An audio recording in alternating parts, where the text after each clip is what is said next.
Assalamualaikum warahmatullahi wabarakatuh. Shalom, Om Swastiastu, Namo Buddhaya, and warm greetings of peace and prosperity to all. Good morning, ladies and gentlemen, and welcome to the LIVAS International Seminar on Livable Space 2025. Give from applause.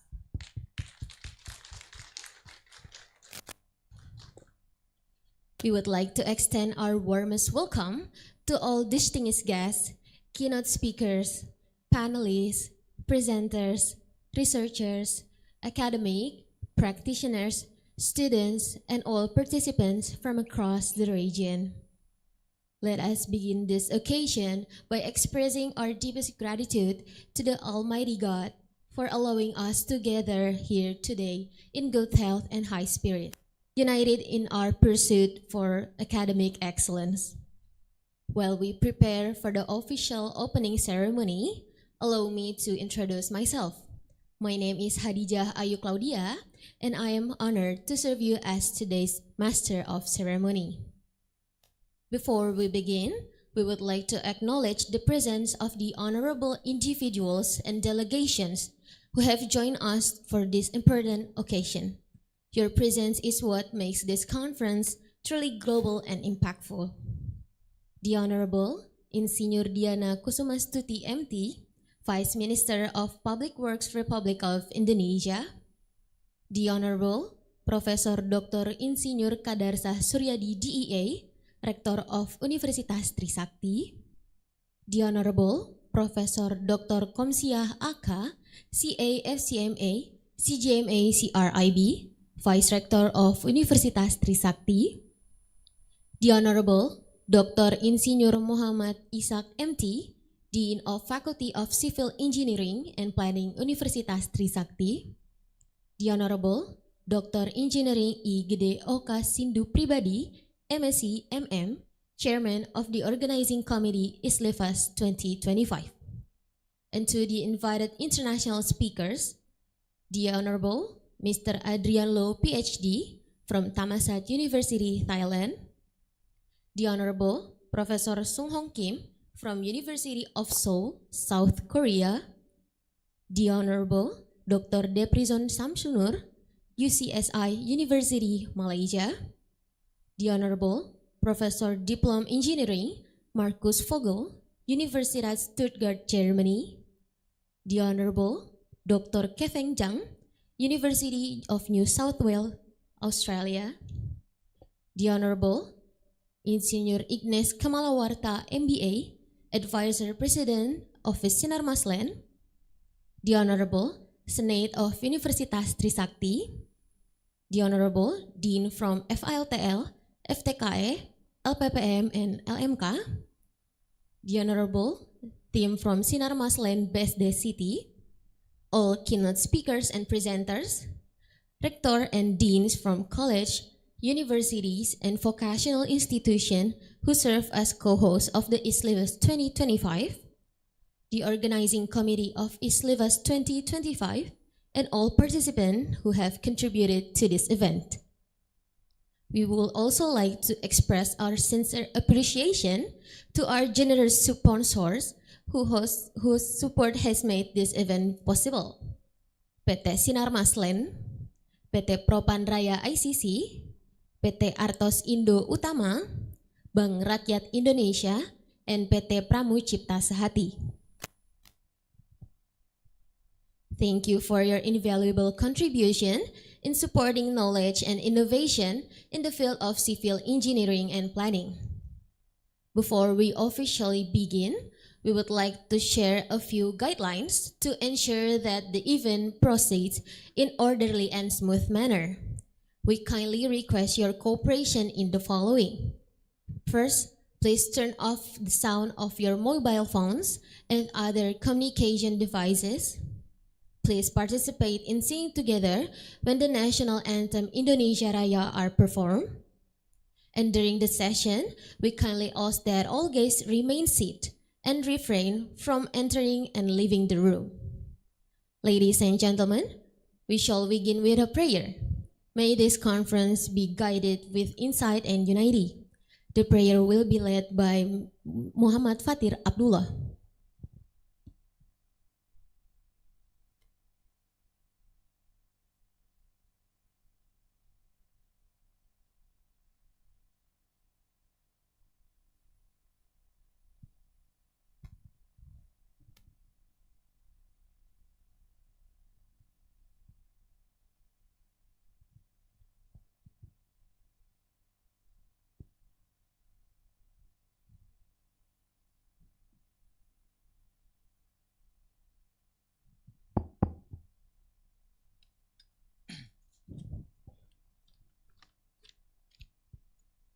Bismillahirrahmanirrahim. Assalamualaikum warahmatullahi wabarakatuh.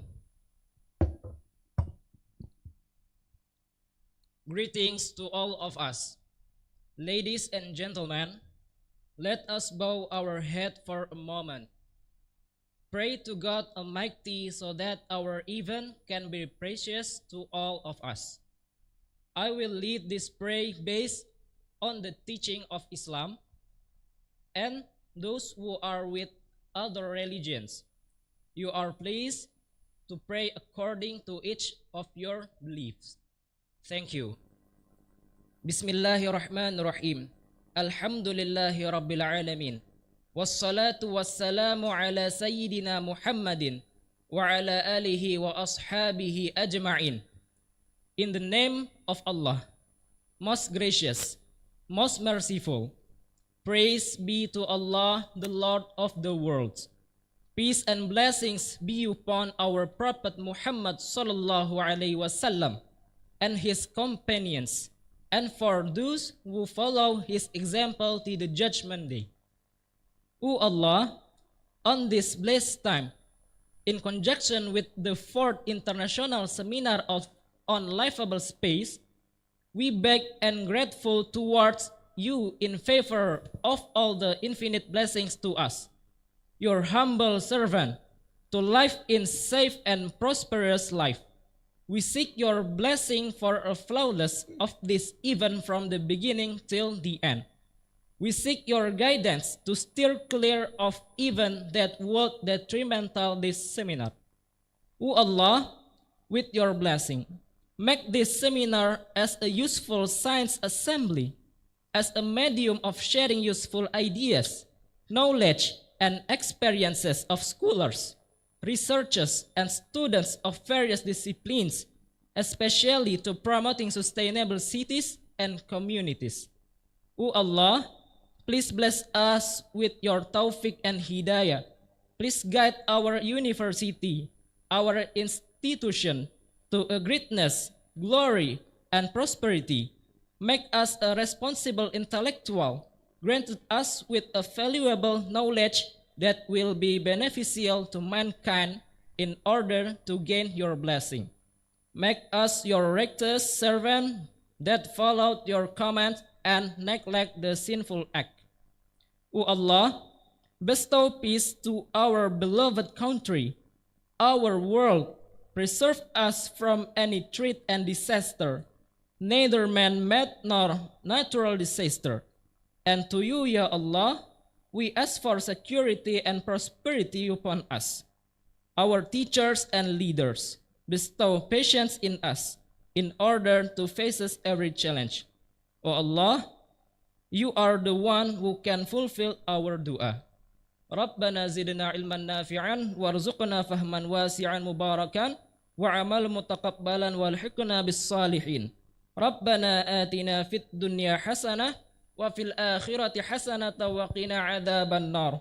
Subhana rabbika rabbil izzati amma yasifun wa salamun alal mursalin walhamdulillahi rabbil alamin.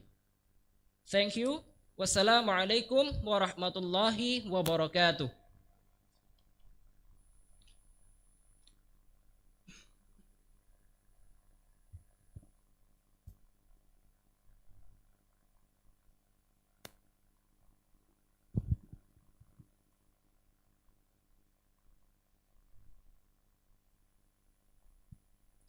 We extend our sincere gratitude to Muhammad Fatir Abdullah for leading us in prayer and setting a thoughtful tone for today's event.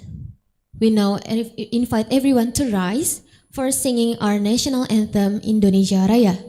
To all participants, please rise.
Thank you very much. Please be comfortably seated as we continue. We shall now proceed with the welcoming remarks delivered by Dr. Engineering I Gede Oka Sindu Pribadi, MSc MM, as Chairman of LIVAS 2025. Please come forward.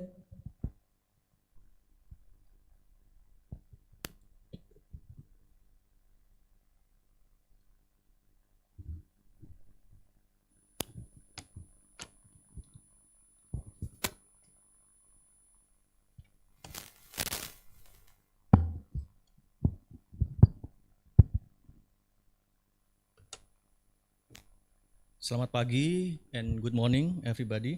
Honorable distinguished guests, Mrs. Diana Kusumasuti, Vice Minister of Public Works, Profesor Kadarsah Suryadi, Rector of Universitas Trisakti, all Vice Rector, all Dean of all faculties, and all university leaders of Universitas Trisakti, as well as attendees and all invited speakers who are joining this event in this room, offline and also virtually online. We have 9 invited speakers coming from 7 different countries: USA, Germany, South Korea, Australia, Malaysia, Thailand, and Indonesia as well. 6 of them will be speaking today here, and the rest will be tomorrow in the excursion event. First of all, let us praise to the Almighty God. Because of His blessing, we are here, we can attend this important event. On behalf of organizing committee, I would like to thank everybody for being here and to warmly welcome you to BSD City, the big city adjacent to Jakarta, particularly to everybody coming from abroad. This event, which is organized by Faculty of Civil Engineering and Planning, Architecture Department, and Civil Engineering Department, Universitas Trisakti, initially consists of 3 activities: seminar, exhibition, and excursion that will be conducted tomorrow in collaboration with Sinarmas Land, BSD CD, and also will be conducted and attended by around 80 participants. Ladies and gentlemen, this similar event was already conducted 4 times, in 2012, 2016, 2020, and now 2025.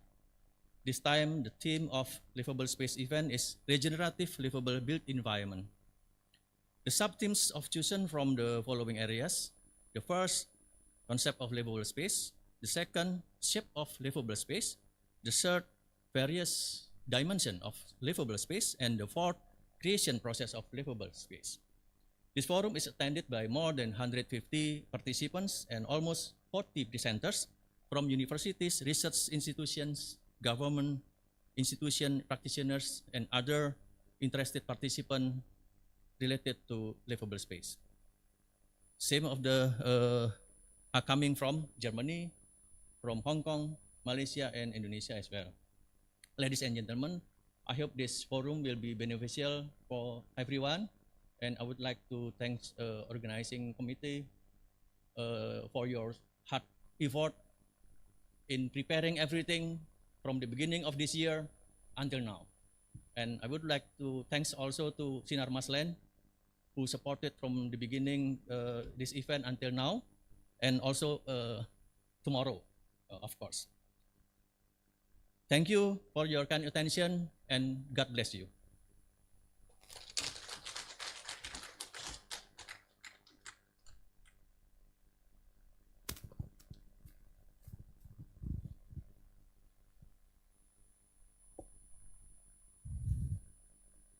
We extend our gratitude to Mr. Oka for the welcoming remark.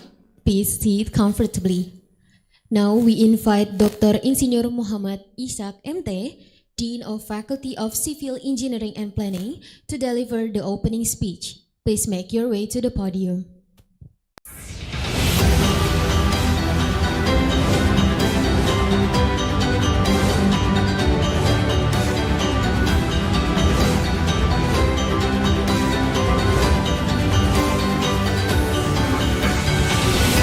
Bismillahirrahmanirrahim. Assalamualaikum warahmatullahi wabarakatuh. Distinguished Rector of Universitas Trisakti, Honorable distinguished keynote speakers and all panelists, esteemed college scholar, practitioners and students, ladies and gentlemen, good morning and warm greeting to all of you.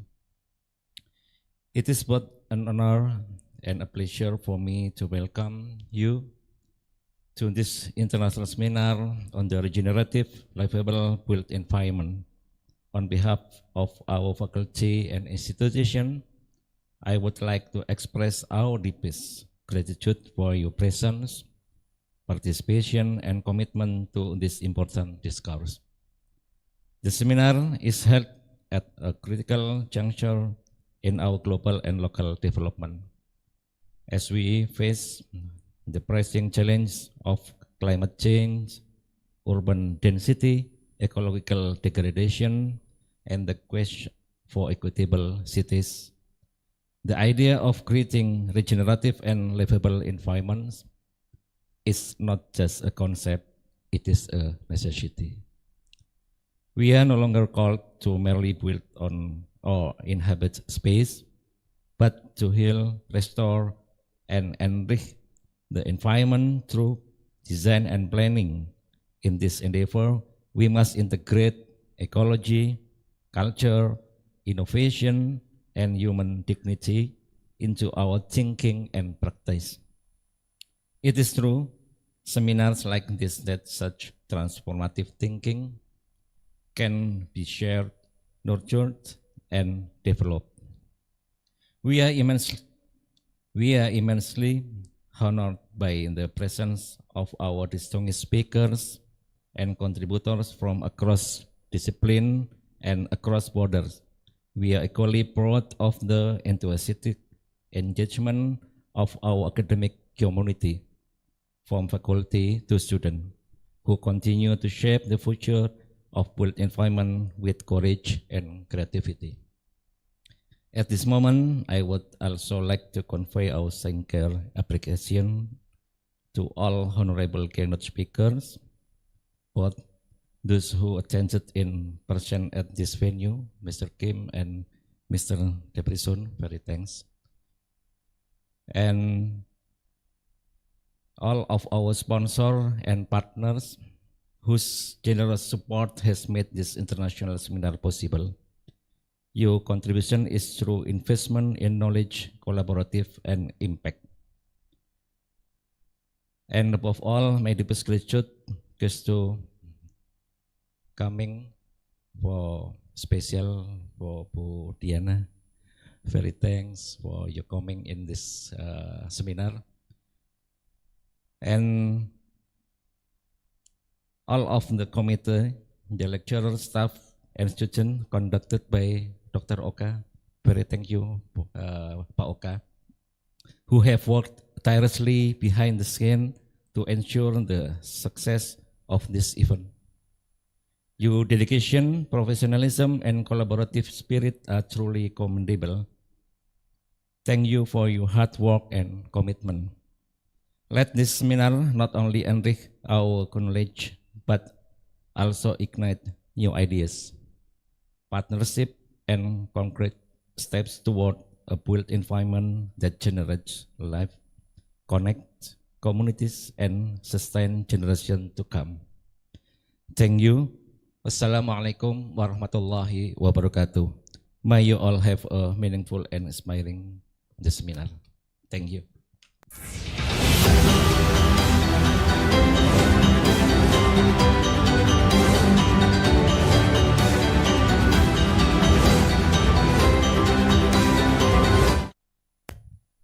We extend our gratitude to Mr. Isha for the welcoming remarks, and please sit comfortably.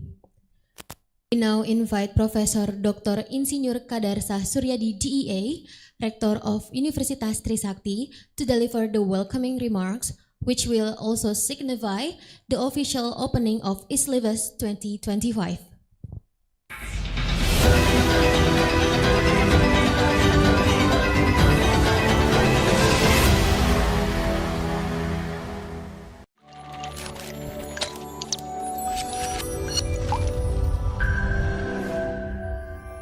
Honorable Deputy Minister of Public Works Republik Indonesia, Ms. Diana Kusumastuti MT, who has kindly agreed to be the keynote speaker at this international seminar,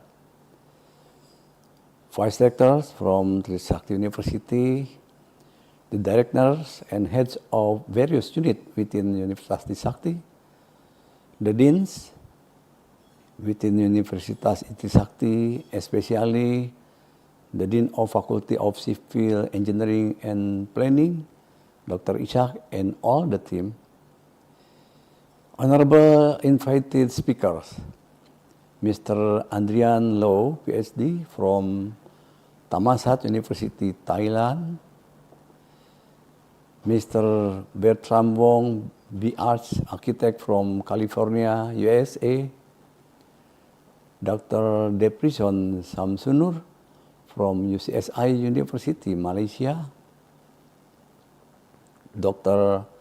K. Fang Zhang from University New South Wales, Australia, Professor Sung Hong Kim from University of Seoul, South Korea, Professor Alex Lechner, PhD from Monash University, Australia, Professor Diplom Engineer Markus Vogel from Universitas Stuttgart, Germany, Mr. Markus Jung Ab X from Swinburne University of Technology, Australia, Mr. Ignes Kamalawarta, MBA from Sinar Maslen and GBCI Indonesia, the organizing committee who has made this seminar happen and can run smoothly and successfully, honorable distinguished ladies and gentlemen,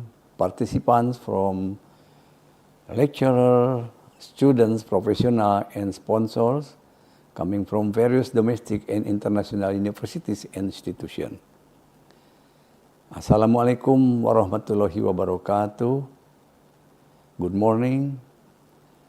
Praise to the God Almighty who has bestowed His grace upon us and allowing us to attend the 4th International Seminar on Livable Space 2025 in good health. We thank the Faculty of Civil Engineering and Planning at Universitas Tisakti for organizing this international seminar.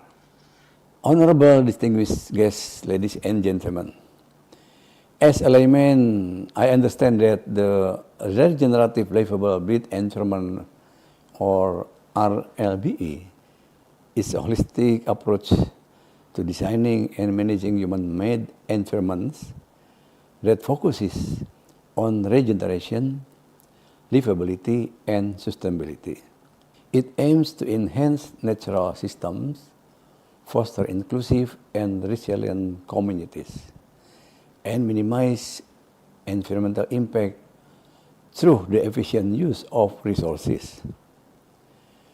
RLBE requires an integrative design approach that considers social, ecological, economic, and technological factors.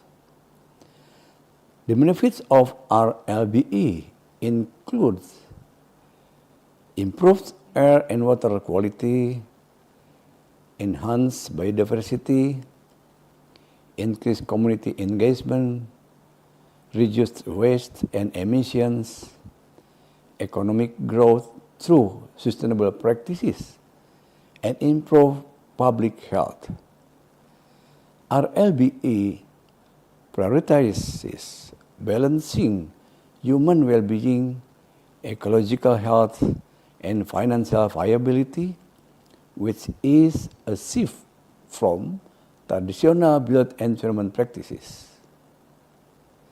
Therefore, the theme regenerative livable built environment will educate current and future built environment engineers on how to support the creation of better living environments. Honorable distinguished ladies and gentlemen, we appreciate the chosen theme. Environmental degradation impacting climate change is a serious obstacle faced by countries around the world today. This condition will persist without serious, integrated, multidisciplinary, and sustainable efforts to regenerate the environment so that it remains habitable. It is crucial to develop an understanding of space and creative capability to create thriving, living species for humanity and other living creatures. This will also establish milestones to invigorate the study of livable space in educational and research institutions in Indonesia. I do hope this forum will encourage stakeholders to think livable spaces and create better environments for the prosperity of all living beings. Additionally, we expect this series of seminars, exhibitions, and excursions to broaden the horizon and networks of cooperation among stakeholders and students in the field of built environment design. Honorable distinguished guests, ladies and gentlemen, by saying Bismillahirrahmanirrahim, I declare the 4th International Seminar of Livable Space with the theme Regenerative Livable Built Environment in the form of series of seminars, exhibitions, and excursions open. I hope the seminar is enjoyable and it contributes to the development of science, the provision, and the welfare of the wider community. Thank you. Wassalamualaikum warahmatullahi wabarakatuh.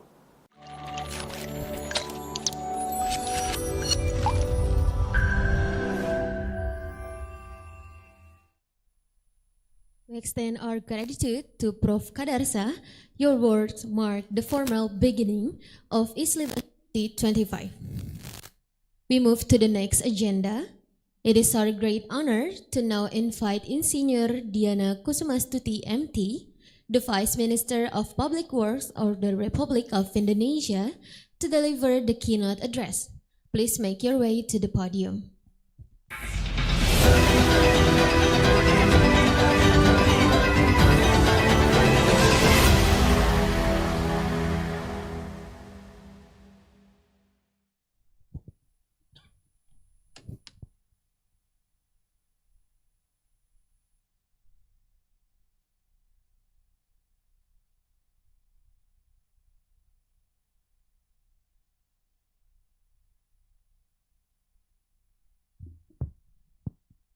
Bismillahirrahmanirrahim.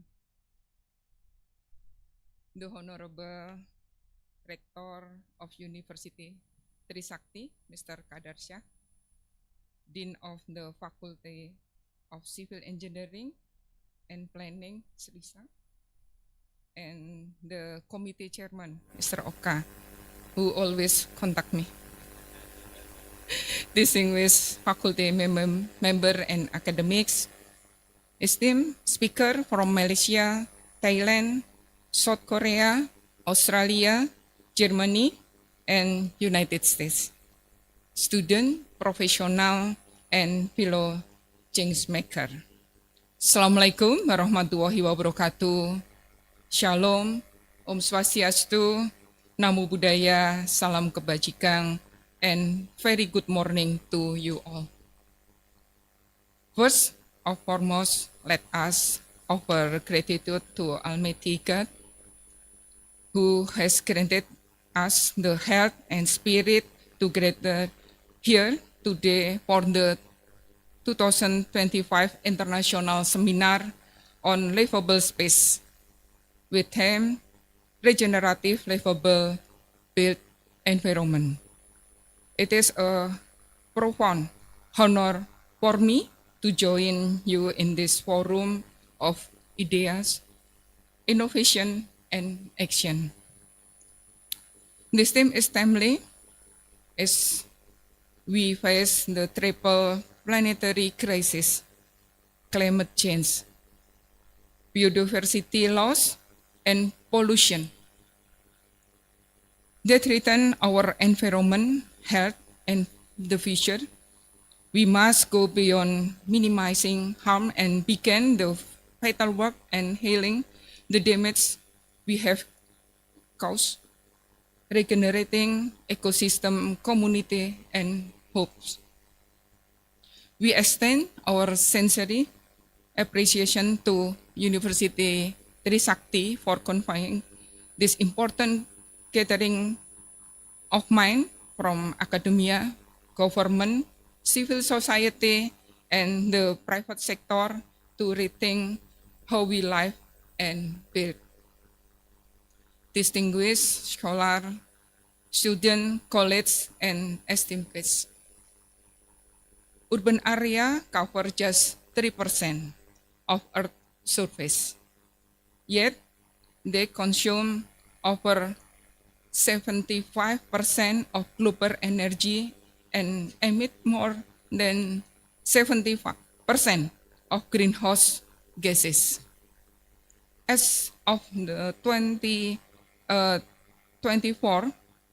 56% of the world population is urban, projected to rise to nearly 70% by 2015. In Indonesia, is figure expected to reach 78% by 2045, with over 250 million rising in cities. It is not just about housing, but rather about creating livable, equitable, and regenerative urban system that serve both people and the planet. We have come a long way in the 19 until 80. Urban planning was reactive, centered on pollution control and zoning. The 1990 brought sustainability with tools like LEED, BREEAM, and Indonesia Greenship, emphasizing energy efficiency and environment standard.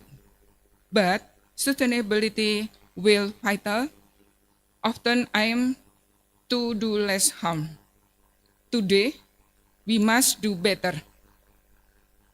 Regenerative design goes further, restoring ecosystem, reviving biodiversity, and strengthening community strong long-term integrated solution.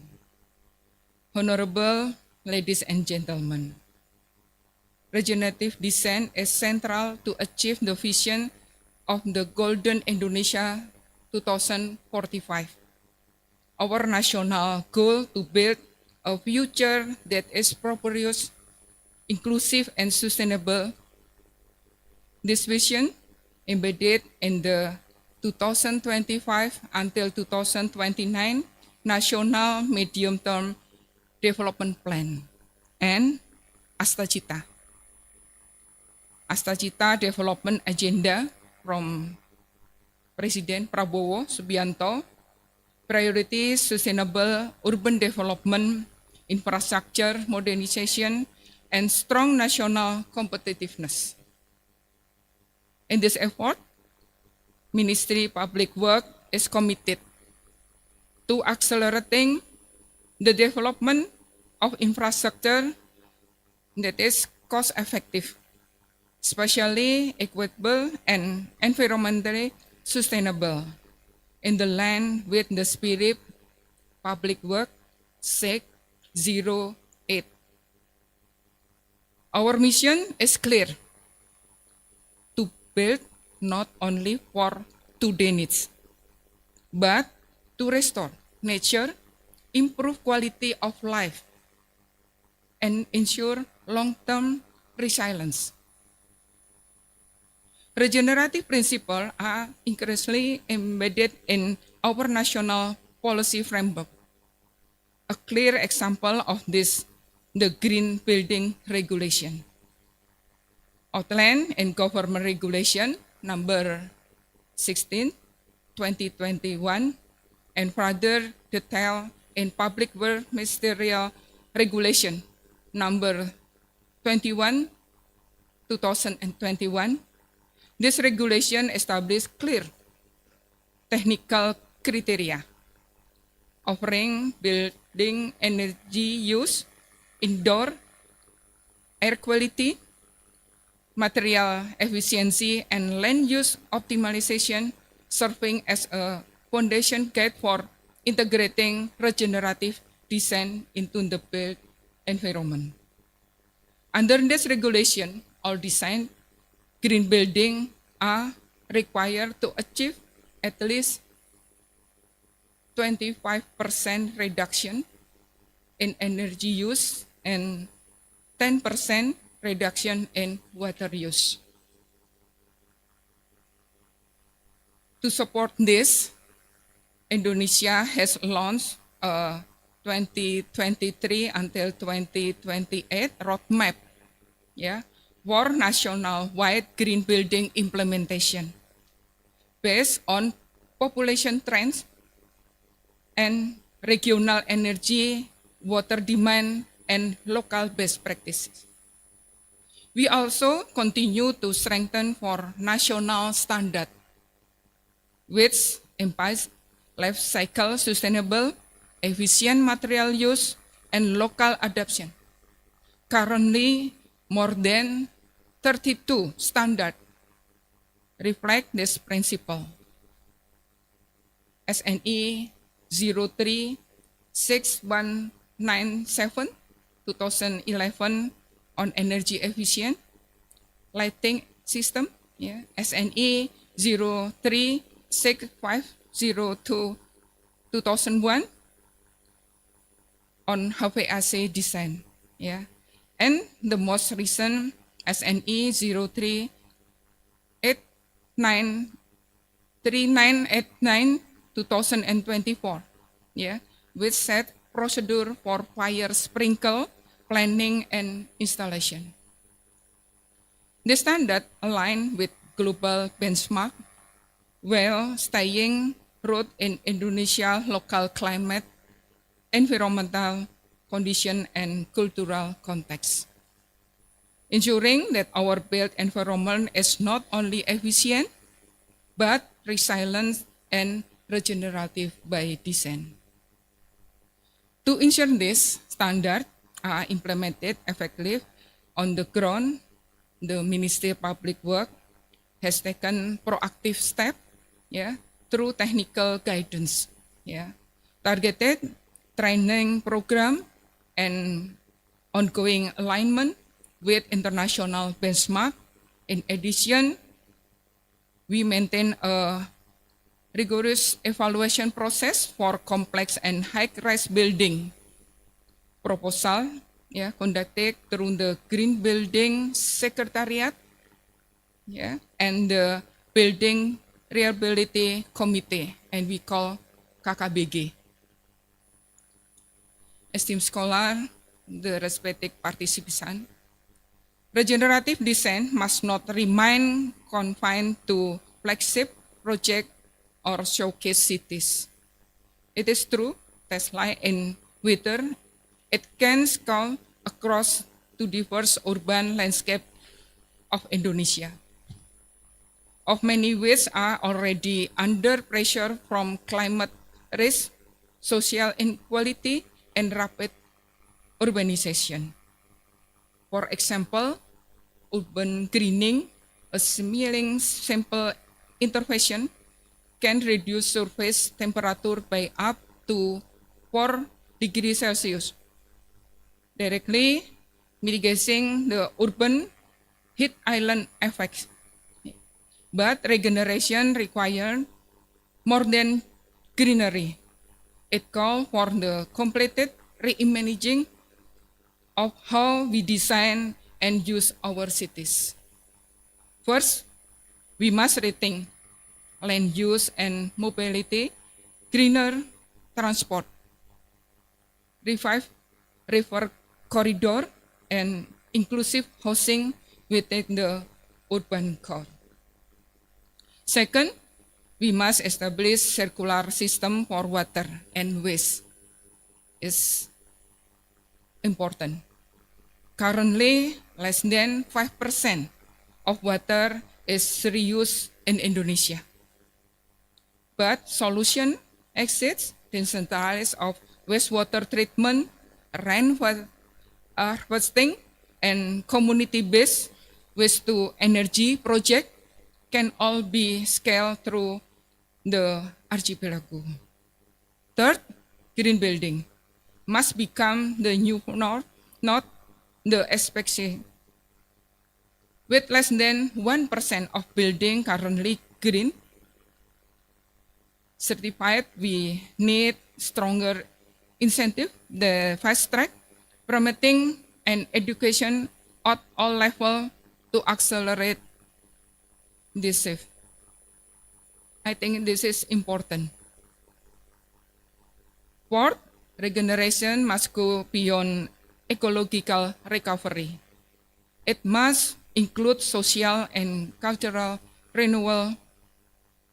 This means embedded local wisdom, honoring the land as living ancestry, and design space that reflect our identity and collective memory. And finally, we must commit to data-driven governance.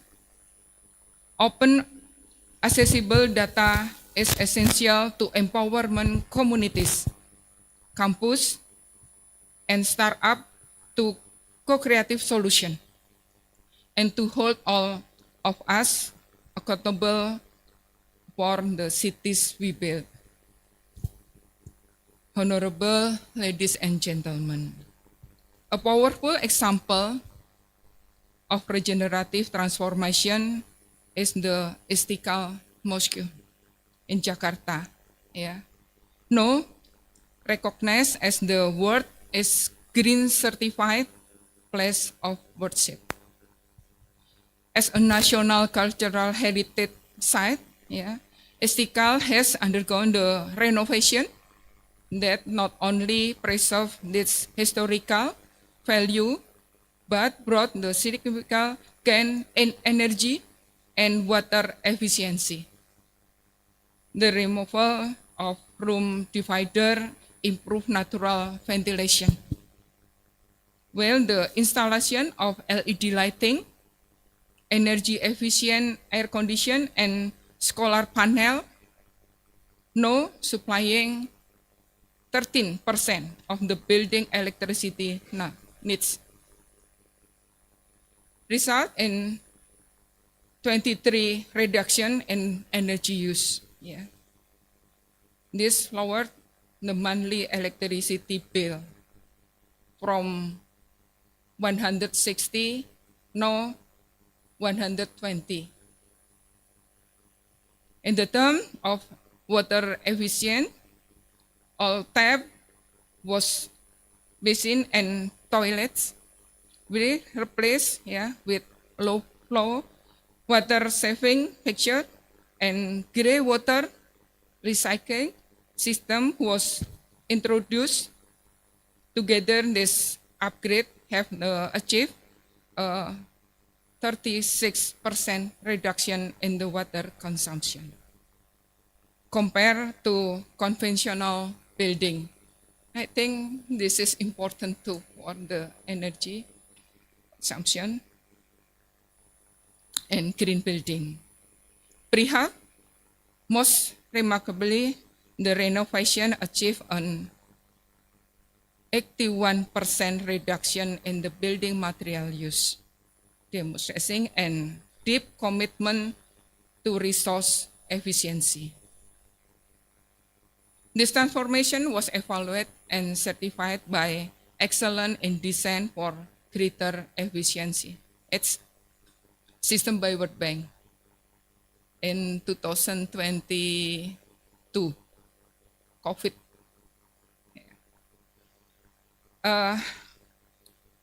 Setting a global benchmark for how heritage, fight, and regeneration can coexist and inspire. Another leading example in our very own Ministry of Public Work and Housing Building, which has proudly achieved Platinum Green Building certification from GBCI. This direction reflects outstanding performance, 35% energy saving, and 83% water saving, made possible through a combination of solar panel and passive architectural design, efficient lighting and air conditioning system, smart energy management, rain water harvesting, grey water recycle, and high efficiency plumbing system. However, the transformation goes beyond technology. The Ministry complex also showcase regenerative landscape design. Please go to my office and you know about the forest in the office. Former parking area have been converted into plus garden, where native plant species were introduced to restore biodiversity. Permeable surface and rain garden were added to naturally manage stormwater and reduce runoff.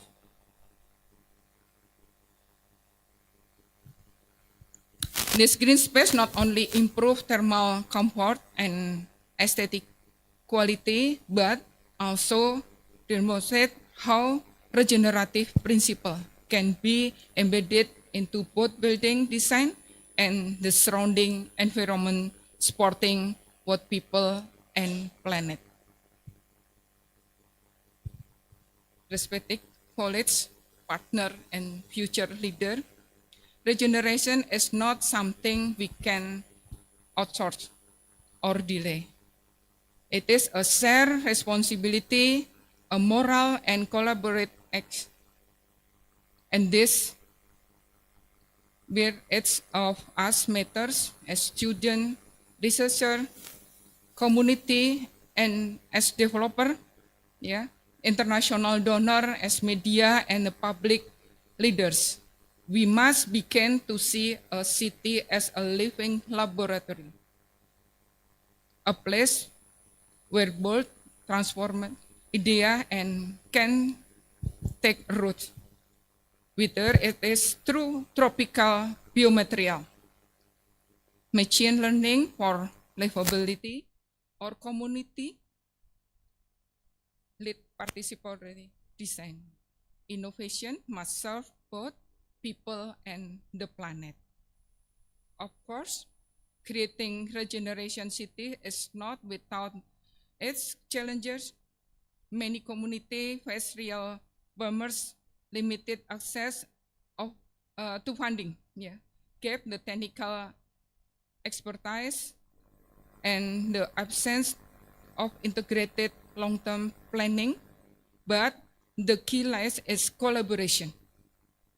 When we share resource, knowledge, and propose, we break down silos and build not just sustainable city, but regenerative, life-giving ones.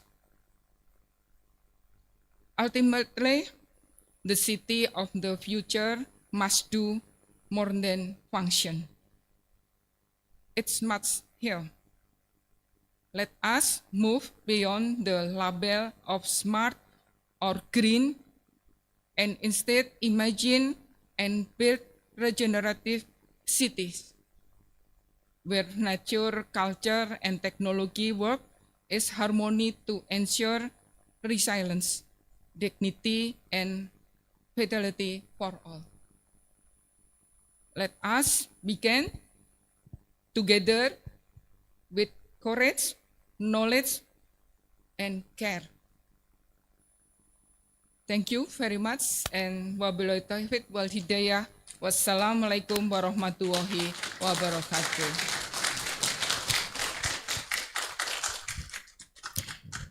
Mrs. Diana, please stay on your position. We extend our utmost gratitude for Insinyur Diana Kusumastuti, MT, for presence and valuable insight on today's theme. We would now like to invite the Dean of Faculty of Civil Engineering and Planning, Dr. Insinyur Muhammad Iksak, MT, to present a token of appreciation, souvenir, and certificate to the Vice Minister.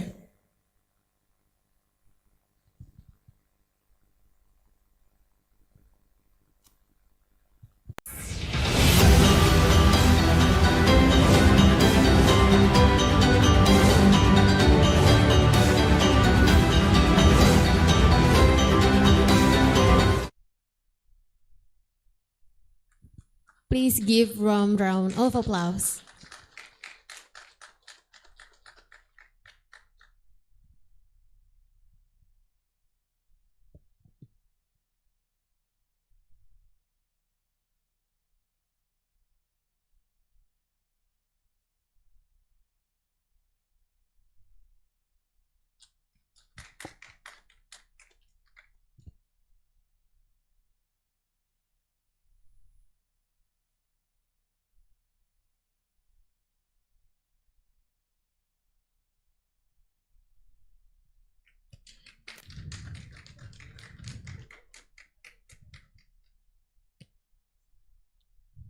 Next, we will now proceed with a group photo session joined by our invited speakers along with our VVIP guests including the Rector and University Board, the Dean and Faculty Board of FTSP, Chairman of LIVAS 2025, Member of University Senate and Distinguished Professor. Please make your way to the front.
We invite everyone to return to their seat as we continue with the next agenda.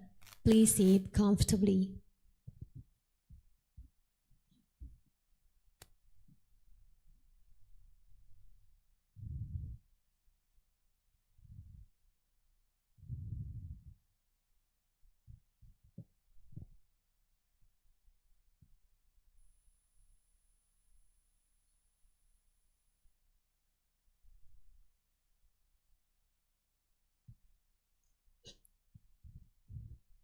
Ladies and gentlemen, the refreshments are available now outside the hall.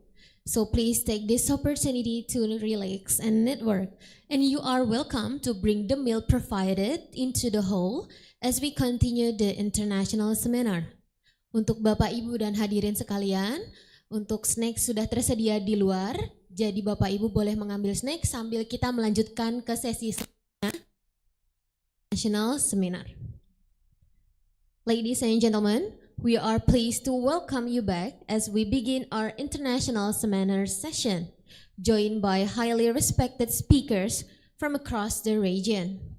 We are now entering the international seminar session, and to guide us through this session, we are pleased to hand the floor over to our moderator, to Insinyur Atma Winata Nawawi, ST MRSIALI, an experienced landscape architect with extensive experience in sustainable development and green building design, who has been involved in numerous national scale projects, including urban parks, museum retrofits, landscape architecture for major commercial areas.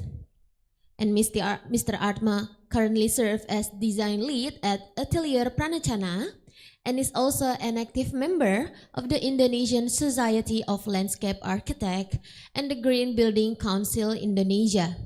Mr. Atma, time is yours.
Assalamualaikum warahmatullahi wabarakatuh.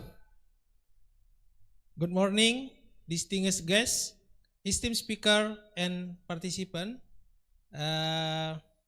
Welcome to the international seminar on livable space, a gathering that brings together visionaries, researchers, practitioners, and policymakers from around the world to explore the future of our built environment. Oke, kami juga mengundang bapak-bapak yang masih di luar yang sudah mengambil snack, mungkin bisa kembali. Oke, we can continue this session. I will say to Mr. Adrian. Sudah di Zoom? Sudah. Halo, Mr. Adrian Wailo, how are you? I can hear your. Can you guys hear me? Okay. Okay. Today's theme is regenerative, livable built environment. Invite us to rethink how we design, construct, and manage the space we inhabit. Unlike conventional approach that merely mitigate impact, actively restore natural system while enhance human well-being, economic vitality, and social equity. We move beyond sustainable to re-establish ecosystem, improve air and water quality, and boost biodiversity. Design that prioritizes comfort, health, inclusivity, and a sense of belonging for every individual. The physical fabric, building, street, public realms integrate with technology and resource efficient practice. Why does this matter now? Climate change, rapid urbanization, and growing resource constraint demand that our city become resilient, adaptable, and restorative. LBA provide a holistic framework that aligns social, ecological, economic, and technological dimension, ensuring that development benefit both people and the planet. As we embark on this dialogue, let us remember that regeneration is a collaborative journey. Every idea shared today, every question asked, and every partnership forget will help us co-create space where human flourishing and ecological vitality are inseparable. In a moment, I will introduce our distinguished speaker, each a pioneer in their field, who will guide us through the cutting edge of regenerative design. Please join me in welcoming them, and let's make this in 2 days inspiring, today and tomorrow, insightful and action-oriented. Thank you, and let's get started. Okay, please join me, Mr. Dr. Adrian Yai Wailu, Director of Urban Design and International at Thammasat University, Thailand. His distinguished academic journey from University of Auckland, that's correct? Dr. Yes. Adrian? Okay, he is architect until PhD in Auckland, New Zealand.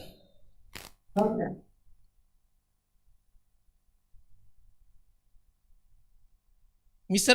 Adrian will share his insight on regenerative, livable, built environment and how systematic design can shape healthier, more inclusive city. Mr. Adrian, your extensive expertise is in regenerative urban design and systemic approach offer invaluable perspective for our theme of regenerative, livable, built environment. We look forward to your presentation and the inspiring dialogue that will follow. Please give one applause for Mr. Adrian. Okay, Mr. Adrian, please you can share your screen. Okay, and you guys can hear me okay? Yes. Okay. So you guys are sharing the slides, so I should share it. Okay. Okay. Mr. Adrian, please 15 minutes in your time. Okay, sure. Thank you, everyone. Unfortunately, I cannot be there in person. I'm actually in another conference in the United States. However, thank you for having me. And my presentation today actually extends a lot from the keynote speaker who also talked about issues of urbanization. So my presentation today is about livability and urbanization issues in the global south. And I'll also be talking about some issues of housing affordability in Southeast Asia. You can go to the next slide, please.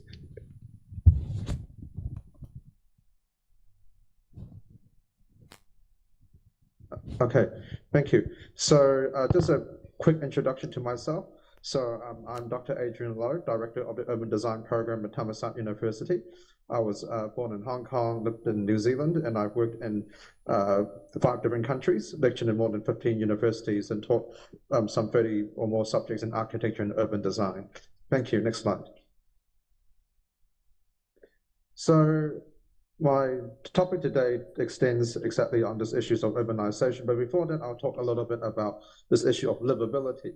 And I'm just actually coming back from the second most livable city, Vienna, this year.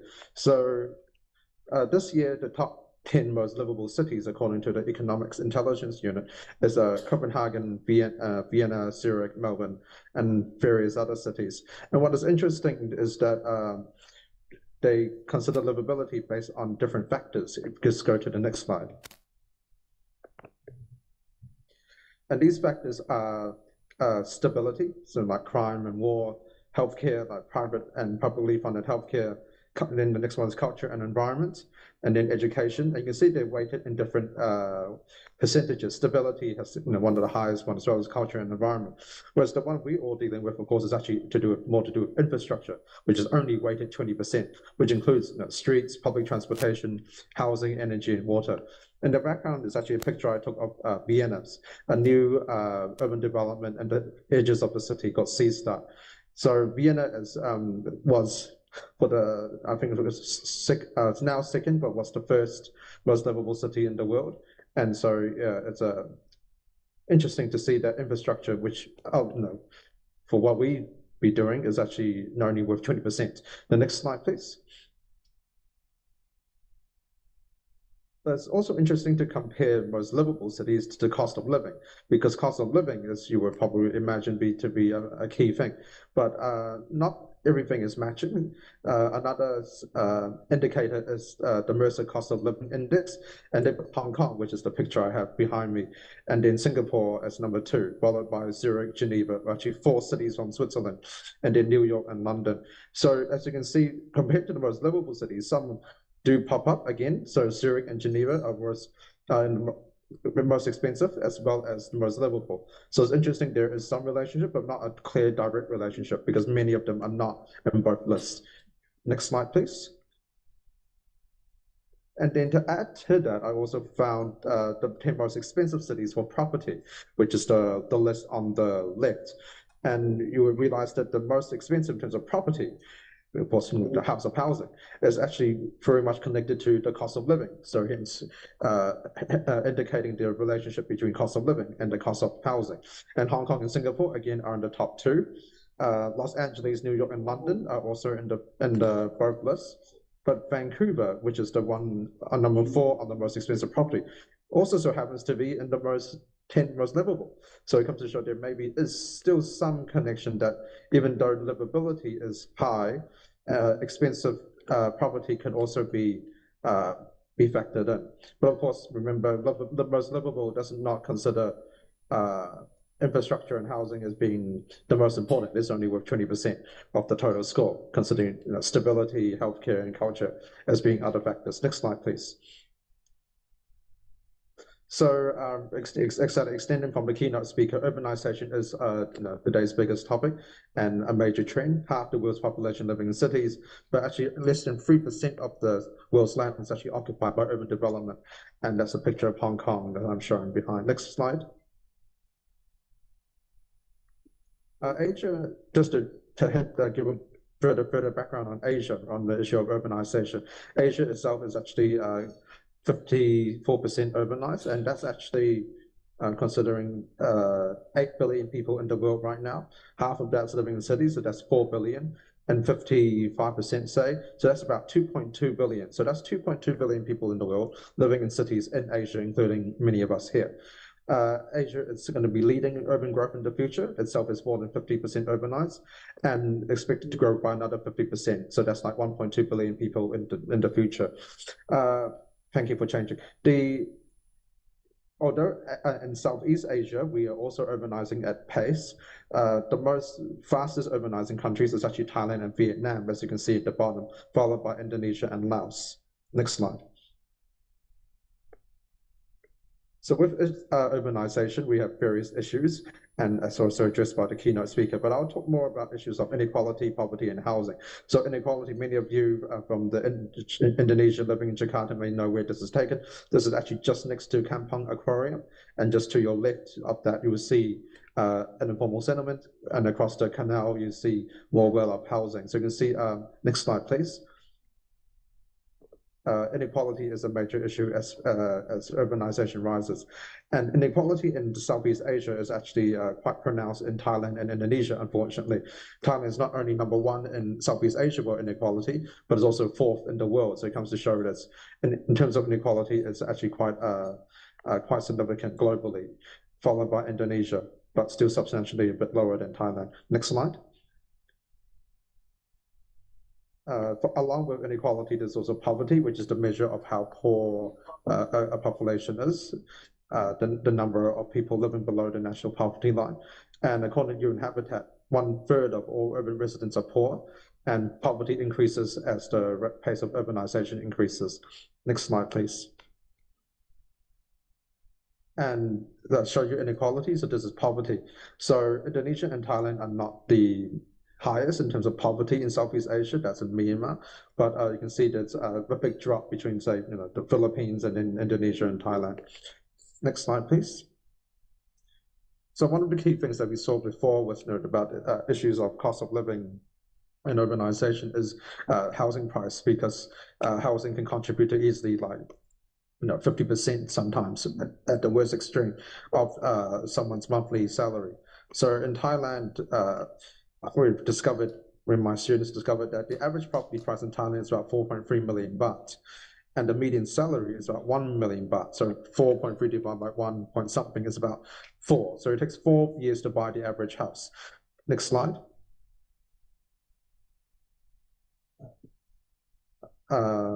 Next slide, please. Oh, sorry, I'll go back. Yeah, it was the one. Yeah, that's right.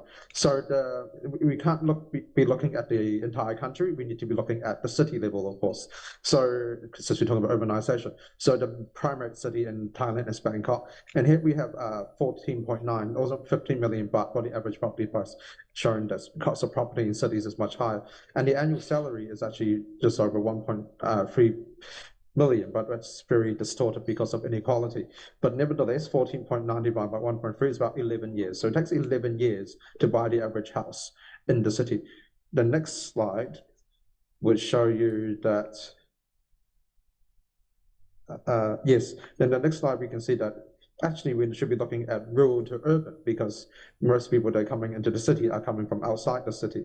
And we see that, so again, the average property price in the city is 14.9 million, but then the average salary of someone living in the rural area of Thailand is actually just less than 100,000 per year, or 8,000 per month. So the 14.9 divided by the less than 100,000 is actually 153. So in other words, it takes actually 153 years for someone from the rural area to buy a house in the big city. So that comes to show things are very unaffordable. And that's why we have informal settlements. As housing prices increase, those that can't afford it have to live in the slums. This is in Mumbai. Next slide.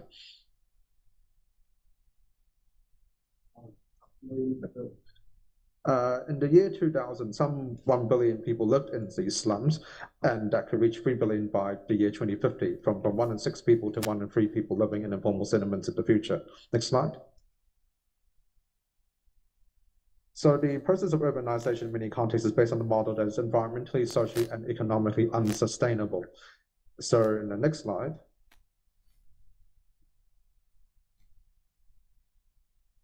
yep, it should be the SDG. Yeah, the idea that we need to achieve sustainable urbanization, and that's enshrined in SDG 11 on sustainable cities and communities. Next slide.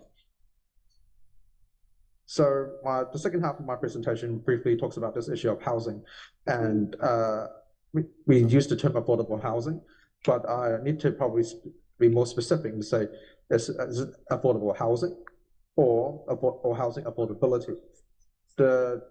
Sorry for the noise. The issue is housing just like a limit or a quota, like the number of affordable units within an apartment, or is it just a fixed limit or a cap on the price?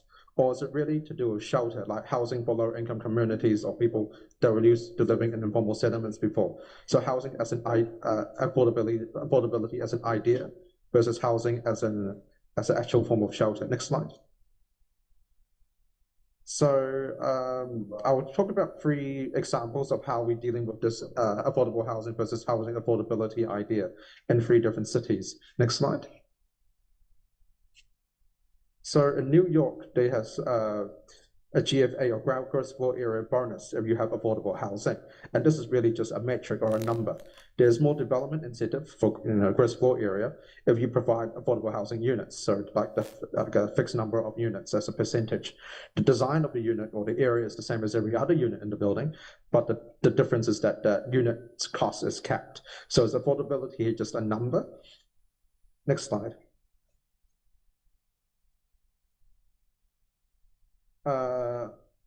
To take you to another completely different context, here we're trying to deal with affordable housing. So in this case, it's a slum upgrade process that we have in Thailand. So this is called the CODI, or Community Organization Development Institute Slum Upgrade Program. Next slide.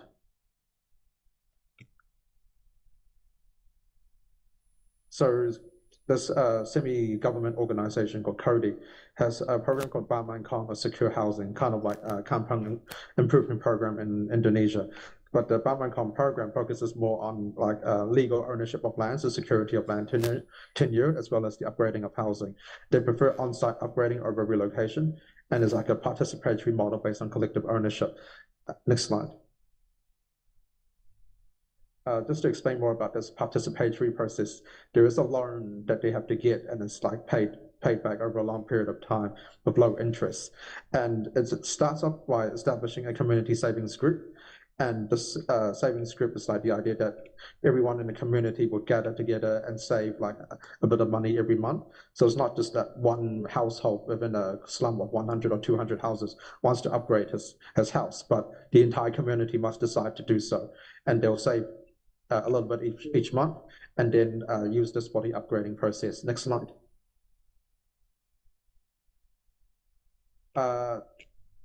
There are 5 approaches to the Baman Kong upgrading process in Thailand. So a community based on its circumstance would choose a particular approach. So the first is called on-site upgrading. So it means that the community stays at the same place and preserve the location, character, and social structure. And it is the cheapest because you don't have to move anyone. And you just use the money to build new housing. Next slide. The second one is called reblocking. So the idea of reblocking is the fact that you choose to live in the same area, but some houses will have to be removed in order to create new streets for more infrastructure, optimizing the land for sewers, drains, electricity, etc., moving as few houses as possible. So that's called reblocking. Next slide. The third is called land sharing, and some of these slums in Thailand are built on like Buddhist temple land, and sometimes we can negotiate with the landowner to buy part of the land for slum upgrading, and then the other half we give it back to the owner for their own development. And that's a way of attaining legal ownership. Next slide. The fourth strategy is reconstruction. So it's similar to the reblocking one, which is the second one, the idea that we have to move, in this case, all the houses. We have to demolish all the houses. Maybe they're too poorly built or damaged by fire. And so again, you get the chance to redesign the entire block for optimization of land, housing, streets, infrastructure, etc. So rebuilding on the same land from scratch. Next one.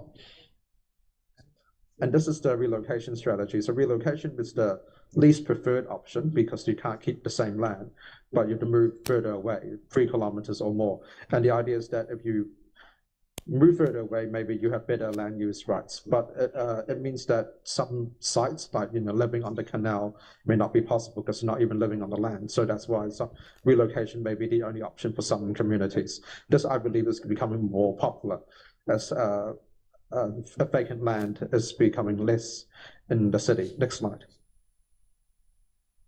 My last example is from Singapore. Again, very different context. They're in Southeast Asia. There's many of you know they have the HDB, or the Housing Development Board, in other words, social housing. And Singapore actually has one of the highest home ownership rates in the world, over 80%. The housing is below market price, and there are grants for lower income groups. There's diversity of housing and prevents exclusion and segregation because people from low, medium, and high income are living together. And there are mechanisms to limit like speculation, buying just to have it rented. Next slide. However, Singapore's successful housing public strategy emphasizes good neighborhood design next to transit, etc. But it is a bit of an exception because they are a city-state with advanced economic development, with a large part of the land which is actually owned by the states. So what works in one context may not work in another. Next slide. So I'll finish off with this issue of right to housing and standard of living. So according to the UN Habitat New Urban Agenda, or the NUA, they emphasize that the right to adequate housing is important to achieve the right to adequate standard of living. So talking about the topic of livability, housing is a key part of the cost of living, as we saw in the beginning, and is actually a fundamental component to living standards in the cities, but particularly in a rapidly urbanizing world. And I think that's the end. If you go to the next one. Yep, okay, thank you very much. Okay, Adrian, thank you for your presentation. Okay, ladies and gentlemen, I want to invite the speaker who is here, Mr. Professor Kim. Professor Kim, please. Okay, thank you, Professor Kim. And I invite Mr. Deprison Samsunur. Okay, please, Mr. Samsunur. And the last, I invite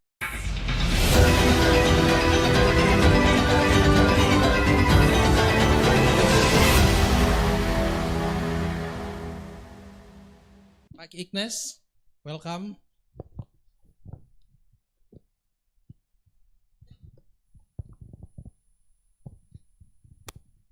Okay, thank you.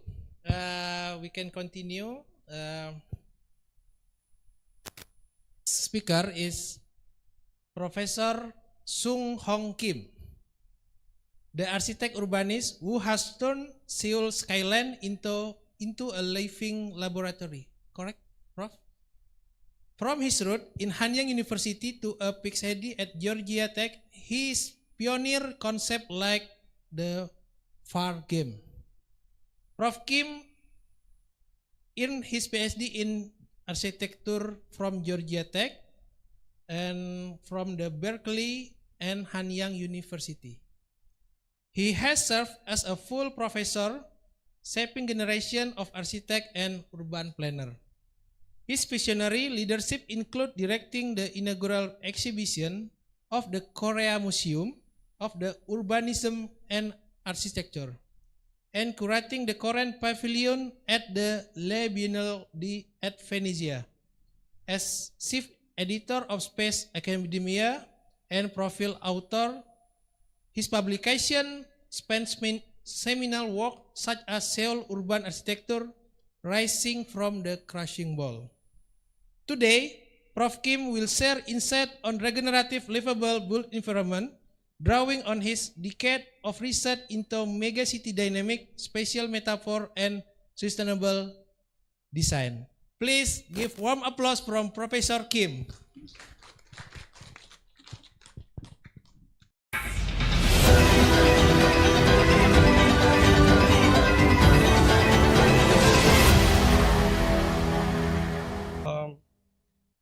So I cannot control myself, the slide. So you control, okay. Well, thank you very much. The topic for my presentation this morning is slightly different from the main theme, which is regeneration of the urban environments. My topic is unfinished relocation capital in South Korea, and also the role of cultural infrastructure and museum complex and architecture museum. So can I have a slide? Okay. The megacity face challenges in becoming safe, inclusive, and sustainable. And on the other hand, the new towns struggle to reach a critical mass needed for this economic and social viability. So the relocating hyper-concentrated cities to newly planned town present a very different urban the agenda. So there has been very few successful cases in capital relocation in contemporary urban history. Next, please. So the back and next, please. In South Korea, the relocation of capital has been ongoing issue since 1970s, primarily for the national security reason to move frontline with the North Korea as well as communist ally like Russia and China for the south of Seoul. However, after 2000, the focus shifted to redistributing sources concentrated in Great Seoul metropolitan area, where the 26 million people, which is half of the total population of South Korea, live. And Seoul is located only 50 kilometers from the DMZ, one of the most heavily armed areas in the world. And Sejong City, as you look at in the map, is initially planned as a new capital in 2003, and it's located in the central South Korea, and about 120 kilometers south of Seoul. However, following the series of political debates, the Constitutional Court ruled that capital relocation is unconstitutional. So consequently, the city was downgraded special administrative city. Next, please. International competition for the urban ID was in 2005, and based on the 5 selected proposals, the master plan was developed. Among the 5 finalists, Andrea Ortega, having the most influence of the master plan, featured the non-grid. Next, please. Next slide, please. Yeah, okay, you see the image. This is the one of the winning proposal, and it's a non-grid irregular urban fabric and occupying the periphery of the city, whereas the center was reserved for the urban landscape. Next, please. Next, yeah, okay, now it's you'll see the aerial view of the Sejong city. Next, please. An international master plan competition for the public administrative town was conducted in 2007, followed the construction of the winding and linear building complex. And the relocation project is scheduled for the competition by 2030, with the project population was 500,000. And since 2012, the most government office has been relocating to the city, but some officials still commute from Seoul. And many stays on just weekdays due to their children's education and the preference for the owning homes in Seoul, seen as a more profitable investment strategies. Many high-ranking officials spend several hours a day on the high-speed train because National Assembly and the presidential office is still in Seoul. In this context, cultural infrastructure and amenities can play a crucial role in encouraging officials' family settle in the cities. Next, please. The establishment of the National Museum, one of the key components, and international competition for the National Museum Master Plan was held in 2016. And Canadian office OU and Korean partner won the competition. And next, please. So, Korean Museum of Urbanism and Architecture, KMUA, one of the 5 museums. Next, please. And now you see on the right corner, and you see the site for the KMUA. Next, please. Now it's the site before the construction. Next, please. And the construction is on the way now. Okay, now it's a construction. And you see on the right corner, now you'll see the construction. That's KMUA. Next, please. The winning proposal was based on 8.1 meter grid framework designed to accommodate 5 national museums. Next, please. Now, another international competition for the KMUA was held in 2020, and Alejandro Zarapolo in London and Korean partner UKSD won the competition. Next, please. The building was conceived as a scaffolding-like scheme, as you see the image, and boldly express the constructional and tectonic aspect of architecture. Next, please. And 22,000 square meters building includes the 6,000 square meters exhibition galleries along with educational, multimedia, and workshop facilities. Next, please. Exhibition space on the B1 and B2 and 2 sunken plazas, and archive gallery on the 2nd floor, and the balcony galleries on the 2nd and 3rd floor. The archive, which will be shared with 5 museums, is connected to the underground floor of the KMUA. Next, please. Now let me just quickly show some renderings by architects who submitted the proposal. And this is the lobby space on the ground floor. Next, please. And yeah, this is entrance to the B1 gallery. Next, please. And this is a view from the B1 to B2 gallery. Next, please. And view from B2 to B1 gallery through the Sunken Plaza North. And this is Sunken Plaza North. Next, please. And archivic galleries on the 2nd floor. Yeah. Next, please. Yeah. Next, please. Now, the project is being carried out within the complex governmental structure. Next, please. The Sejong City Construction Agency oversees design and construction, and the Ministry of Land, Infrastructure, and Transport, MLIT. I think this is quite similar to the Ministry of Public Works in Indonesia. And MLIT manages the collection and exhibition. And within the MLIT, there was a small team was made and supported by the Architecture and Urban Research Institute. In 2021, and I was appointed as a director of the inaugural exhibition by the ministry. Next, please. And my role is include the coordinating with architects and contractors, and researching and curating and helping with the collection and archiving, and the supporting ad hoc team transition into independent organization.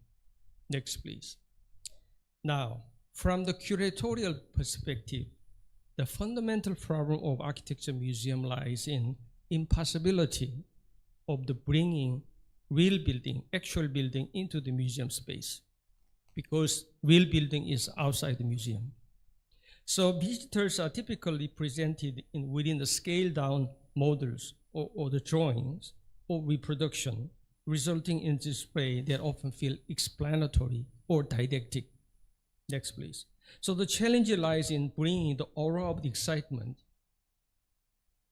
that original artwork in art museum typically evokes. Next, please. So the curatorial strategies. Next, please. The curatorial strategy was built on 5 key approaches. Number 1 is balancing interactive approaches for lay people and in-depth critical analysis for academics and experts. Second is blending diachronic and synchronic presentation. And the number 3 is anatomizing and revealing a visible and invisible element of buildings and cities. And number 5 is creating experience abrupt shift in the scale of the building and cities, because cities are big and relatively buildings are small. And opening exhibition. Next, please. The title of the inaugural exhibition is Korean Urban Architecture from 1950 to 2010, Building Life After the Korean War.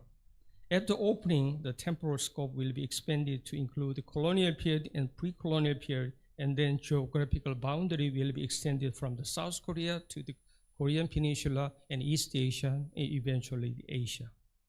The vision. We define urban architecture in several physical entities encompassing urban form and architecture, which can be manifested as a visible and tangible scale.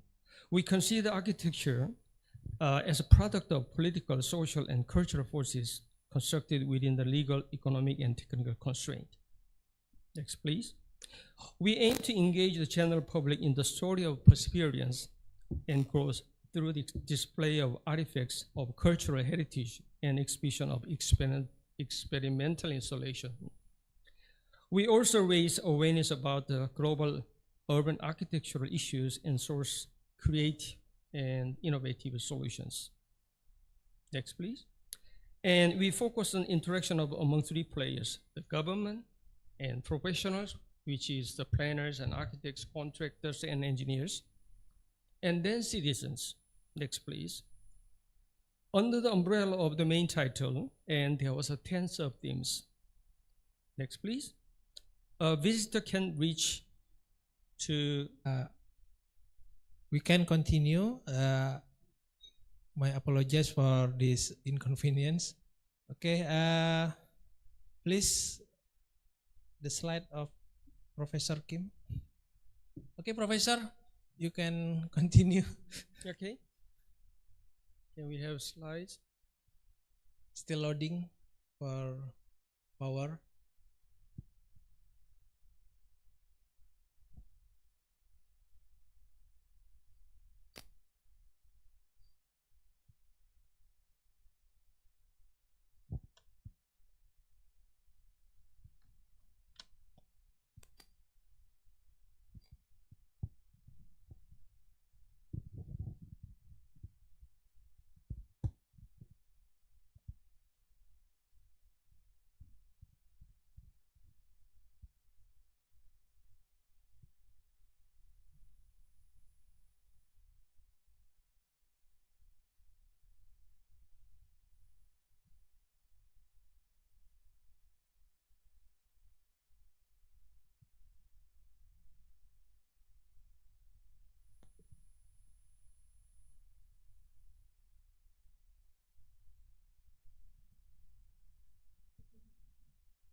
Okay, for all participants, you can prepare your question for all speaker, and we until the last speaker, we can discussion about this topic.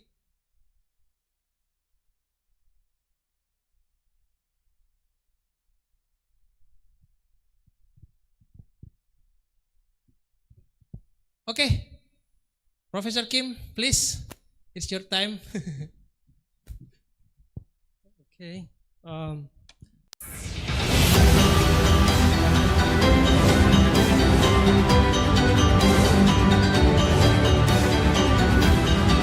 Maybe I was the one who just messed up.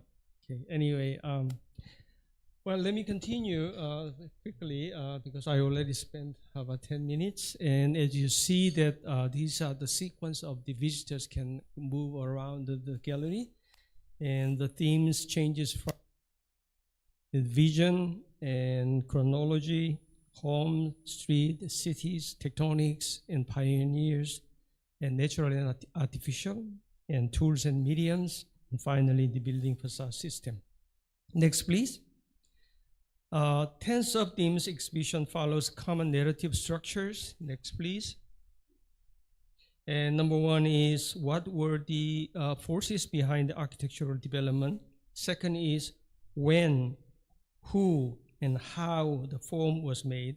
And number three is, how was the lives of citizens affected by this development? And number four is, are there any universal values beyond regional, national, and geographical boundaries?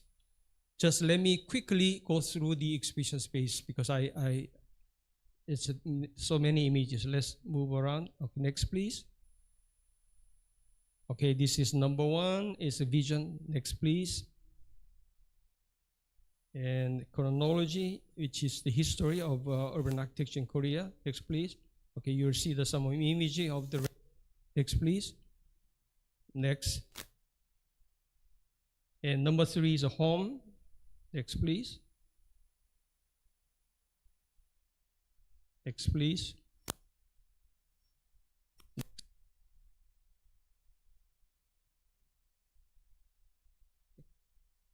Next, please. Number four is the street. Next. Okay, this is a huge model. It's about 18 meters model, and they will try to show the infrastructure below the street and also above the structure in the real scale. Next, please. So these are the diagrams. Next, please. And the cities. Next, please.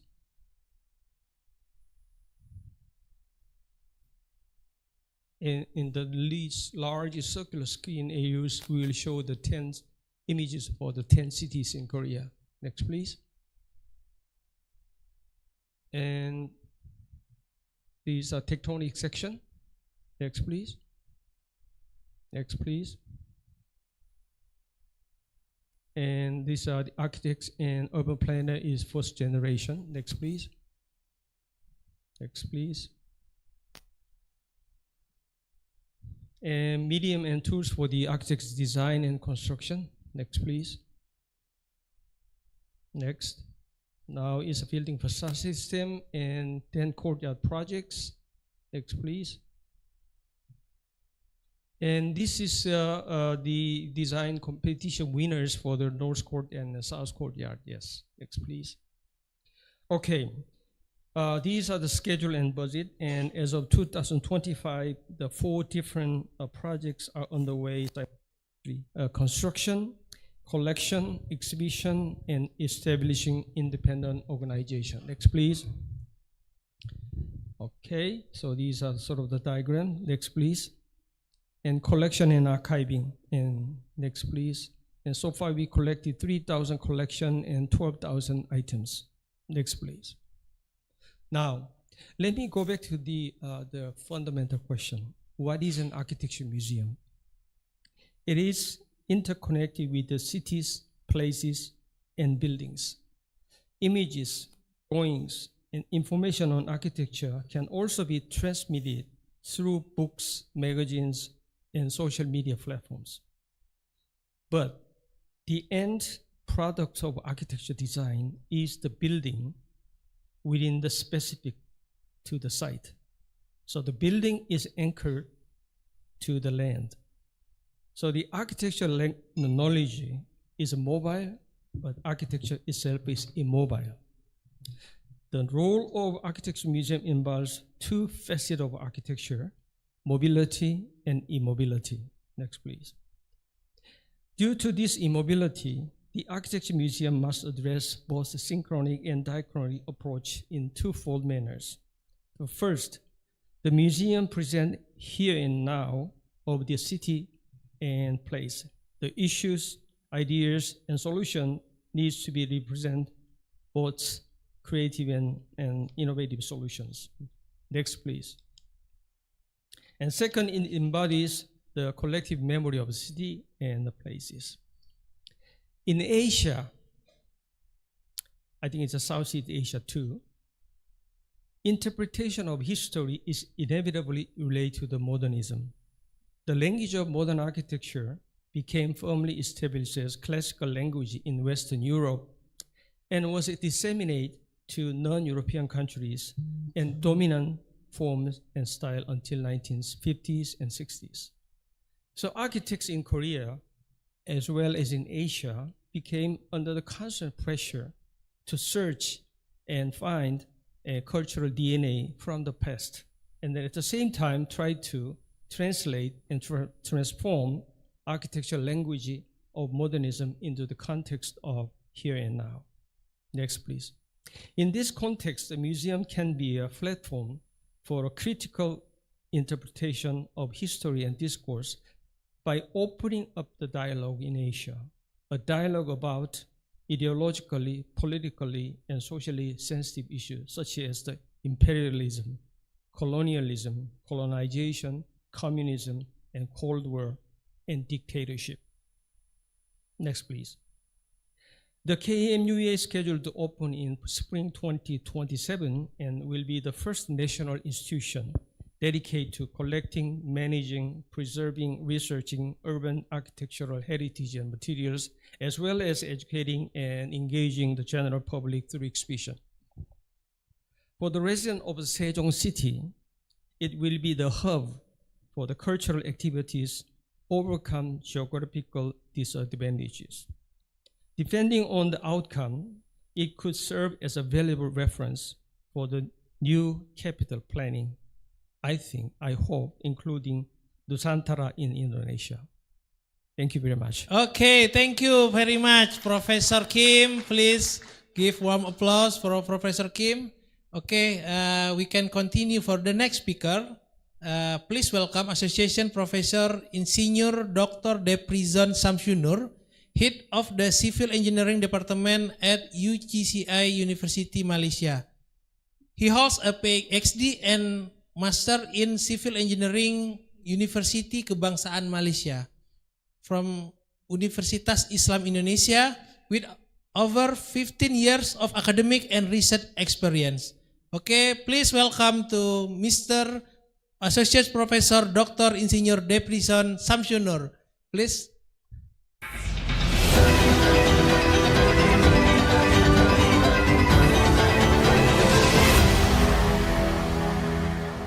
Time is 15 minutes, Professor. Okay, Assalamualaikum and very good morning to all participants. Today I would like to give some of the talk. That one is not slightly is different with the architect, but we are focusing on the material. Okay, next.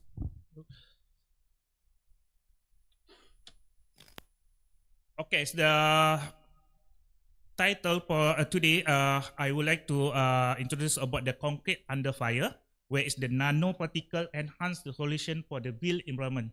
So why I take this topic, because nowadays we are faced with the climate change, where the temperature year by year is start increasing. So why is we are looking for the material that is can sustain in terms of the temperatures.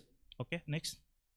Okay, now is we are record the Malaysia is about 0.5 and until 1.5 derajat Celsius. The temperature is increasing. So why is that? This is very important. That is one we have choose the material. There is contamination with the weather. There is hot weather, and there is will be effect on the durability of the material. Okay, for outline today, there is I would like to introduce, and then is material, and then is about the method, and then is next is about the test and how the result. Next. Next. Okay, so why is this important for the material in concrete? So let we see is the some example that is where is the building is exposure with the high temperatures. So what happened? Is it this building is need to demolish, or we need to repair, or we need to build a new building? So this is very important. If you see that one is the building after their exposure with the high temperatures, so mean is we need to have the sum of the budget that is to demolish the current structures, and then is we build a new one. Or you want to repair. Is it once we repair, is it this one is still can sustain like the original exacting material or no? If not, then this will be is no it's no benefit that is we need to repair. Okay, this example for the the building is exposure with the fire. So there is a 42-story skyscraper in the China, where is we can imagine that one is the structures, the temperatures inside the building. So is this very important for us to looking for the material is that can be sustained for the high temperatures. Next.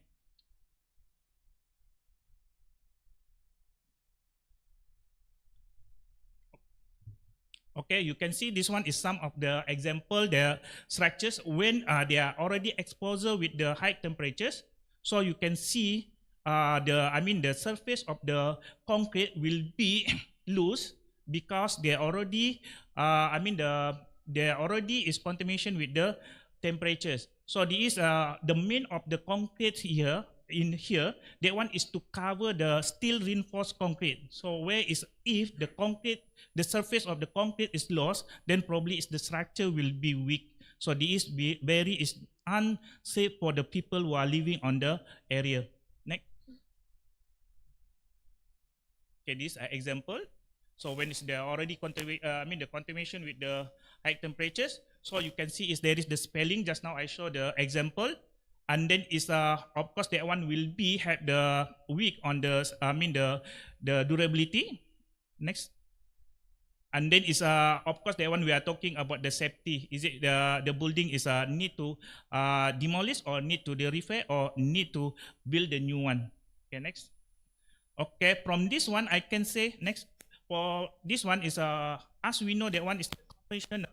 The material, the concrete that we are using in the common area. That one is the material. That one is normal. That one is we have the cement, and then is we have the fine aggregate, post aggregate, and also is the water. This is the main of material they use for the the conventional concrete. So this will be have the challenge for us when they are contamination with the high temperatures. So you can see from here is if the normal or the conventional concrete is contamination with the high temperatures, so there is the cracking and spalling happen with the structures, and then there is the loss mechanical integrity, and then also is there is the full term resistance. This will be happen when we are use the conventional concrete that is affected on the high temperatures. So why we need to see is innovation, where is the material or the additional material can add it to the concrete. Okay, next. Okay, so this why is nowadays I think is everyone is heard about the nano, and then is what is the nano. I think there is the many type of the nano is in the market. So let we see what is the nanoparticle in the nanoparticle. The concrete is actually is the waste, the fine aggregate. That one is the size is maybe is less than 100 micro.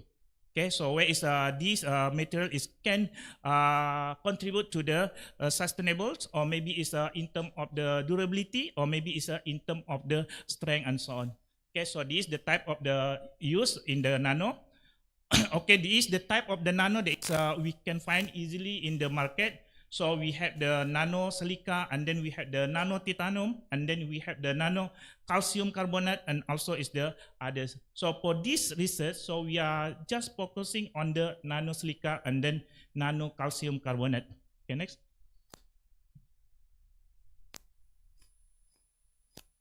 Okay, so next is the method. Okay, next.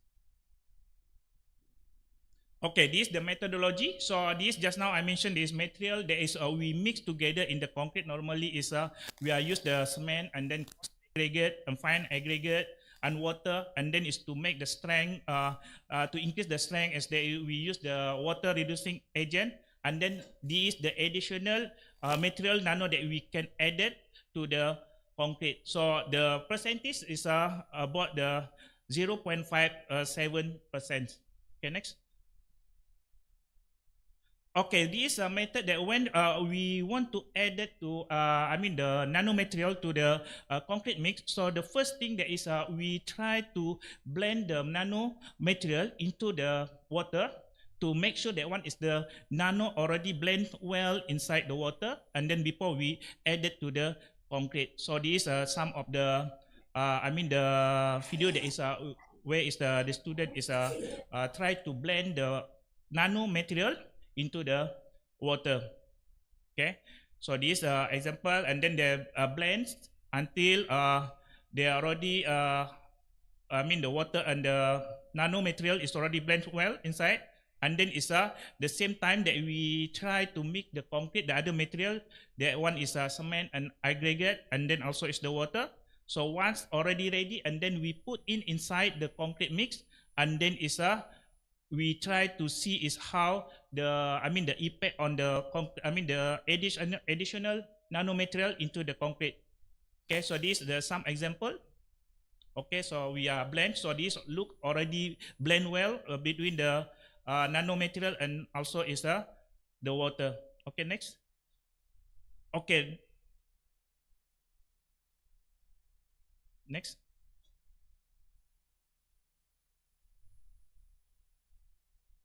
Okay, so this after we mix together with the the nanomaterial and the concrete. So you can see this the normal test we need to conduct after we are already mixed together. So the first thing is that one is of course that one is about the slump test. Back to the previous one. Okay, we need to conduct the test. That one is a slump test to ensure that one is the material when we added the nano there is will be meet the requirement of the design. Previously, please. Okay, so in this case, we are prepared three type of the sample. So the first is that one is cube, and then is beam, and the cylinder. And then is after we casting the material, and then we take out we keep 24 hours, and then after that we put the material, the sample to the water. This we call the curing time. So where is the curing time is very important for the concrete, the fresh concrete, because we ensure that one is during their hard, the water inside the concrete is still maintained. Okay, next. Okay, this is the sample. Okay, now is after put the curing. So we take out the sample, and then we try to simulate. Okay. With the real of the the high temperatures. So we put in the sample into the oven. So we try to put the different percentage of the nano, and also it's different of the we call the concrete. The temperatures. So the first you can see here is the 0 nano% composite. That means this conventional concrete. That means without any additional material.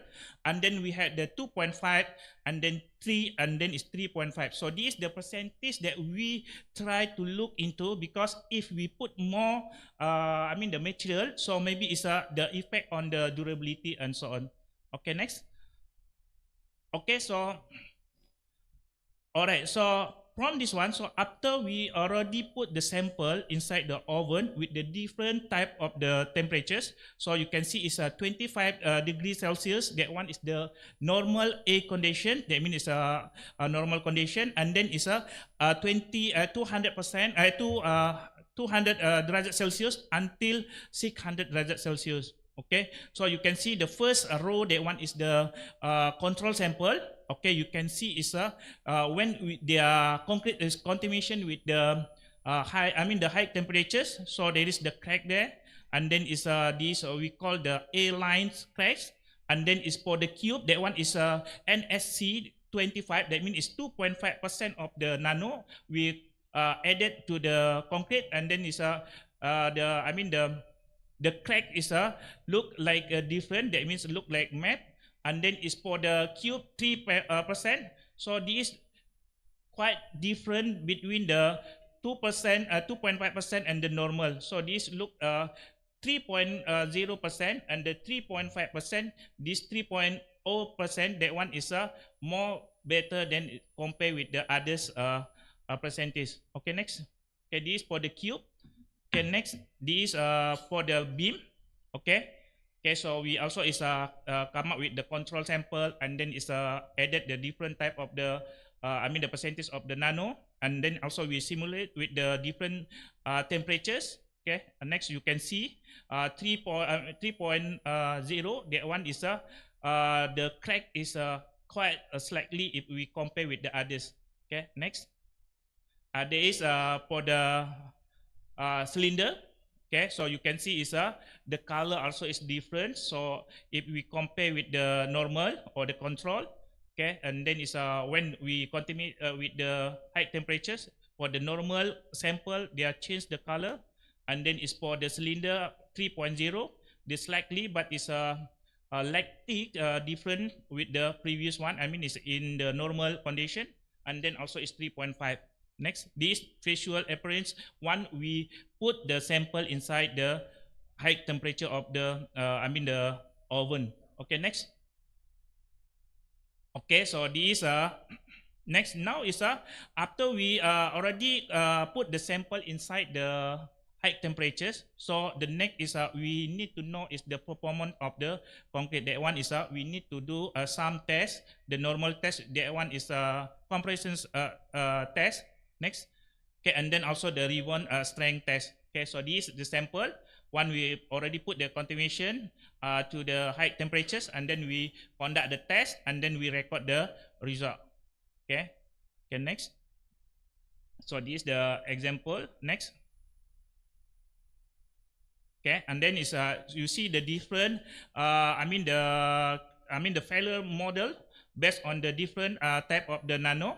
Okay, so you can see is the number 3. The one is the model. I mean is 3% of the nano. The crack is quite better in compared with the others. And you see is 3.50. There is the void there, and there is mean is when we add more, so that mean is the material will be absorb the water, and then is this will be create the some void inside the concrete. Next. Next. Okay, next. Okay, now is we go the the result from the compressor strength and ribbon test. Next. Okay, so this is the ribbon test. Okay, that means we directly do the test on the surface of the material. Next. Next.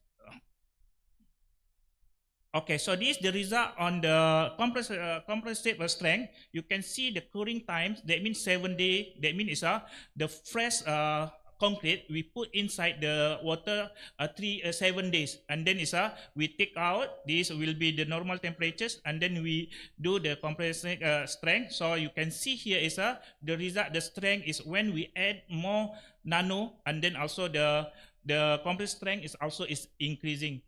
Okay, and then is the second row, that one is 20x. That means 7 days after the curing, and then we leave it to the A temperatures. That means normal temperatures, and then after the 20x, we conduct the test, and then also is with the different type of the percentage of the nano, and then we can see that one is 3.0%. That one is give you the optimum compressed strength, and then also is for the last one is that one is 28 plus 7 for the 600 derajat Celsius for the temperatures, and then is the nano added to the concrete. That one is 3%. Also is give the optimum compressive strength. Okay, next.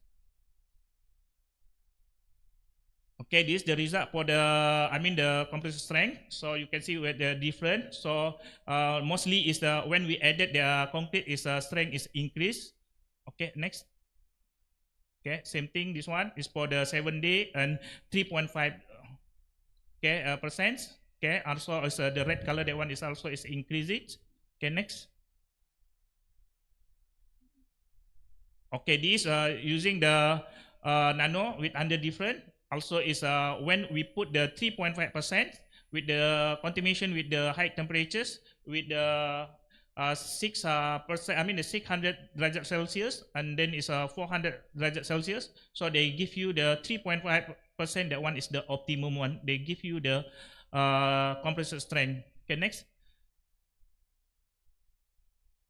Okay, so this so now you can see the difference between the 2.5%, 3.5%, and until 3.5%. So you can see the red color, the red line. That one is under the 3.5% nano. They give you the optimum strength if we compare with the normal one. Okay, next. Okay, this for the ribbons hammer. Okay, so using the same thing, so 3%, that means the trend of the 3% of the nano, that is give you the optimum compressor strength or the strength of the concrete. Next. Okay, this is for the cube. Okay, and then it's next. Okay, so now is a discussion next. Okay, from this one, I can conclude that one is the compressor strength of the nano concrete is higher than of the normal concrete. That one is a 3.0% composite nanomaterial is the most beneficial to the mechanical properties. Okay, and then the simulation of the fire and extreme high temperature environment. The result of the compressor strength comparison between the 7 days and 35 days. So the higher temperatures reduce the performance of the concrete. And then is the 3% nano concrete maintain the high mechanical properties. And then is the last one. Can back previous one. Okay. Okay. The last one is about the result rebounds. Also is give the trend of the compressor strength is 3.0% of the nano. There is give you the optimum. Even that one is they already contaminate with the high temperatures. Okay. Next. I think this all from me. Thank you very much. Okay, thank you very much. We can continue for the next speaker. In Zoom, Mr. Professor Marcus Vogel. Hello, Professor Marcus. Are you here? Professor Marcus is the Urban Planning and Design at the University of Stuttgart, German. He is registered architect and urban planner. Oh, okay. How are you, Professor Marcus? I'm very fine. Good morning to everybody. I'm sorry not for joining in Jakarta, but at least I can join you via Zoom. So Okay. thank you so much for the invitation. Okay, that's good. Okay, can you share your presentation and continue 10 minutes? Perfect. I will share the screen, and so I hope you can see it.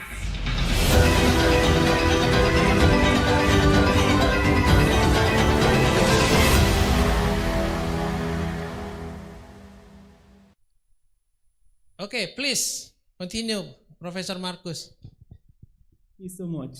So good morning to everybody in the audience, but also on the screens. And I really, I'm quite grateful to Professor Privadi, who invited me from the organization committee, and also to Redno, who is organizing with me all the technical issues, etc. So I hope that we can manage that via the distance quite well. What can I contribute from Stuttgart, right in the center of Europe, to the LIVAS seminar? And I thought in the preparation, it might be interesting to share, let's say, what our challenges are at the moment, and that these challenges are much more societal challenges than spatial ones. But these spatial challenges, I mean, you will see during my presentation. So I will focus on public spirit and the common good. But actually, it's not just me. It's also, let's say, my colleague at the chair and also in the studio, Professor Dr. Martina Baum. So it's like us and a team of around 10 to 12 people in the chair, but also in the practice, that we collaborate and that we teach, that we research, but also that we practice. So in that sense, for me, it's very important to show both. On the one, what we do in practice, So this is what the studio is called, Studio Urban Strategies. But on the other, also what we do at the Institute of Urban Planning and Design at the Stuttgart faculty. So if I'm talking about these two terms, actually I could refer to the Latin sensus communis and salus publica. So in that sense, public spirit to us means it belongs to everyone and is for everyone, whereas the common good, it affects everyone and is accessible to all. This, let's say, as a societal base and posture, we are working with a certain methodology that means to reparare et curare, repair and take care. So this is our design strategy in order to discuss this social challenges of the public spirit and the common good. As I'm quite reduced in time, actually I was thinking to really show a kind of umbrella what could be interesting, but I will focus on the role of the public in times of crisis, talking about one project. I'm not talking about transformation strategies rather than master plans, but I invite you to check our webpage and to look at the projects there. And I will finish with what we call the theory of practical urbanism. This is how we engage as university in public space. So the role of the public in times of crisis. A project that we did over the last years, and I really hope that all the slides work quite well, is what we call täglich. In the translation, it means every day or everyday life. And it started in 2008, and actually already, as I was still teaching in Buenos Aires Faculty of Architecture and Urban Planning. So we see in all the different societies, diversity as a potential and multiplicity as a breeding ground for the urban condition. But what does that mean in space? In that sense, we were inspired by certain visits to Sao Paulo, and this is one project by the architect Lina Bobadi, the CEST Pompeia, which is actually a transformation of an old industrial building. And it is filled with the sports, cultural events, medical services, but also, and I think that's very, very important, a safe public space, a place where we can stay just being as a human being in the urban society. So this is what we confronted in the research project täglich. We started to create a cosmos of postures, of social postures, but also of spatial relevance. So in that sense, talking about everydayness, talking about inclusivity, talking about polyvalence, but also talking about architecture as infrastructure, but also on the necessity of cooperating and trust. So we defined in a very interdisciplinary way all these 22 terms of the cosmos. And in that sense, I might shortly read one that you understand would say the way we were thinking and we were arguing. So it's not just a kind of spatial design, but it's also showing the reflection in a very interdisciplinary way. So in that sense, the places pertaining to the everyday life are often not to be found in the floodlight of public awareness or in the guidebooks for a city. Rather, they constitute the substructure of an everyday routine of urban existence and of habit in the best sense. They emerge on the basis of autonomous and situative decisions.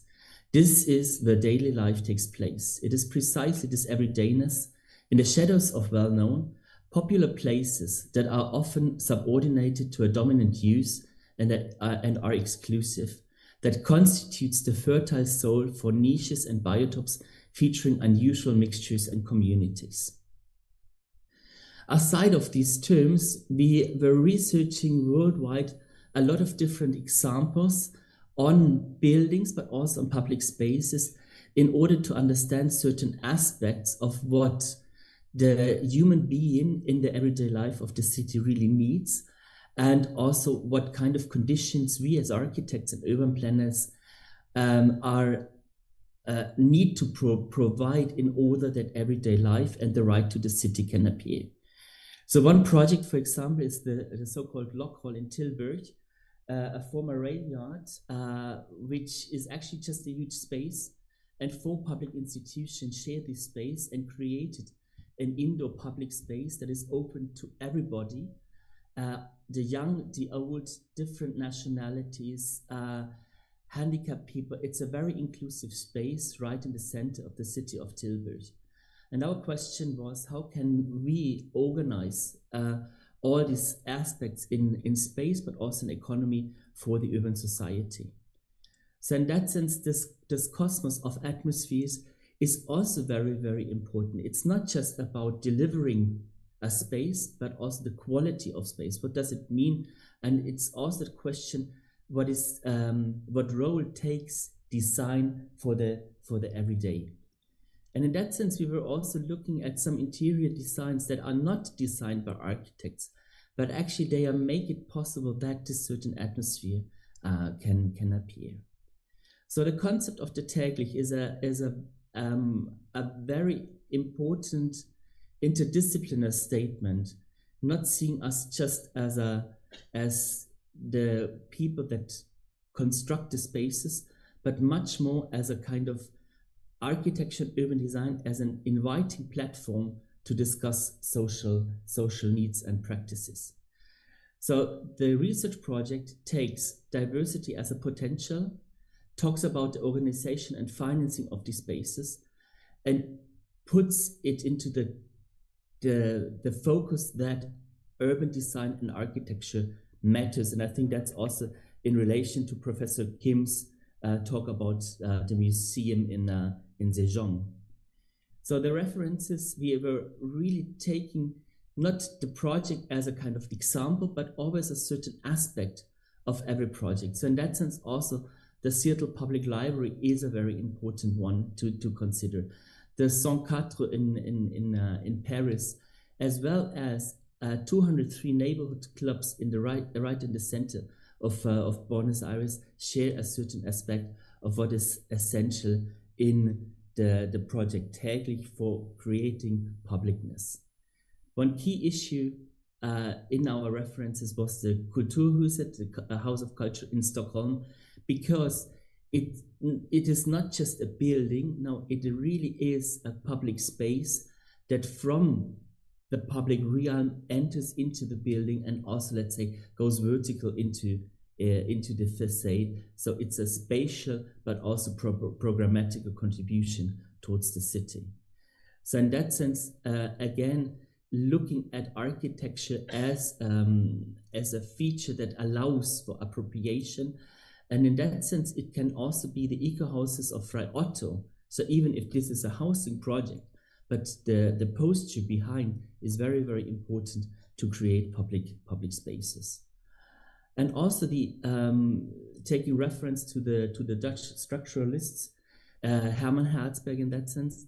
This is a picture of his school in Delft, his first school that he built, talking about polyvalence and elements that people can appropriate and change, and in that sense invite for appropriation. I think that's also very, very important if you're talking about democratic spaces and the role that we need in order to engage with society.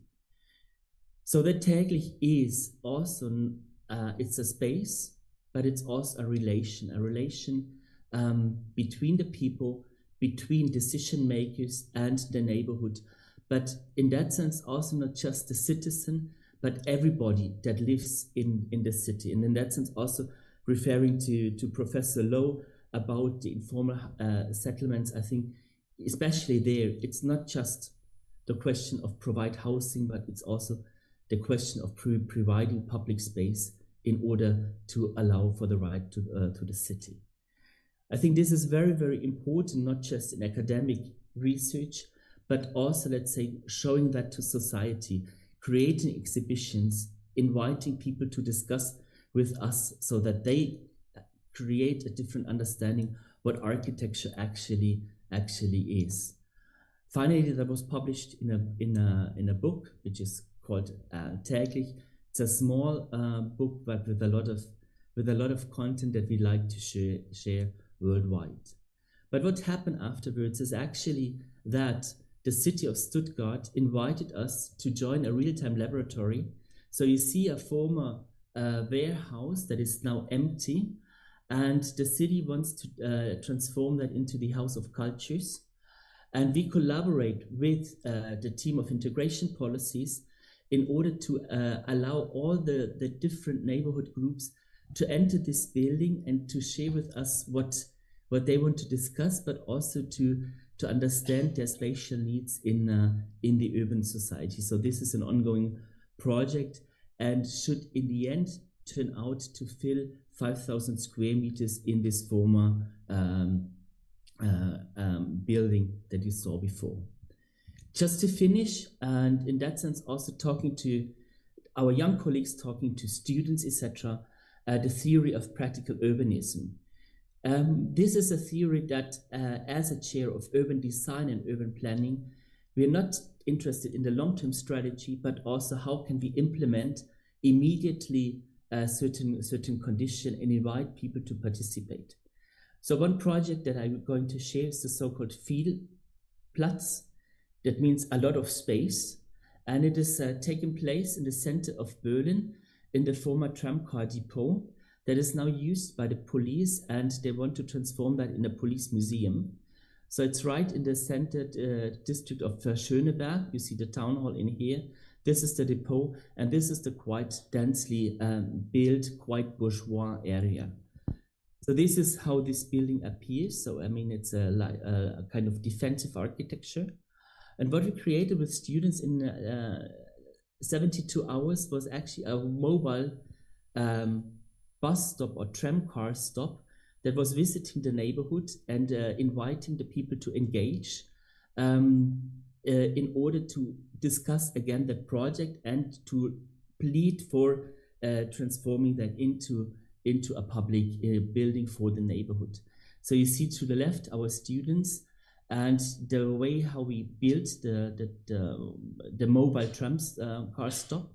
It just took us 200 euros of a whole budget and these 72 hours of work. And then you see how we traced, let's say, in the neighborhood with our tram car spot and invited the people to really join us. And in the last event, there were already a kind of 300 people from the neighborhood pleading for opening the building to the public. And I think in that sense, that's also a task of universities, of really engaging in creating the right to the city, creating the right to livable spaces, as what it is the topic of your seminar. And this is also the possibility to download the theory of practical urbanism, even in an English article. So in that sense, that it would be available for you.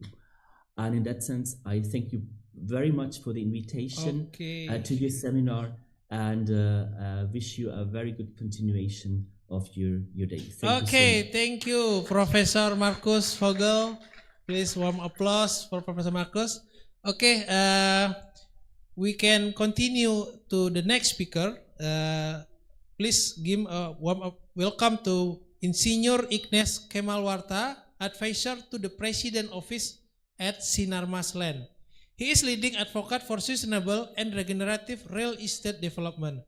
Currently serving as chairman of the Green Building Council Indonesia or GBCI, vice chairman of Real Estate Indonesia, vice chairman of Kadin. His expertise spans green building certification, corporate governance in property, and international real estate collaboration. Please give warm applause for Mr. Ignes Kemalwarta. Please.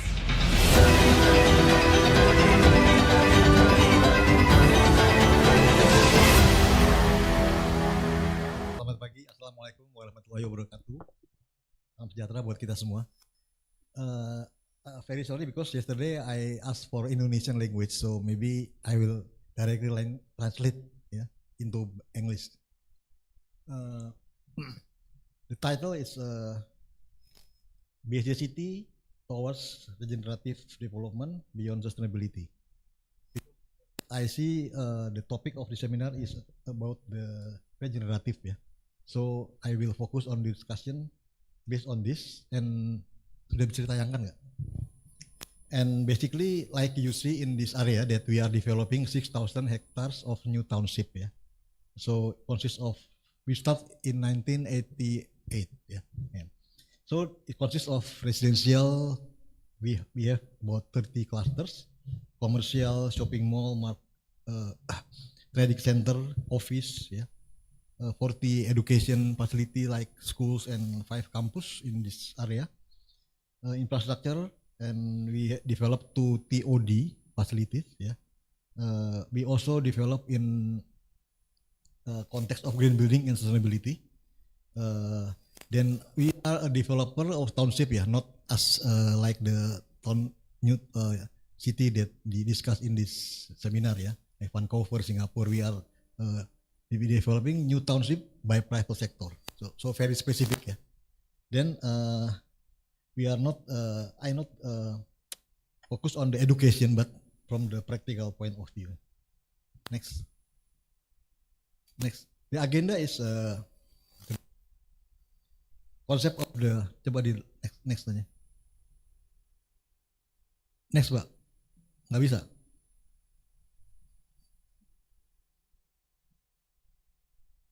Oh ya, okay. The concept of overviews about the sustainability and regenerative, yeah. Then comparison between sustainable and regenerative, because until now we developing by sustainable development, but in the future maybe we have to face about the concept of regenerative, yeah, because it can be more faster, can reduce our temperature 1.5 degree according to Paris Agreement, yeah. So our approach regenerative for design and design sustainable, then towards regenerative development in basic city. Yeah. Next. Based on this, I think that the sustainability next ya. Ini agak singkat nih, bisa lebih cepat nggak? Lambat banget nih kayaknya.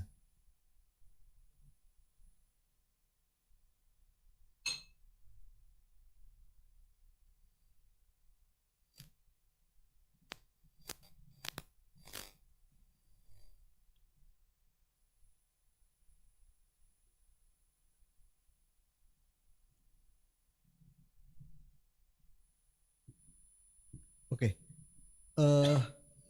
Maybe tomorrow or today, Pak Betram will presentation about the BSD. So I don't talk about the planning and all developing by BSD, but more to the how we do the change from the regenerative. Yeah.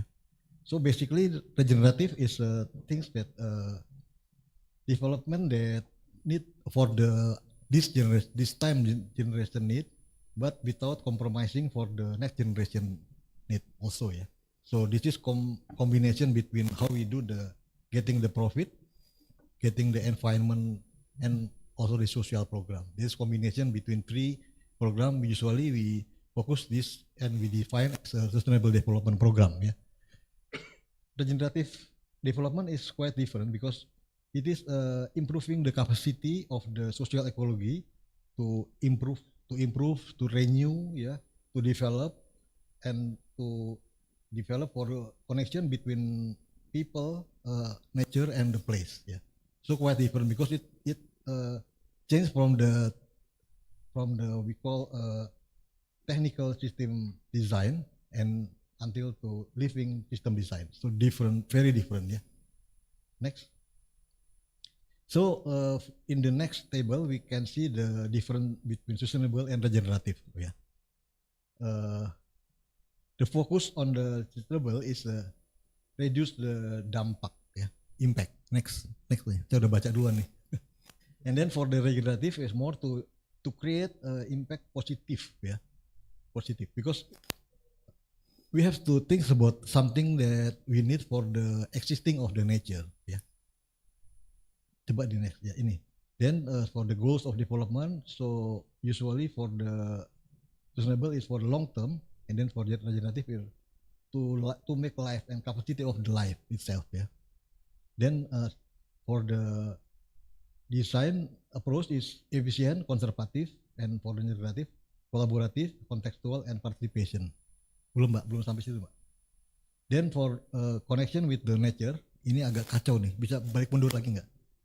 Connection for the nature as a source of the that we have to keep, we have to maintain ya. And then regenerative nature for the our partner life ya. So different definition. Saya masih di halaman sebelumnya ya. And then role of the people to manage or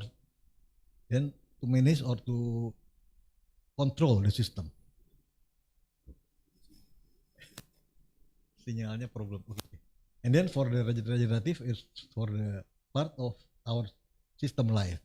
Yeah. So this is the paradigm that maybe we face in the next future to move from the sustainable to the regenerative. Yeah. Next, baru yang biru-biru tadi ya. So what is the next step that we have to consider ya? Bisa di halaman berikutnya.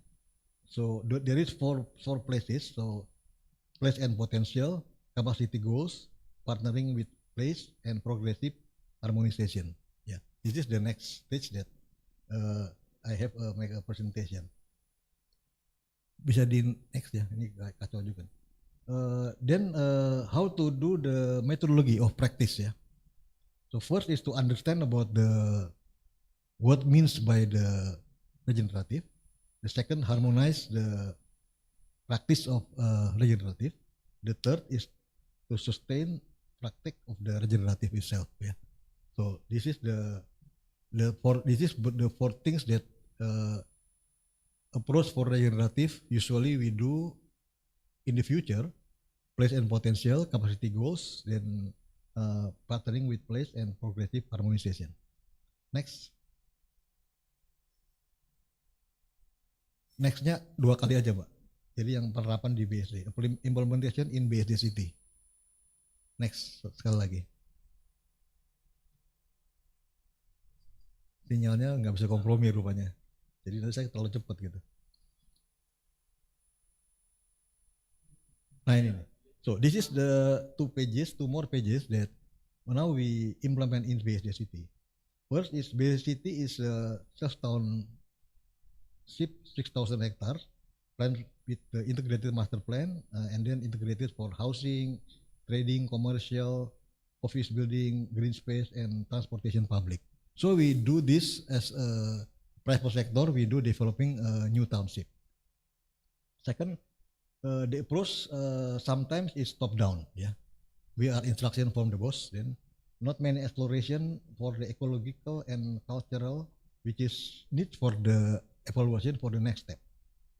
So the instrument like a botanical park, we have a 10 hectare botanical park in Nafa Park, and then Nafa Park is also the cluster that getting the Prinsip neighborhood. Yeah, it is good for the foundation, but still need the implementation and more local understanding. Yeah. So the second is basically implement the certification green building in all properties. Yeah. So we have now about 14 buildings in BSD, which is green certificate with 28% green material, and then energy which is 30% until 37% saving. Manage the rainwater, energy efficiency, and water conservation. Also, it is more reduce the impact, yeah, not to create the positive or improving the capacity ecosystem. So it need by regenerative, improving the capacity of ecosystem. Yeah. Then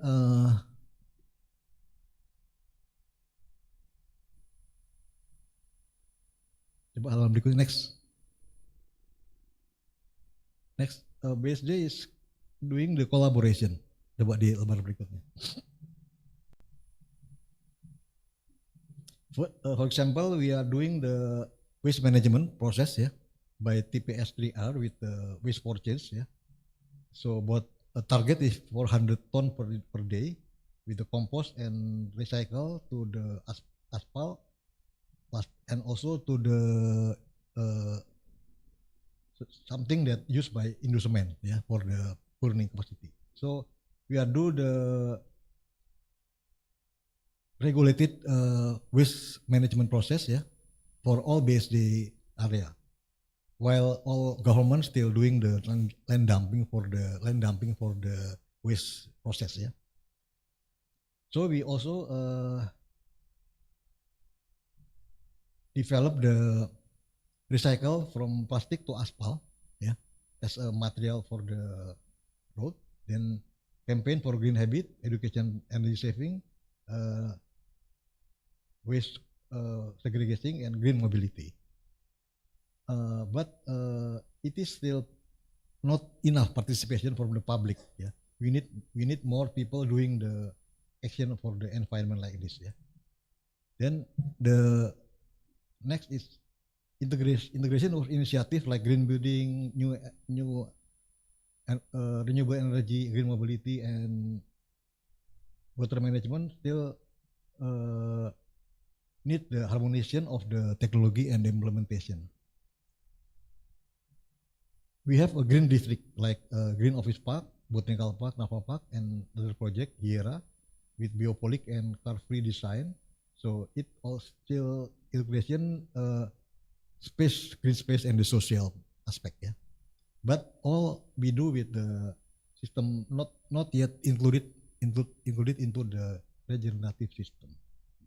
So next, so we are improving now, yeah, by 8 aspects at the first stage to go into the regenerative. First is the strengthen for the environment. So we plan to change all system design, construction, and operation based on the regeneration aspect. For the circularity and recycle material, we are following the circularity process because, for example, for the plastic materials, yeah, because circularity is process which is most minimum carbon embodied. So we do this as a continue this process. For waste management, we are developing the process of waste management with the more participation from the house owner, yeah, to the toward zero waste. Then for the looping system for the water, we are doing the source from the river. So it is sustainable source, not from the ground. We manage the water treatment plant distribution, and we are making the saving water, and then put the water again into the earth. Yeah, so we are making the looping of the water for the adding the groundwater capacity. Then for the energy integration energy, it is very important, the energy, because it is very critical. So all building have a platinum green chip. Yeah, so we result about 20 to 30% energy saving, and then we are doing the renewable energy and also from PLN certificate. So last we will do the carbon trading at the rest of the energy to get the zero carbon in 2060. Yeah. Then TT transportation, we will make a broader yeah, service for the public transport and using electrical bus stage by stage because it's expensive. So intensification of TOD, yeah, we have 2 TOD now, and also try to get the extension of MRT Lebak Bulus to Serpong to improve the volume of transportation who using the train rather than to private car, yeah, to reduce the carbon footprint again. Yeah. So the last is improvement of green home, because now we have 2 clusters with the home certificate, yeah. So that also with the ecosystem. We have 2 certificates from the cluster, and then we make sure that the ecosystem will be support like source of water, liquid water, liquid base, and then solid waste process. So this is the 3 ecosystem for housing. We make sure that it is run at the environment friendly capacity. Next for the conclusion that this is the last yang terakhir satu kali. We start from the main component for the city development, yeah, which is the energy, water, waste, open space, green and bio4, because we have also doing the bio4 process, yeah, community and material. This is most important things that become the main component of the city development. So we try to have process beyond sustainability, yeah, with new goals. Yeah, the new goals is ecological regeneration, energy, water, and materials. Then social regeneration, education, MSMEs and communities, and then economic regeneration, long-term values, lower cost, and stronger brand. So the architecture is not just physical; it's about building, living, and thriving, resilient cities that continuously benefit people and the planet. Yeah. Okay, thank you. This is Okay, thank you very much for Mr. Ignes. Very inspirative about the BSD development.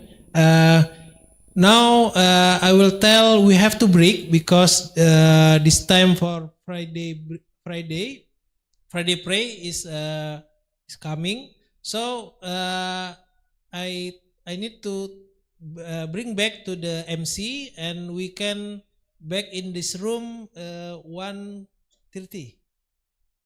1 o'clock. Okay, 1 o'clock. Okay, please MC.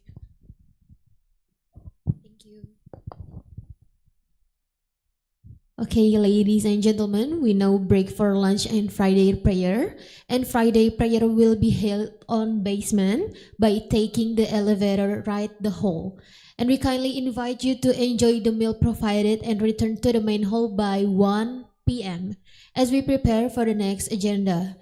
And also for the all participants, please check your assigned name and topic at display on the screen for the parallel session later. Bapak, Ibu, dan hadirin sekalian, kita akan break sejenak untuk sholat dan juga makan siang. Sholat Jumat akan dilaksanakan di basement, bisa melalui lift di sebelah kanan hall dan turun ke bawah. Dan mohon untuk kembali lagi ke hall pada pukul 1 siang nanti, dan juga untuk Bapak Ibu dan pada saat nanti parallel session akan dibagi ke 2 room, dan untuk assign roomnya nanti akan ditampilkan di screen selama nanti lunch berlangsung. Terima kasih. Please sit comfortably.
Ladies and gentlemen, we are pleased to welcome you back as we continue our international seminar session.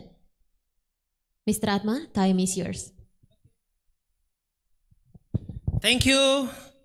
I invite Mr. Professor Kim, Professor Defri, and Pak Ignes.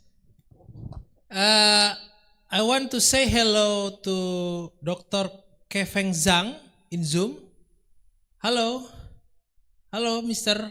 Oh, how are you? Hello. Good, thanks. Okay. Thanks. Ladies and gentlemen, please give a warm welcome to Dr. Keveng Zhang, Senior Lecturer at the Water Research Center, School of Civil and Environmental Engineering, UNSW, Sydney.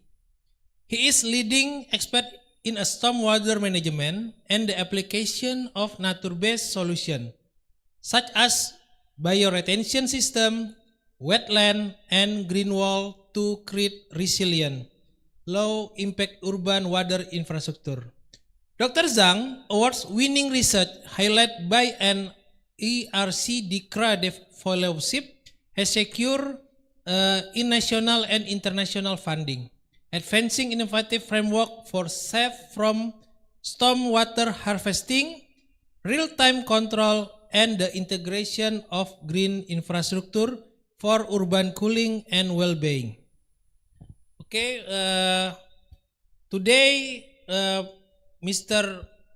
Keveng Zhang will green wall, cleaner wall, treating and engineering contaminating in grey water. Okay, please give warm applause to Professor Keveng Zhang.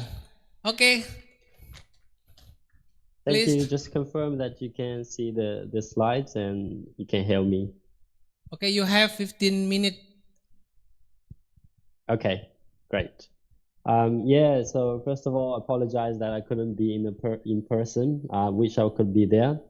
And I'm very honored that that the committee has invited me to give a talk on what we do in Water Research Center of UNSW. So today I'll be talking about more water management by using nature-based solutions, and specifically in this case we're using green walls to clean the grey water.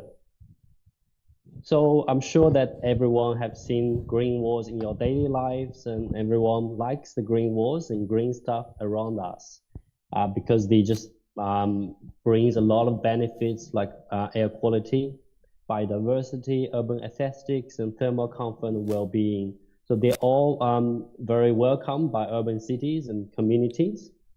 One problem that I want you to think about is water. How do you actually use water to irrigate the systems, and what will be the water demand? Mostly these systems are irrigated by fresh water, which is not really needed because we don't really need high level water quality for such systems.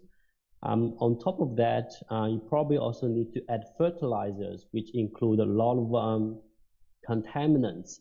And because of that, the green walls that are looking nice may become an issue, actually an exporter of the pollution.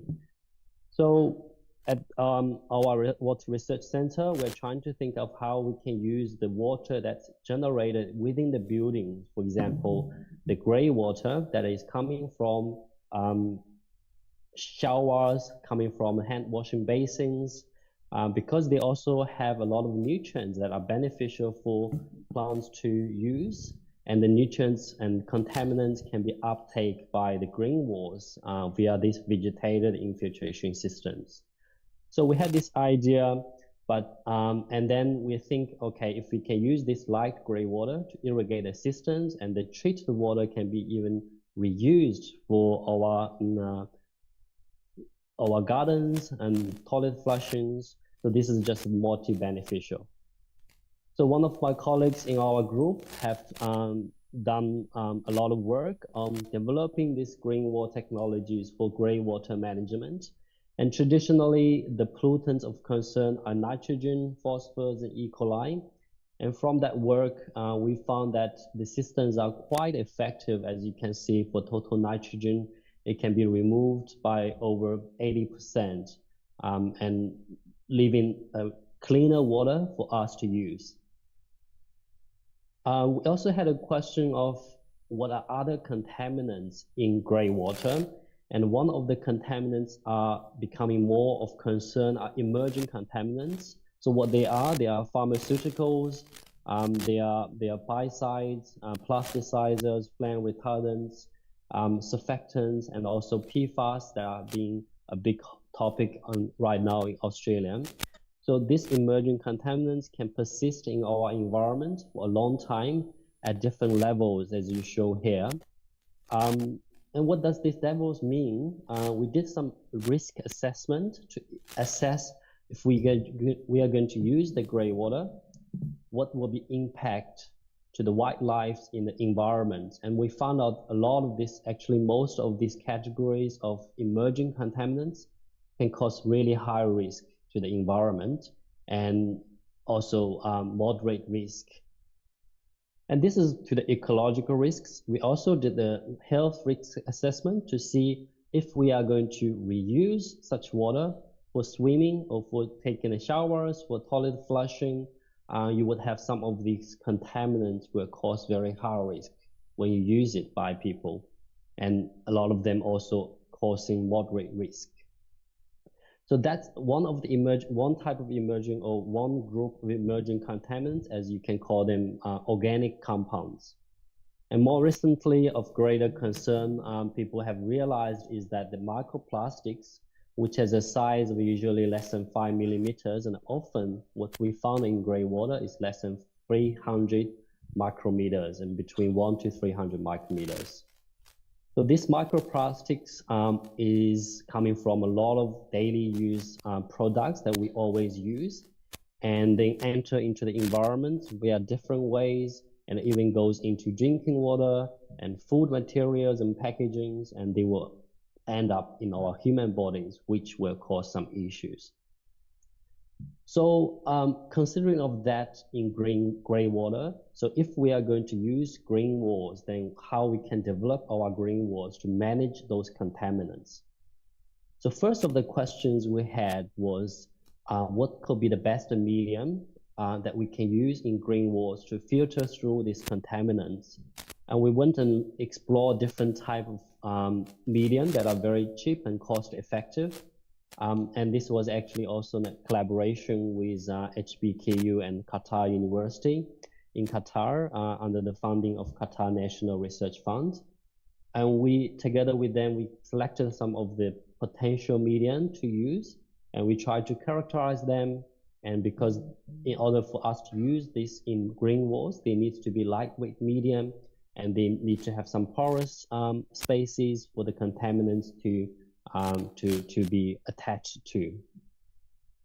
So following that, we did try to mix up this medium with different emerging contaminants across different categories, and try to see if this medium is able to absorb those contaminants just by pure adsorptions.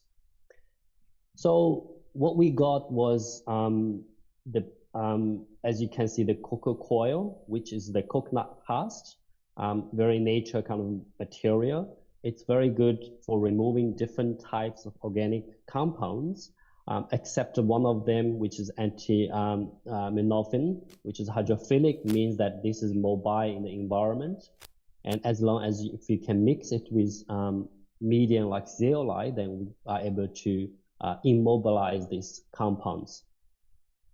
So then after that, we thought also need to try to balance, because this is water treatment systems.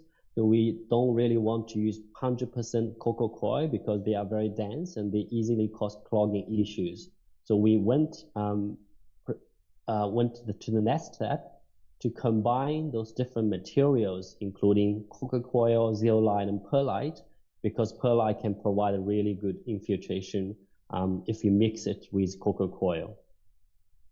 So the next step, we came up with different medium mix, cocoa coir with perlite and cocoa coir with zeolite, and also a combination of three. And we found out all of these combinations are actually providing pretty good water treatment performance, but also infiltration capacity. In order to remove these hydrophilic compounds, which I mentioned that are very mobile compounds, we thought it's important to have zeolite, but also to have perlite to improve the hydraulic efficiency. So we ended up having the option 3 to do a further testing.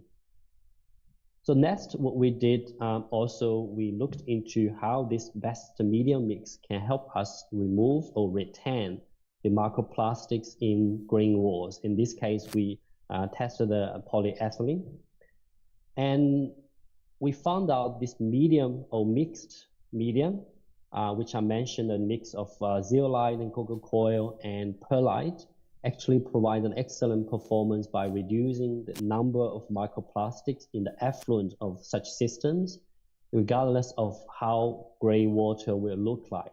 So we think this is offering a very good solution in terms of the medium mix for the green wall systems.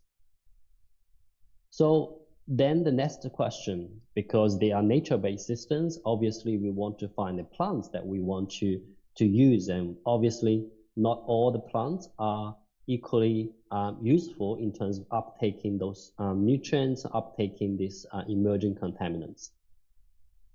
So we went and selected different plants to testing. I listed here 9 different plants, and we've set up that in our glasshouse laboratory in multiple replicates. And obviously from the start, we immediately found some of the plants, they don't really work well, especially these are more water intensive and wet systems. So in that case, we had to remove some of the plants for long-term studies, but we still went ahead for testing more than 8 different plants. So this is how we set up in our glasshouse laboratory. And you can see the green wall systems, they look pretty nice. They have different combination of ornamental species and grasses. You can refer to the publications for more details of those tests. And this is one of my students who were doing the monitoring, and he was at that time interested in monitoring the plant health and how the plant grow over time and whether the emerging contaminants will have an impact. I'm going to just quickly show you some of the results. We found out one of the plants, which is called a carex. It's always been found to be useful in all sorts of nature-based solutions, and obviously it's not as surprising that we found this also quite useful. And also we found a little ruby, which actually looks pretty nice and a bit purple color, also works very nice. However, some of the plants, for example, the Danila tasmanica and also coastal rosemary, they were a bit of suffering and struggling after some drying periods, and thus those will be excluded if you want to collect them. And obviously, nature-based solutions work differently in different regions, so we always recommend that local selections or local tailoring studies and research are very important to do. Obviously, what we have got from our experiments will be a good starting point. For example, we always find out that media or the plants that have very dense and fine roots are often more useful than other plants. So as I said, we were also very interested to see if the plant health were affected. So we designed a 3-phase study to dose or to irrigate these systems and these plants with different levels of emerging contaminants, from the very low level, phase 1, 5 microgram per liter, to very high level at phase 3, 500 microgram per liter. And surprisingly, actually, we didn't find this had a big impact in the chlorophyll index. As you can see on the top corner graph, you can see we also have a group 1, which is a tap water control, and group 2 is gray water control, so you don't add any emerging contaminants. And group 3 is where you add emerging contaminants. Water, because they have nutrients, the chlorophyll contents in those plants are actually higher than if you irrigate just with tap water. And we also tested the growth rates.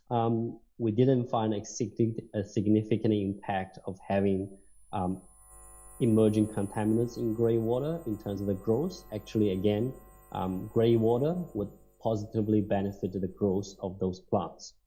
Although you can see the stage 3, which is 500 microgram per liter, the growth rate are much smaller, but this is because it went into the winter time. They don't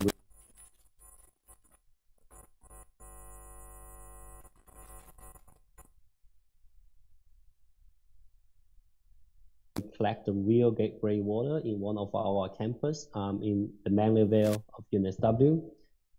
We tested over time and we found out the systems are also working very well. We irrigate them with real gray water from the sinks, from the showers, and also the emerging contaminants that are naturally occurring within the gray water are also getting removed very well. So what's next? We were actually thinking whether we can have the vertical agricultural, urban agriculture kind of context, whether we are able to grow the vegetables and crops in the green water systems that is irrigated by the gray water. And obviously one of the biggest questions is that is it safe to do so, and whether the contaminants will be accumulating in the edible parts of the crops, and that's what we will be exploring in the next phase. We also tried to work out whether these green water systems for gray water management can provide cooling effects. And obviously, as you can see, this very blue area shows much lower temperature. This is surface temperature from a thermal camera, and this is much lower than the surrounding hard surface walls there. And this is surface temperature, and you can clearly see reduced temperature. We also measure the air temperature. As you can see, we placed some air temperature sensors in different locations of green walls, either under very densely vegetated area or very light vegetations. And we already found out, not surprisingly, if you have denser vegetations, the air temperature can be reduced significantly, especially during the hot time of the day and hot time of the year. So that's very much the overview of what we have been doing. So in summary, we think the green walls are very useful for water management. And if you can choose and optimize the medium and plant selections, it will be very effective, and plant health hasn't been affected that much. And they are able to reduce the emerging contaminants, including organic chemicals and the microplastics. And they can provide a cooling environment, and in the future, they can be even more sustainable, providing urban agriculture and all sorts of different benefits. So that's all from my presentation. Okay. And thank you. Thank you very much. Please give applause for Dr. Zhang. We continue to the discussion for this session. I invite the participant in this hotel and the participant in online in Zoom. So we open for the one session. Okay, one session. Please, someone to have a question for this presenter, you can ask. And from the Zoom, please EO to resume for all speaker. Okay, maybe still waiting from the room. If this from Zoom, you can share in the screen. Okay, question for Mr. Ignes. Mr. Ignes, we understand that government has issued regulation governing housing developer as stipulated in law number 1 of 2011, concern housing and settlement area. This regulation cover various aspects including technical criteria, housing requirement, and the right of obligation of both developer and the community. My question is this: in reality, I have observed that several open space or RTH in residential area initially provided by the developer have been converted into permanent building, such as local government initiate construction like a religious affair office or public school. Is such a convention legally permissible? And secondly, do the residents have the right to file a legal complaint or lawsuit in court regarding the loss of their right to access this designated green open space? From Mr. Teku Nasrullah. Okay, thank you, Mr. Teku Nasrullah. Okay, the next question, Mr. Ignas. Only one? Oh, okay. Please, Mr. Ignas can answer. Thank you, Mr. Teku Nasrullah. Yeah. According to the regulation that 30% of the developed area, that we get the SK izin lokasi should become the green area, or RTH, ruang terbuka hijau, and it is divided into two parties, public RTH and then private RTH, like that. So the question regarding the facilities for the public schools and something like that is not part of the RTH, because in the zoning plan there is for the residential, for the housing area, for example, and then for the commercial, and then for the semi-commercial, then for the public facility. So 40% of the 100% zoning is for the 40% for the public facility, or pasos wasum, or PSU now. So the question is not related with the RTH itself, but maybe it is for the zoning for the public facilities or semi-commercial facilities. So I think there is no connection between the RTH zoning and then for the public facility zoning. It is different.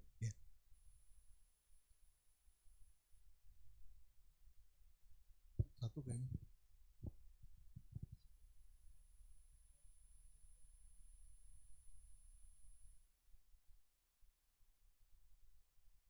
Yang mana? Oh.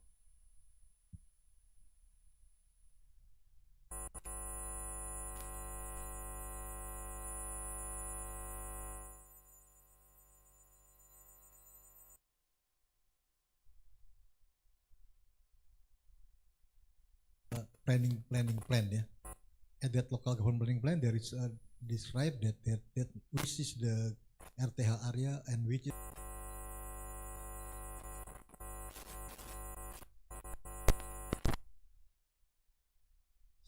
I think people have can complain to the local government first, why, and ask why this zoning is changes to another. I think it is can be done. Thank you, Mr. Ignas, for the answer of the question. And we continue to the next question, please. Okay, question for Dr. Deprison Samsunur. Regarding the nanoparticle mixing method, of course, it must be carried out by expert. However, in field implementation, there are often findings that deviate from the proper procedure, such as in work method or worker behavior. My question is, how should we respond to this issue, especially when we are also under pressure to accelerate progress? Thank you.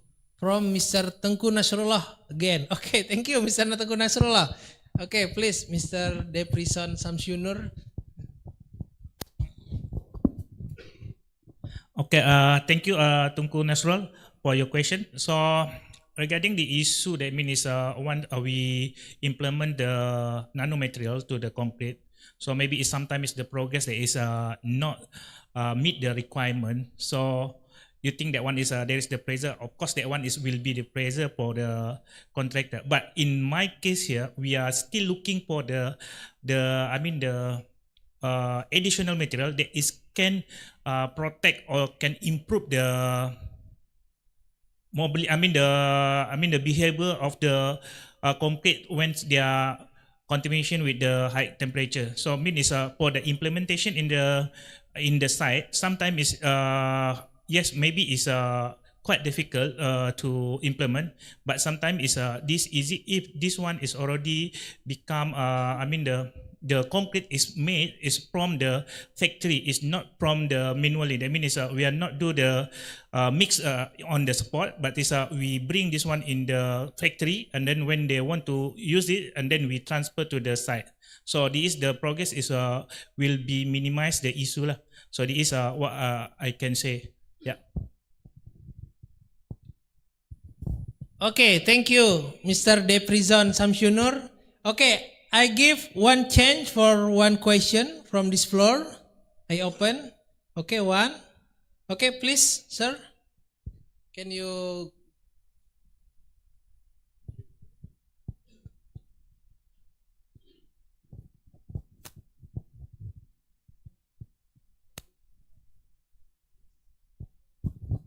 Thank you very much. My name is Doni. I'm practitioner in urban design. I have a question for Professor Song. It's in your abstract you mentioned that the museum is a key component to the new capital. Yeah? That it can encourage official families to settle in the city. Could you elaborate further? How could this cultural facility can attract this family to move into the city? That's the first. And then the second question is for Mr. Ignace related to BSD. As I understand, BSD has quite a lot of education facility, but and could you elaborate the impact of this education facility to the population generation of the BSD, Pak? Thank you very much. Okay, thank you, Mr. Dodi. First question for Professor Kim. Professor, please. Well, thank you very much for the question. Yes, how cultural infrastructure and amenity can play attracting or encouraging people to stay in the new town. The primary reason for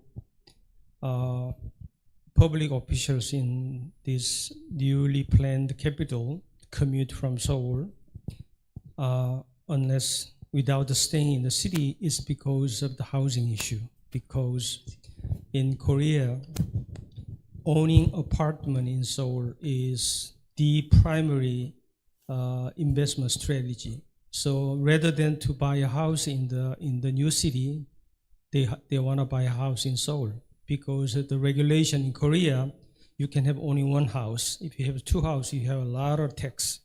So they just concentrated buying in Seoul. And the second is education, because like Indonesia, we have a high competitive educational situation in Korea. So everybody wants to go to good universities, so they have to go to the Seoul. These are two primary reasons. It's highly complex issues, but the deep bottom of this housing educational issue, there was a certain cultural inequality. Younger Asians try to stay within the great metropolitan area, because if you go to the provincial area, there's less cultural facilities. It's a hidden. So I think this cultural infrastructure cannot solve all the problem, but I think this is one of the most important infrastructure. Let's talk about the Washington, D.C., right? I mean, there was a Washington Mall, there's a lot of people there, right? So it's kind of a trigger for the people become interested in staying in the city. So I think this cultural infrastructure is very important. So I'm not sure about what's the plan in the Indonesia, but it just building public housing or the government office is not enough. Cultural infrastructure has to be there for the younger generation. So that's my. It's not my just a theory, but if you look at all these relocation capital plan in the urban history, without this infrastructure, the plan is not successful. If you look at all these greater cities, West Europe and Asia, every big cities, every interacting city has a cultural facility right in the center. Okay, thank you. The second for the Mr. Ignace, please, Mr. Ignace. Okay, thank you for the question. Education facility is one of the catalysts, that can make the growth population. From the beginning, when BSD start, I involved in BSD start in 1989. So our research is based on what choose for the first live in the new area. The research say that they need a market, pasar, they need school, sekolah, and park. Three facilities is very important thing that people can attract to live in the new area. With this, and then I try to get to Arsta Santa Ursula as a Catholic school, and then for the Al Azhar for the Islamic school. So by then the population is growing. So it's proven that the schools is become catalyst to make a crowd of population. Then also we look at the some area, for example in Gading Serpong or in many places, that sekolah-sekolah or schools is become the catalyst for the crowding people. Like penabur, I see penabur in everywhere in Jakarta. So it is proven.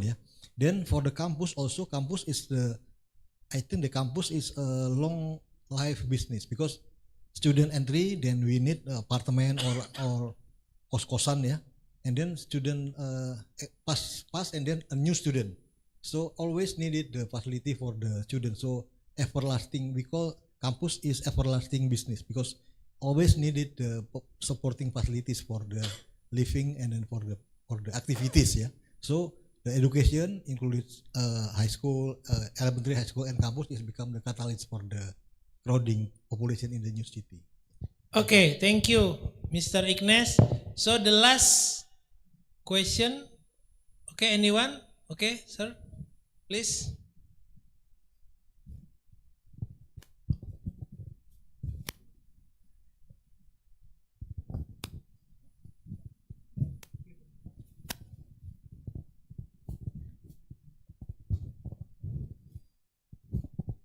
Okay, I'm sorry from here. Interesting from Professor Kim. You talk about the Sejong City developments. My question that I want to listen in the end of your presentation actually is, what is the key lesson? What is the key success that we can learn in Southeast Asia, like Indonesia? Now we start to have the new capital, Nusantara. What is that one? Okay, sir, can you introduce yourself first? Yeah, my name is Aswin. I'm from Aswin. Udayana University, Bali, Indonesia. And then to Pak Ignace, Pak Ignace, my question that how you keep going the livable spaces here in your developments when right now the commercial area is start pressure here.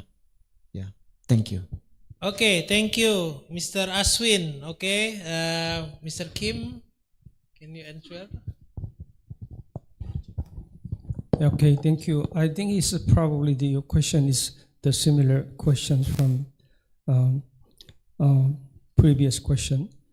So your question is how the success or the failure of the cultural infrastructure like a museum can contribute to the success of the capital city.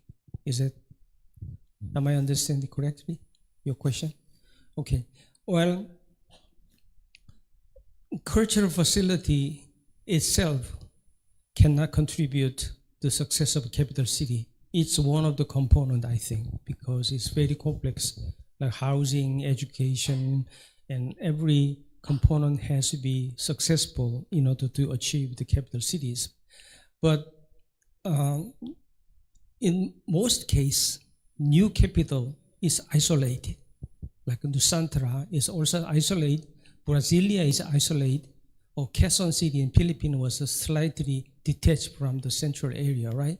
So in order to these geographical locational disadvantage, the housing and education is not enough. I mean, cultural facility in some way is a virtual. It's not just the physical things, right? Using this virtual museum, we can be a platform or the hub of network for the cultural network across the world. For example, there was an institution called CCA, Canadian Architecture Center in Montreal. As Montreal is not a center, right, in Canada, right? It's Toronto is a center, but because of the CCA, and the CCA is one of the most powerful cultural and architectural institutions across the world because of this museum function. And also NI in Rotterdam. I mean, Rotterdam is not the center in Europe, right? But still functioning the T center. So I think this cultural facility is very important, not only just the museum visitors, but the education, research, everything. So I think this cultural infrastructure has to be considered as one of the important components when you design the new capital cities. I'm sure including BSCD too. Yeah. Okay, Mr. Ignace. Okay, thank you. Terima kasih. Maybe tomorrow Pak Bertram will explain more detail about how livable city in BSD city. Yeah. But I give me some points. Yeah. First, I think for the achieving livable city, first thing is accessibility. We have to have good access, good transportation system, and complete facilities. Yeah. And also balance between zoning plan between commercial, housing, education, and the others, and green area, which is balanced. Yeah. So I can say that in BSD there is a balance between commercial and residential and other facilities. For example, in the east we have the breeze facilities for the outdoor facilities, and then in other side we have East Para Mall for area in the surrounding the East Para. So there is a balance between all zoning, and there is an interaction between zoning for offices, for residential, and for commercial shopping mall and so on. Yeah, with the good transportation access. Yeah. For example, we have to provide all needed by people in Jakarta in here, because people doesn't need to go to Jakarta to buy something that they can buy in the neighborhood. Yeah. So it is our strategy that. So if go to Jakarta just to go for the government or for the ambassador, yeah, for the daily activity should be all in these complete facilities. It can be support the livable, yeah. And then also city management. We have the good city management that can be operate for manage all facilities, complaining and repair and so on, yeah. So that people can still live in the comfort zone. Then the things that rare developer doing is sustainable development and low carbon.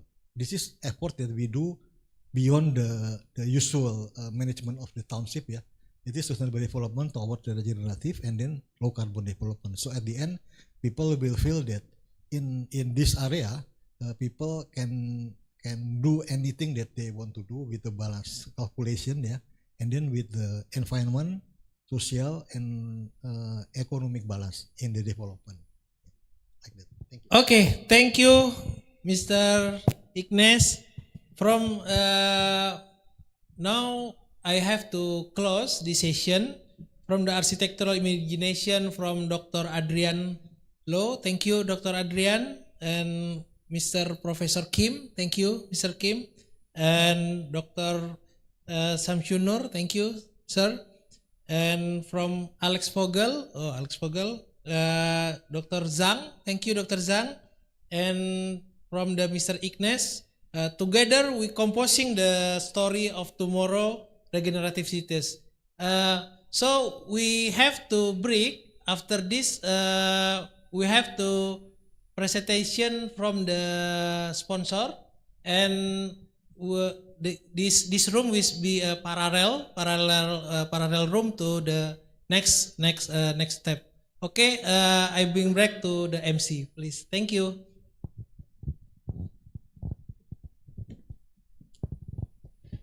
Please give warm round of applause for our speakers and moderator. For all speakers and moderator, can you please stay in your position? Thank you very much to our all esteemed panelists for the insightful presentation and engaging discussion. We would also like to extend our sincere appreciation to our moderator for skillfully guiding this session. We now invite Dean of Faculty Civil of Engineering and Planning to hand the certificate, plaque, souvenir to our speakers and also moderator.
Okay, now for the group photo session, we invite Mr. Oka to join us in the stage for photo group session.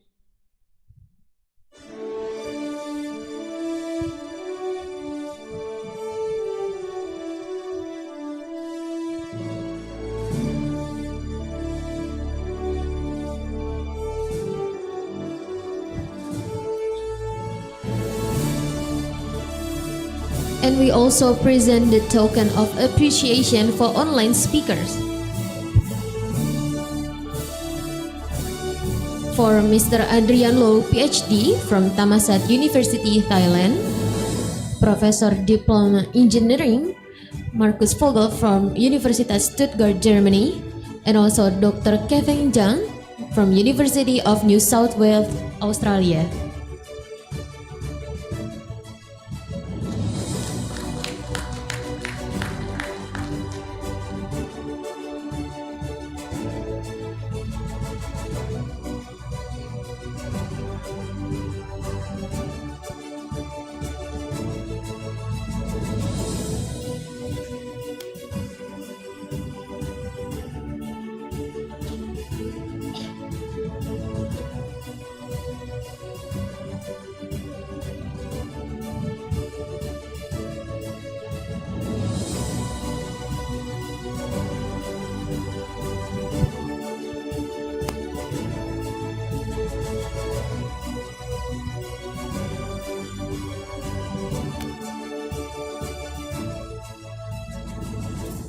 Ladies and gentlemen, we will now proceed with the sponsorship presentation segment. This session will feature sponsors to introduce their respective organization. Please allow me to welcome our first sponsor to the stage, PT Propan Raya ICC. Kindly move forward to the present.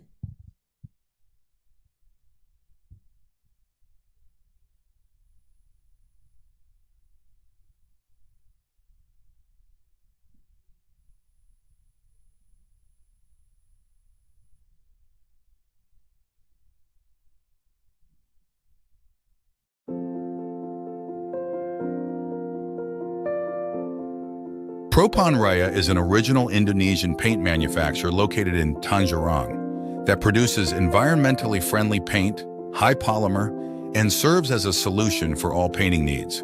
To be the most innovative surface coating and chemical company recognized for its world-class quality, Propan Raya has 5 missions, including to deliver high value-added products and solutions to our customers, to develop mutually beneficial business relationship, to develop our people to be knowledgeable, creative, and innovative associates for their professional growth, to produce environmental-friendly products through a process accordance with environmental regulations, committed to support government in the development of Indonesia infrastructure. In providing the best quality products and services to customers, Propan Raya's employees have been equipped with core values that embody our spirit: integrity, creative innovation, drive to excellence, caring, continuous learning, and persistence. Propan Raya is supported by more than 3,500 employees, 4 production areas, with an annual production capacity of over 160,000 tons per year, over 45,000 square meters of warehouse space, Propan Service Center, Propan Inspiration Center, Distribution Center, as well as more than 20,000 retail outlets scattered across Indonesia. Propan Dekorindo Raya is a water-based paint production factory with state-of-the-art technology, namely rapid production system. The production facilities of Propan Dekorindo Raya are supported by a laboratory, production facility, modular production facility, raw material warehouse, and finished goods warehouse. To become the most innovative company, Propan Raya is supported by Alkindo Mitra Raya as a high polymer and research center. The production facilities of Alkindo Mitra Raya are supported by a solvent-based production unit, control system production, tank farm, wastewater treatment plant, research laboratory, water-based reactor, solvent-based reactor, and monomer tanks. To maximize distribution and reach all segments, Propan Raya has branches that spread throughout Indonesia, such as Central Java, East Java, Bali, and others, as well as overseas branches, namely Alcana. Continuous innovation and consistent product quality are supported by various certifications such as Domestic Component Level, ISO, Green Label Singapore, Green Label Indonesia, Microban from the USA, and other supporting certifications. Propan Raya has taken initiative to develop water-based paint system under the motto, Go to Water-Based, Save the Planet, for categories such as wood finish system, wood care system, architectural paint or wall paint, metal protective coatings, waterproofing system, polymer flooring, sport floor, and industrial wood coatings. Our business is divided into retail, project, and industrial segments. Propan Raya actively supports the development of green building, Arsitektur Nusantara, Creative City, and Green City since 2012. Propan Raya continues to innovate and create high-quality products, committed to build the nation's infrastructure.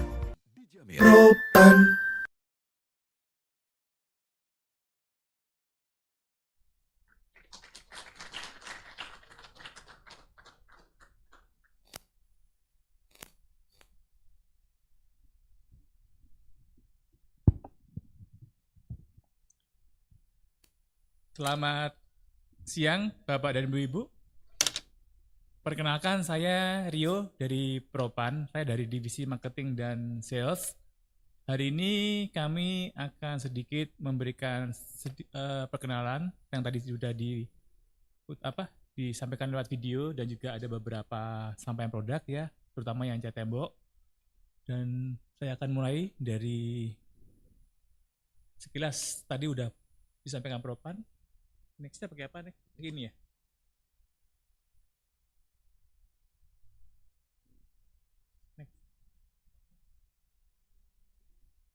Bilang next ya, berarti masih manual. Oke, next. Next. Ya, kita kalau bicara mengenai Green Building Council ya, itu ada beberapa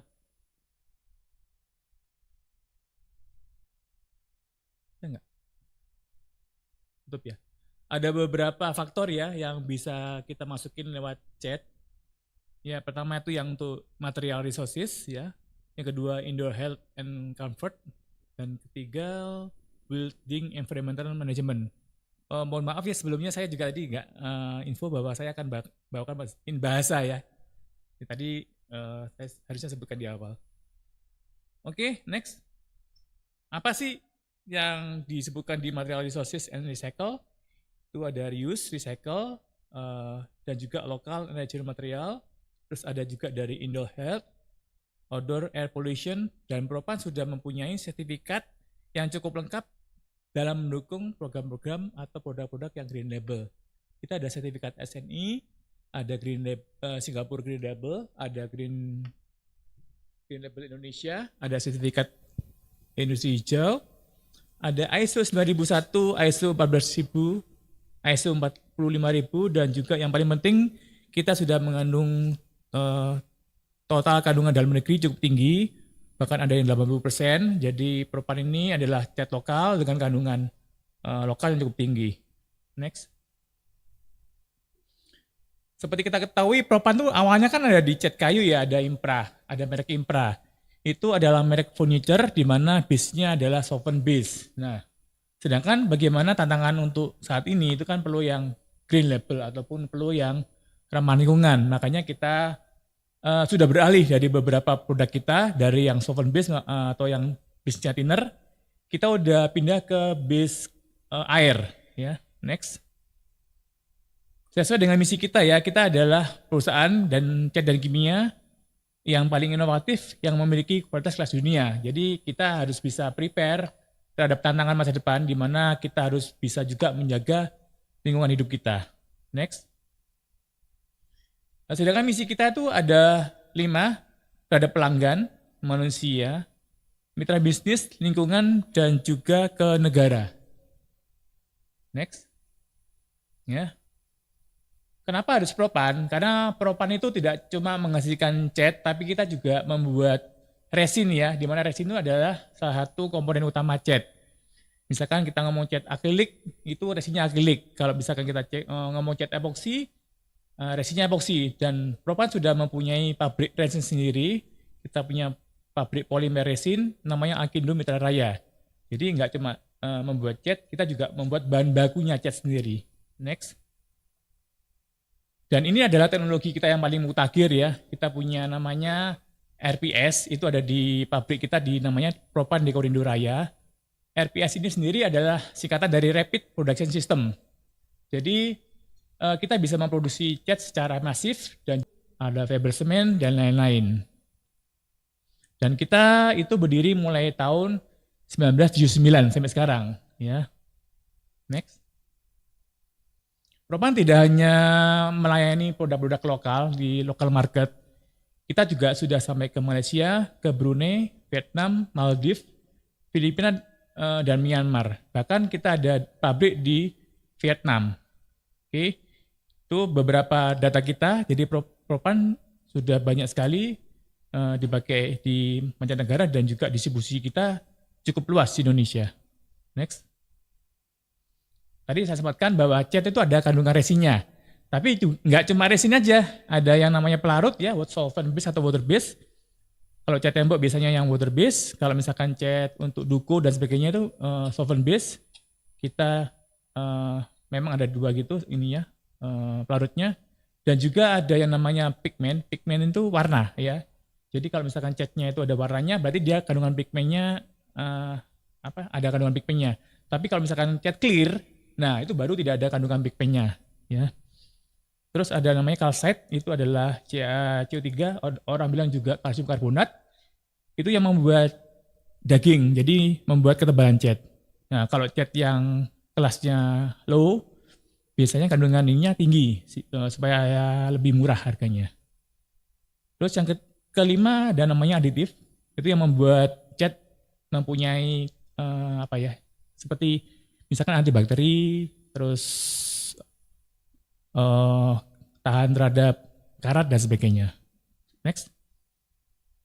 Ini sertifikat yang tadi disebutkan di company profile. Next. Oke, kita ngomong tentang produk. Kita punya cat tembok ya. Kita ada yang untuk eksterior, interior, dan specialty. Ya. Apa tuh specialty? Ada yang satunya itu untuk cat bangunan heritage ya. Kita punya cat untuk heritage, jadi khusus. Next. Sedangkan untuk kualitasnya, kita punya 3 kualitas dari segi yang premium, high tier, medium tier, dan low tier. Kalau high tier itu biasanya ada beberapa kata di depan, ada nama dekornya ya. Kalau ada dekor itu artinya produk ini mempunyai yang kualitas yang high tier. Dan juga dura ya. Contohnya dekor plaque, dekor shield, duratex, dekor lotus, dan dekor grill, dan sebagainya itu yang high tier. Kalau yang medium tier itu ada kata-kata eco-nya di depan. Ada eco shield, eco safe, eco emotion, dan juga visco. Visco itu produk baru kita, nanti saya jelaskan. Terus yang low tier ada 3, ceria, festival, dan kontraktor. Next. Nah ini yang produk eksterior, kita tuh ada yang namanya duratex. Ini yang produk paling tahan di eksterior. Dia punya ketahanan 12 tahun, terus mempunyai bisa self cleaning ya, karena bisa dibersihkan. Contohnya tuh ada di barrier tol. Kalau kita lewat tol ada barrier di tengah, itu pakai Duratex. Karena apa? Karena lebih gampang dibersihkan.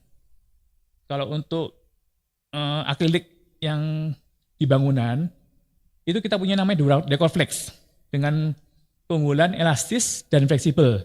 Jadi dia mempunyai kemampuan untuk crack bridging. Kalau ada crack di temboknya, catnya bisa melar, bisa ngikutin cracknya. Sehingga dindingnya lebih kering ya, karena ada sifat anti rembesnya. Dan ini bisa memproteksi sampai 12 tahun ketahanannya. Next ada kita namanya, lagi. Produk berikutnya ada yang Decor Shield, itu cat Decor Shield di mana mempunyai ketahanan 12 tahun, dan yang ekonomis kita adanya Eco Shield. Oke, next. Interior kita juga punya beberapa macam, tapi yang paling utama itu ada Decolotus, di mana Decolotus mempunyai kemampuan antibakterial, terus gampang dicuci karena dia punya kandungan Teflar, semacam kayak teflon kalau kita masak ya, jadi nggak gampang kotor. Terus juga punya kemampuan tidak berbau, jadi aman buat kayak rumah sakit, sekolah, dan sebagainya. Terus ada Decocril, itu cat interior matte, juga sama mempunyai kandungan antibakterial dan juga tidak berbau. Terus Ecosif itu levelnya medium, tapi juga punya kandungan antibakterial. Terus ada Eco Easy Wash, tipe yang medium tier, tapi juga punya kemampuan gampang dibersihkan. Dan yang terakhir itu ada Eco Emotion, cat interior matte ya. Bisa untuk dinding atau plafon bisa dipakai itu. Oke, next. Ya, ini Visco Primer dan Visco Top. Ini produk inovasi kita terakhir ya, di mana punya kemampuan bisa dienjerkan sampai 30%. Jadi catnya itu kental. Bisa dienjerkan dan juga mempunyai daya sebar yang cukup luas. Oke, next. Ini yang specialty, kita punya cat yang gampang dibersihkan. Biasanya untuk area-area servis ya. Dulu biasa orang pakai cat minyak, tapi cat minyak itu nggak boleh karena apa? Kalau misalkan kena kelembapan tembok itu bisa jadi lembek, ya, lengket-lengket. Makanya perlu cat khusus namanya dekor akrilik enamel. Yang dua, yang kiri sama tengah, itu bisa dipakai untuk interior dan eksterior. Bedanya yang 550 untuk dia pengencarinya pakai solvent base, yang 560 pakai water base. Yang terakhir itu hanya untuk interior. Jadi kalau dari segi harga pasti akan lebih murah. Oke, next. Oke, ini project reference bisa di next saja nggak apa-apa. Kita ada di Rusun DKI, Rusun Marunda dan sebagainya. Next. Ada di PUPR untuk pendidik Rusun PUPR, Masjid Baitur Rahman Aceh. Di ini editis kita juga udah macam-macam, ada di kawasan Museum Bahari dan sebagainya. Next. Kawasan TMI juga pakai propan. Next. Ada di sekolah, ada sekolah-sekolah Pemda. Terus next. Ini juga di Padang. Next. Nah ini yang tadi saya sebutkan untuk yang di tol. Next. Ini yang flooring untuk di Soekarno-Hatta sama next. Ini di indoor multifunction stadium. Next. Oke, itu aja dari sekitar di Propan. Terima kasih atas waktunya. Saya kembalikan ke panitia.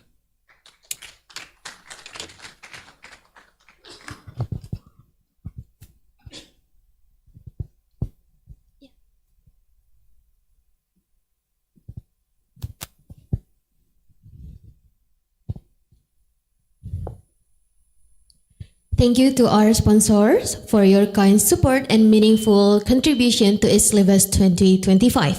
Your presence and partnership are truly appreciated, and we are grateful for your continued collaboration. Okay, ladies and gentlemen, let us now continue with parallel sessions scheduled throughout the afternoon.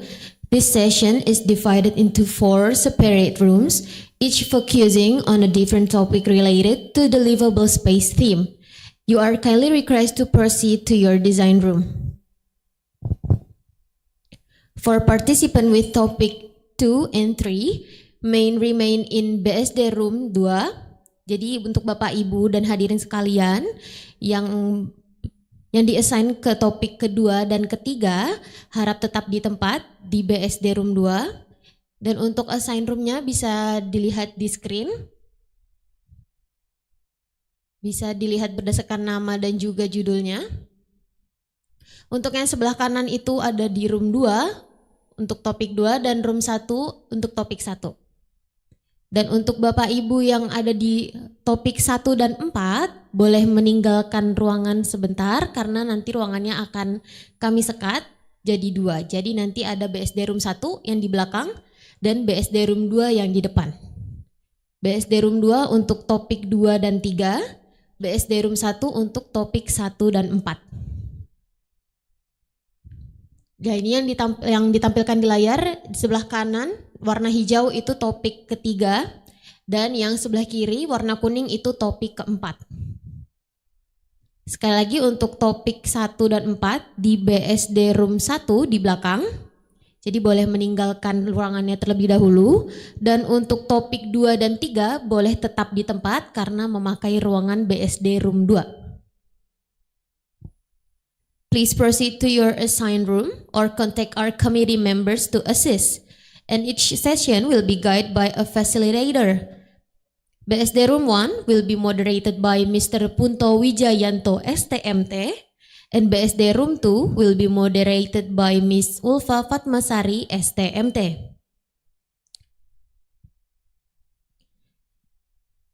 And you are encouraged to participate actively in this discussion. Thank you.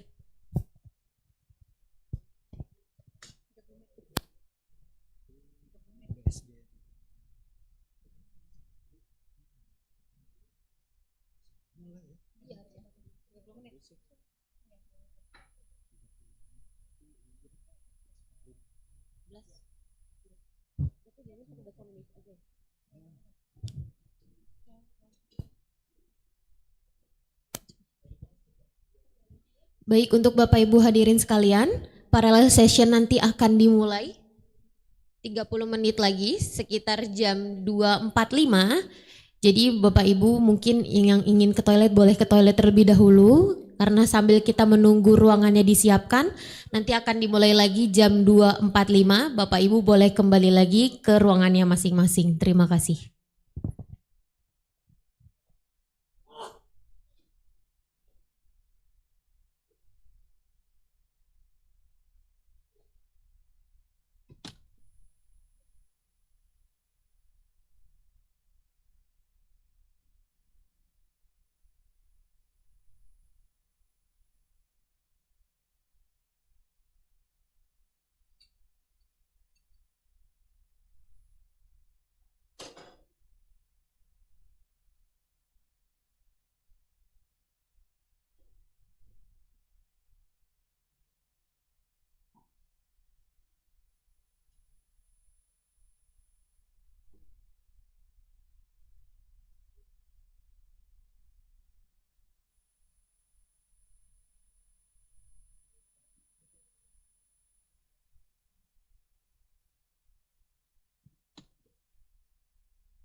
We must identify the events that can significantly affect the public awareness of the climate change. And second, we need to have a reliable method to measure changes in the perceived risk. And this study utilized two super typhoons struck in Hong Kong in 2017 and 2018, which is Super Typhoon Hato and Mangkhut, as a pivotal climate change signals. And here we name it CCS. And unlike the previous typhoons that were considered as an isolated incident, these storms were widely perceived as a manifestation of the climate change. And this perception is supported by the prior research as well as the public discourse. Notably, the Hong Kong Observatory described this storm as a wake-up call. And the second, to evaluate the change in risk perception, we turn to the housing market. And Hong Kong real estate sector is actually very mature and efficient, meaning that the market price is generally reflect all known risks. Therefore, any increase in perceived climate-related risks should manifest as permanent downward pressure on property prices, assuming other factors remain constant. This effect is expected to be more visible in housing units that are particularly vulnerable to the future typhoon damage. And our proposition is that an increase in climate change awareness is likely to increase the perceived risk associated with living in the areas vulnerable to the trophic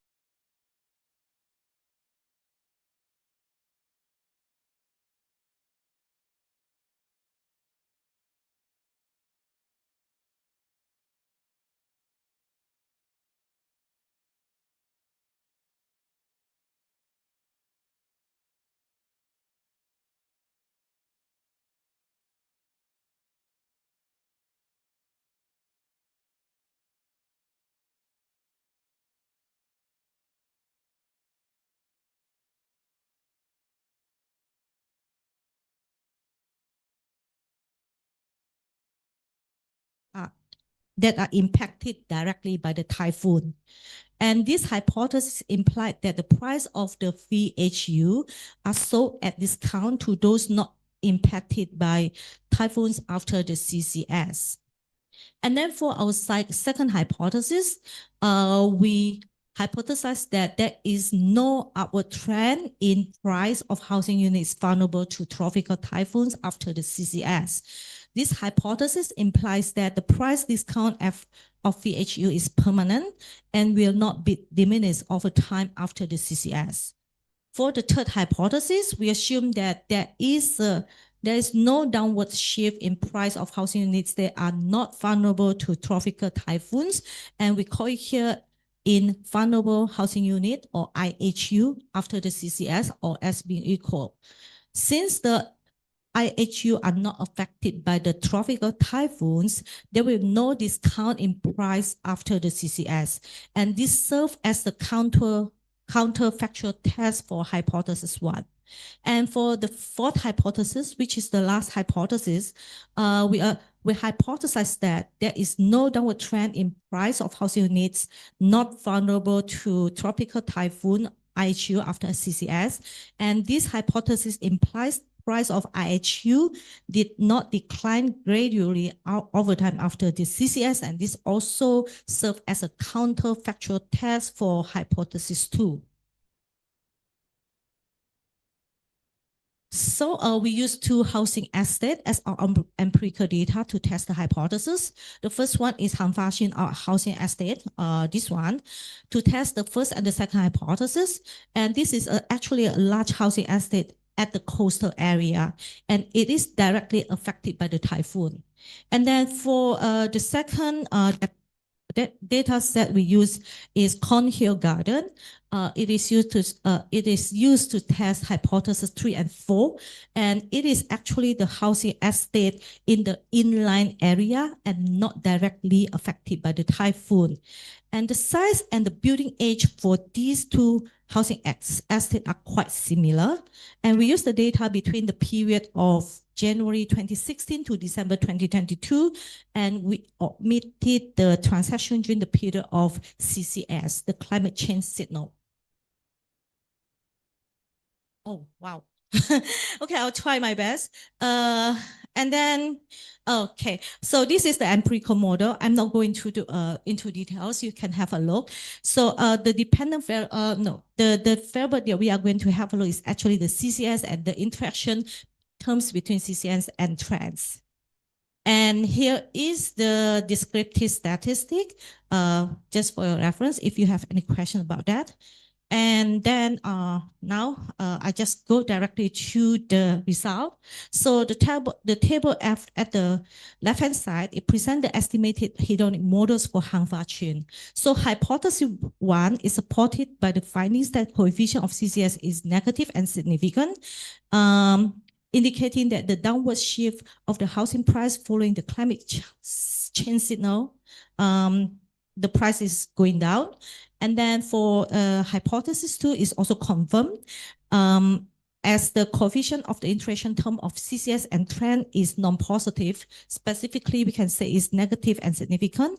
And this suggests that the initial price discount associated with the CCS event has intensified over time, reflecting the growing perception of the climate-related risk among residents for Han-Fa-Chin since the occurrence of 2 typhoons.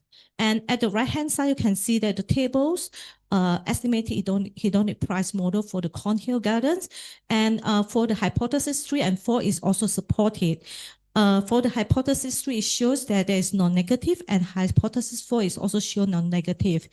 And then this means that indicating a rise in demand for housing units in Cornhill after the CCS. So from this pattern, we can explain that the geographical proximity and structural similarities between Cornhill and Han-Fa-Chin is likely to be the housing units are a very close substitute. And as a result, some of the demand initially directed from Han-Fa-Chin appears to shift to Cornhill Garden because of the CCS. No worry, the last one.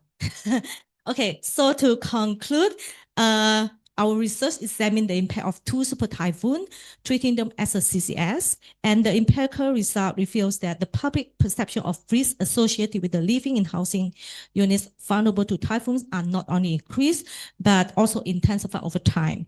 And these findings demonstrate that climate change has tangible consequences for those residing in the high-risk area, and the increasing perceived risk highlights the urgency for the government to invest more heavily in combating the climate change, particularly through the infrastructure initiative that enhance the resilience of the coastal housing against future climate-related hazards.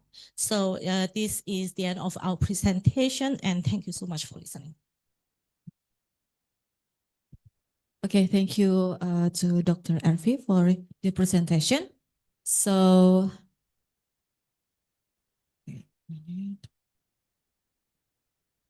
it's very insightful presentations about how climate change affects the perceived risk of living space, especially in coastal areas of Hong Kong.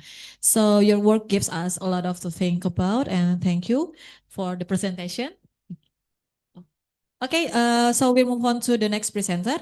There will be Mr. Martinus Bambang Susatrio from Faculty of Civil Engineering and Planning, Universitas Trisakti, that will bring the presentation about reframing net zero carbon as a multidimensional construct for livable architectural design. Okay, while we're waiting for Mr. Bambang, maybe I can concise about the conclusion from the presentation will be delivered by Mr. Bambang. So maybe this paper argues about reframing net zero carbon as a multidimensional construct essential for livable architectural design. It contains that NZC's benefits extend beyond simply reducing carbon emission, encompassing economic, social, technological, and urban dimension. Okay.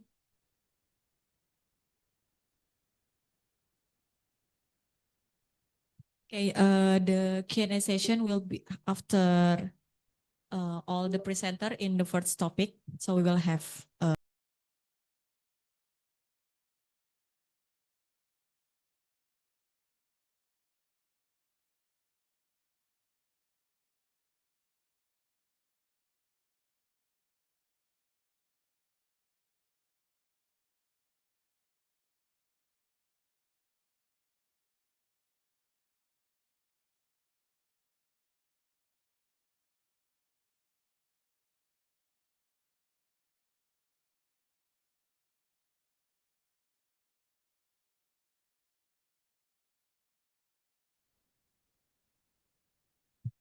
Good afternoon, everybody.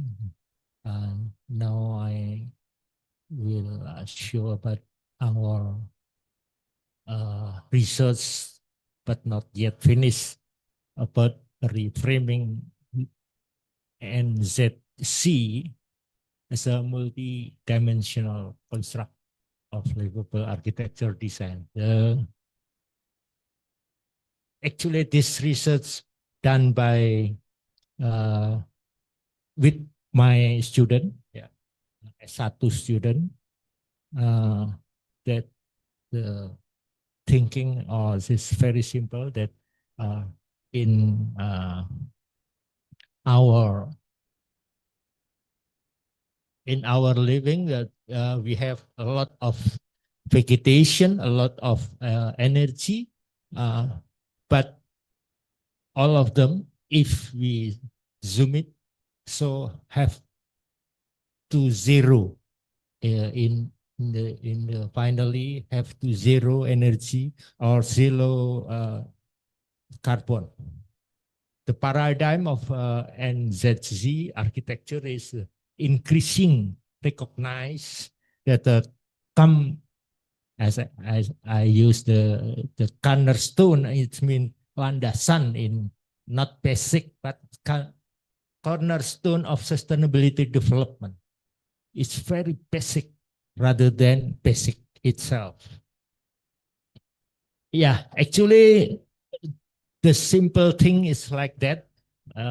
We have 4 cycles with the color, urban, red, then environment, green, then economic with the yellow, gray is to express the social, and technology with blue. So if we have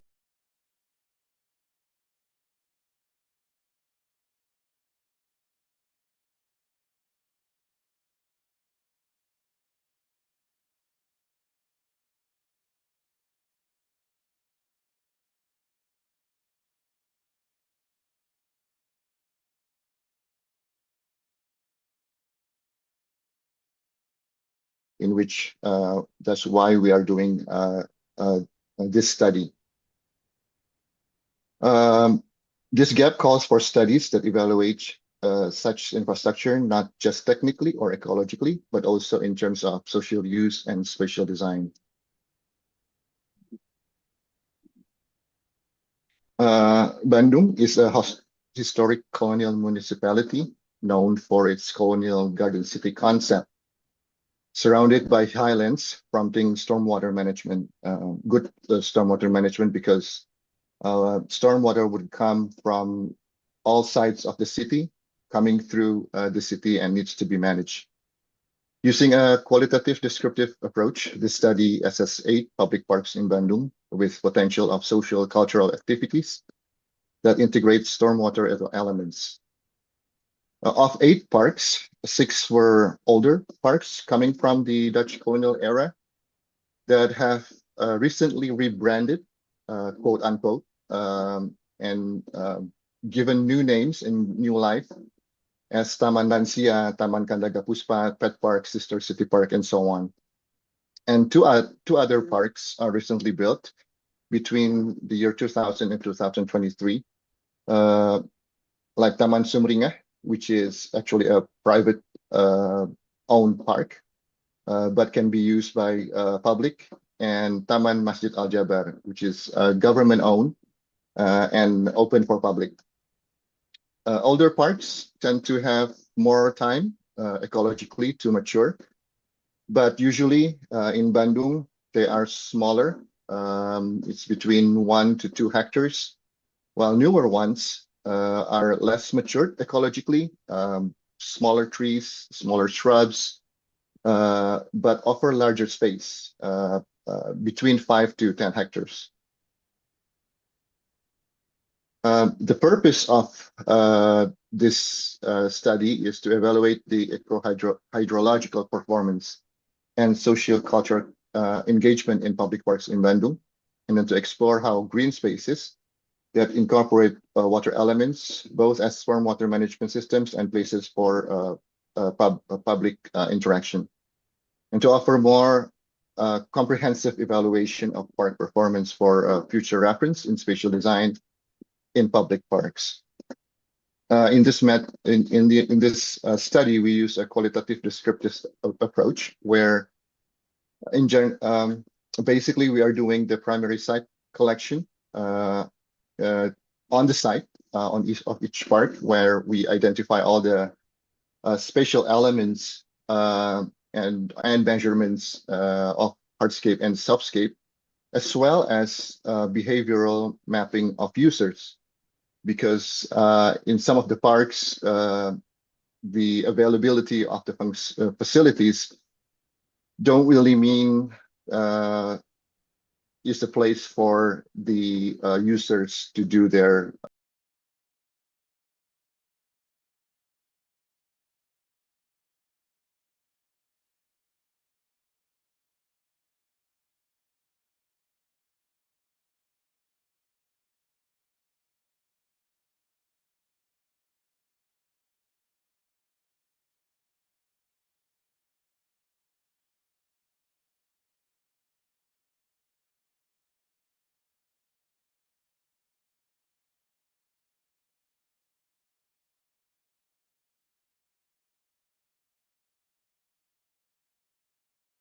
for the point.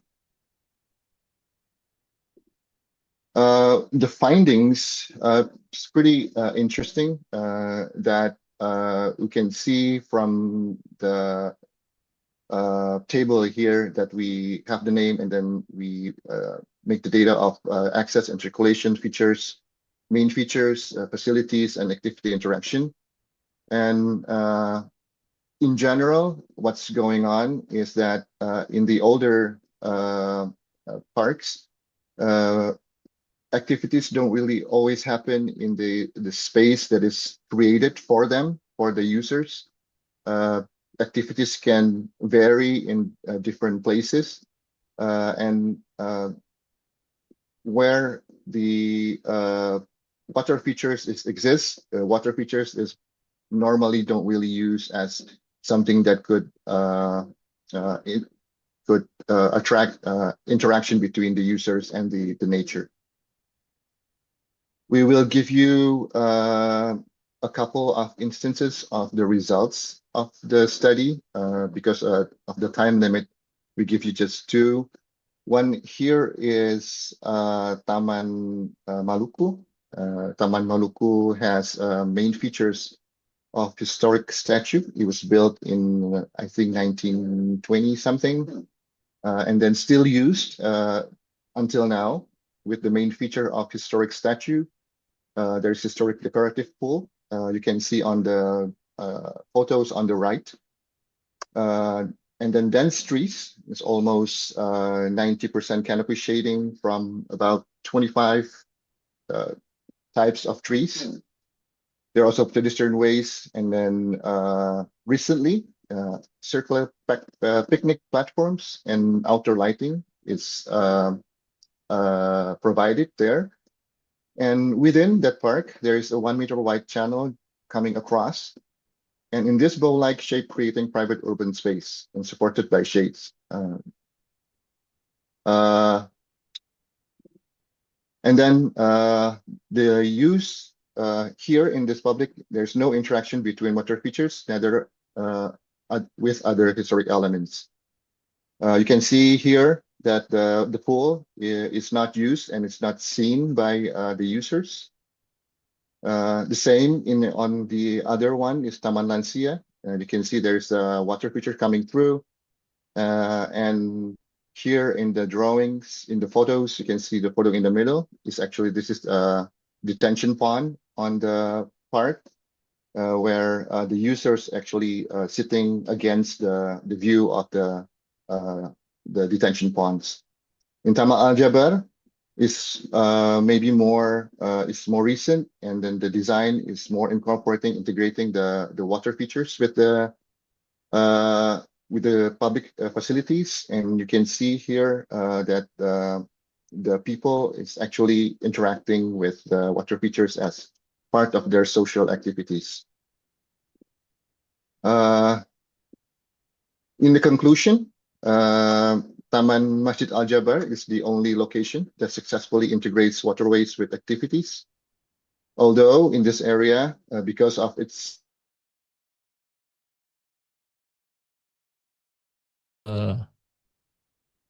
enough to this moment to indicate that trying to learn about the energy efficiency, about the net zero carbon in architecture, not only theory, but have to be mathematic model, so the architect can easily to use about the concept. I think this.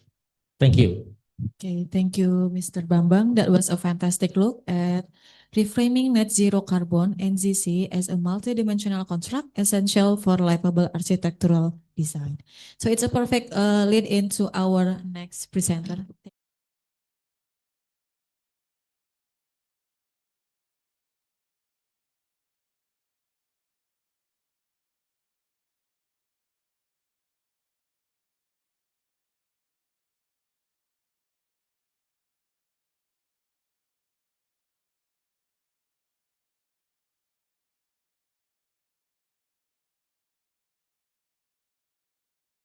discuss with you the result of this study. Thank you.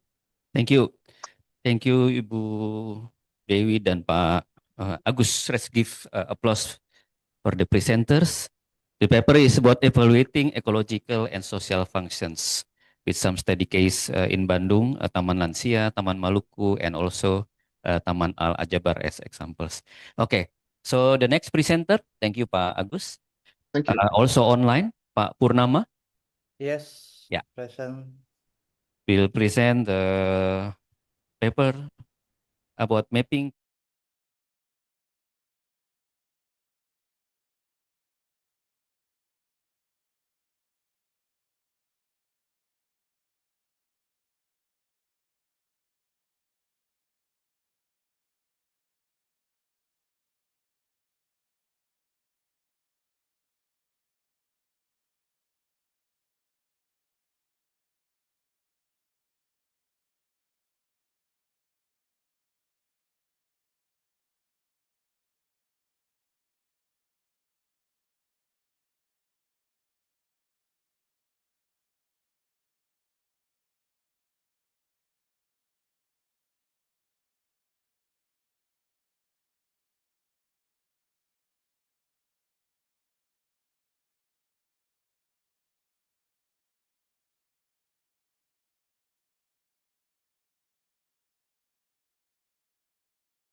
Budi Hartati.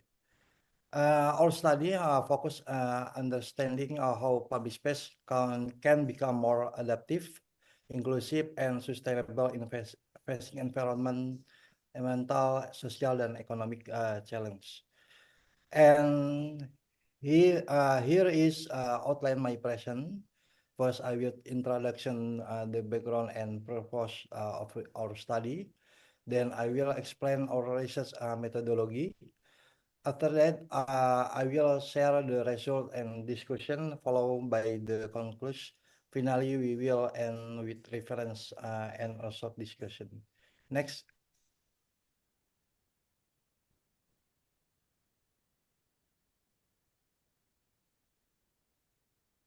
Okay, for introduction, public space are essential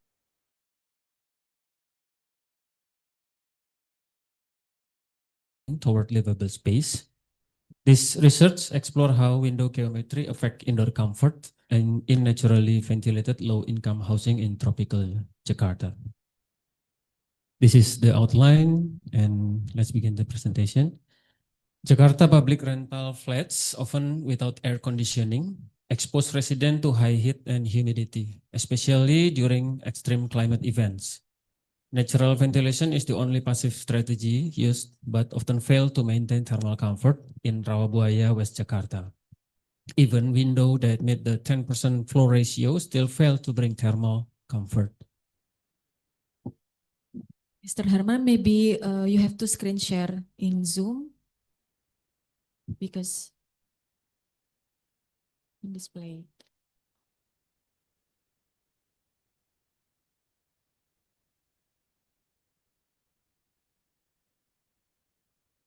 Okay.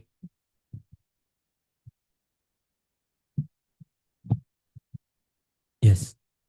While studies on passive cooling exist, most focus in office building or cross ventilation in high-end housing.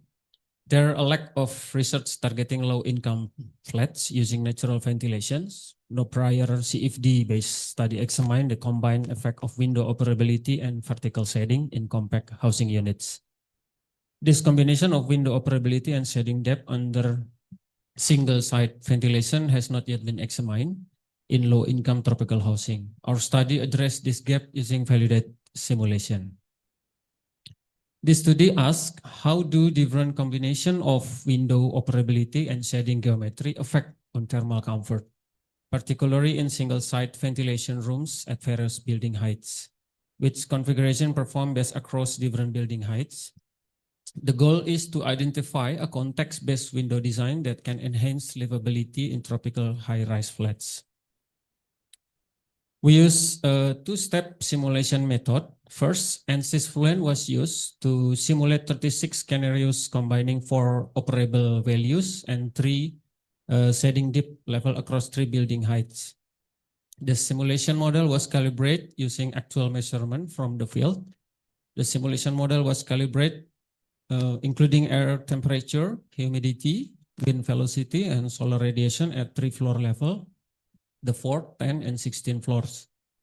After running 36 different design combination of windows ratio and shading depth, outputs such as air temperature, wind velocity, and humidity were validated using CBE thermal tools to compute PMV and PPD values based on ASRAE 55. This diagram shows a simulation flow from creating room geometry and mesh, inputting field measured climate data as boundary condition, running the CFD simulation, and finally validating the output with CBE tools. We focus on bedroom 2 and collected data from its central zone. The tested unit is bedroom 2 located is west-facing apartment in Rawabuaya, West Jakarta. Is oriented, expose it to a high afternoon solar gain, make it critical test case for assessing window performance under thermal stress. We simulate the same unit on three floors, 4, 10, and 16, representing low, mid, and upper position.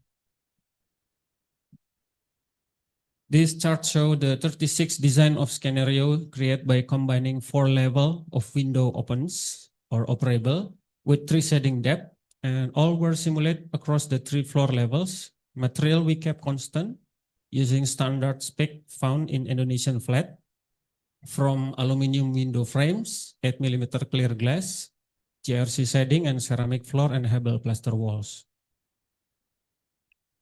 Field measurement confirmed that indoor temperature exceed comfort limit in all floors, especially near window glass. At lower and middle floor, wind speed was nearly 0, making natural ventilation ineffective. Only at 16th floor, airflow reached 1.3 meter per second. This table shows the full simulation result from ANSYS Fluent, which we then validated using the CB Ether comfort tool. Each row equal access, although economic equal is still limited. Ecology performer connects to for sustainable but lack study in tropical coastal area. Social cohesion build community, but needs more quantitative model governance support of them through policy and multi-stakeholder action. We see 5 adaptation, inclusive ecology, perform, social cohesion, and governance. Next. 5 minutes, Pak. Okay. This them of strong connect, for example, adaptation of tunneling with ecology perform in urban mitigation and flood management. Inclusive is close related to social cohesion. Through equity access as participation, governance play a central role in integrating other than effective policy and collaboration. Next. And conclusion for 3 academica or study help to integrate the 5 paradigma into holistic framework for resilient public space research. Practically, it provides strategy, guidance for urban designer, planner, and policy maker to create space that are adaptive, inclusive, ecological, functional, society, cohesive, and well governance. Okay, next. This conclusion terkait inclusion resilient public space requires strong connection between adaptation, inclusive ecological performance, social cohesion, and governance. Global research is still dominated by Europa. While Asia expansion, tropical and developing regional need more attention.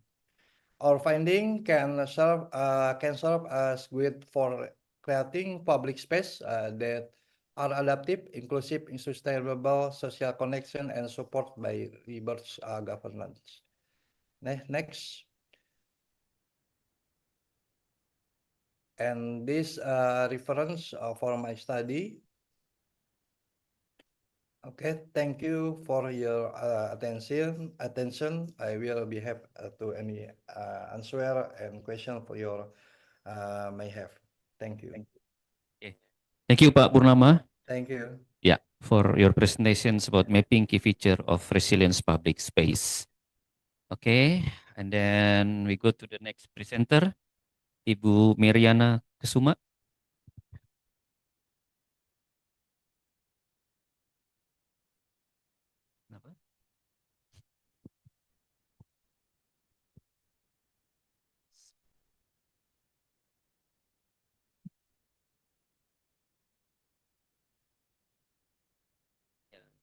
Okay. Yeah.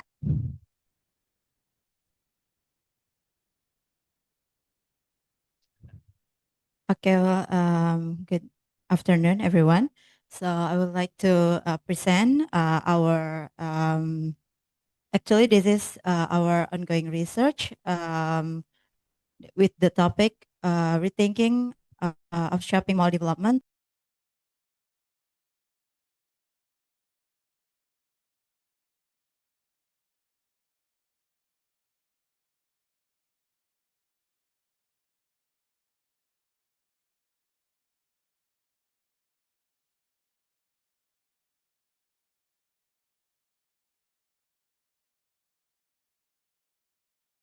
Ranging from 1.9 down to 0.5 across different floors.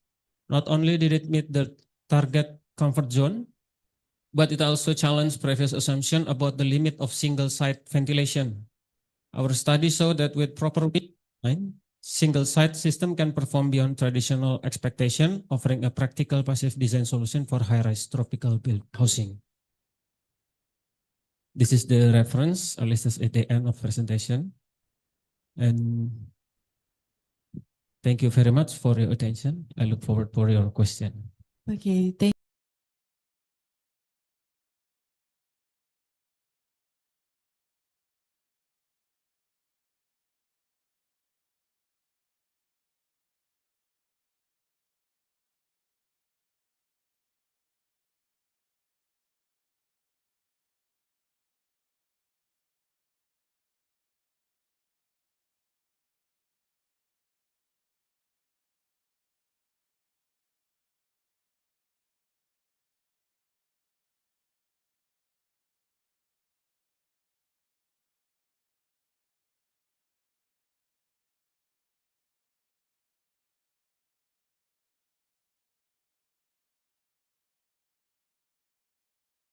of the temporary retail that succeed in Jakarta.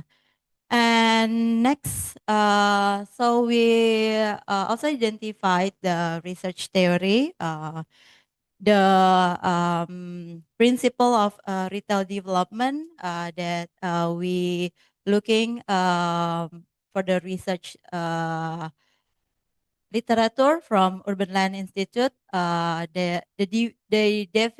define the retail development, the range of retail development from single stores to large retail centers and mixed use development.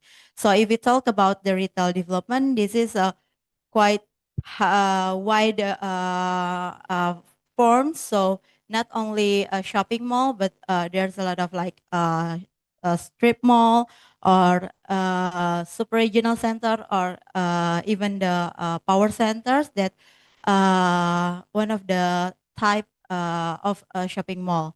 So we trying to identify what is like the type of a shopping mall that we look from ICSC or International Council of Shopping Centers that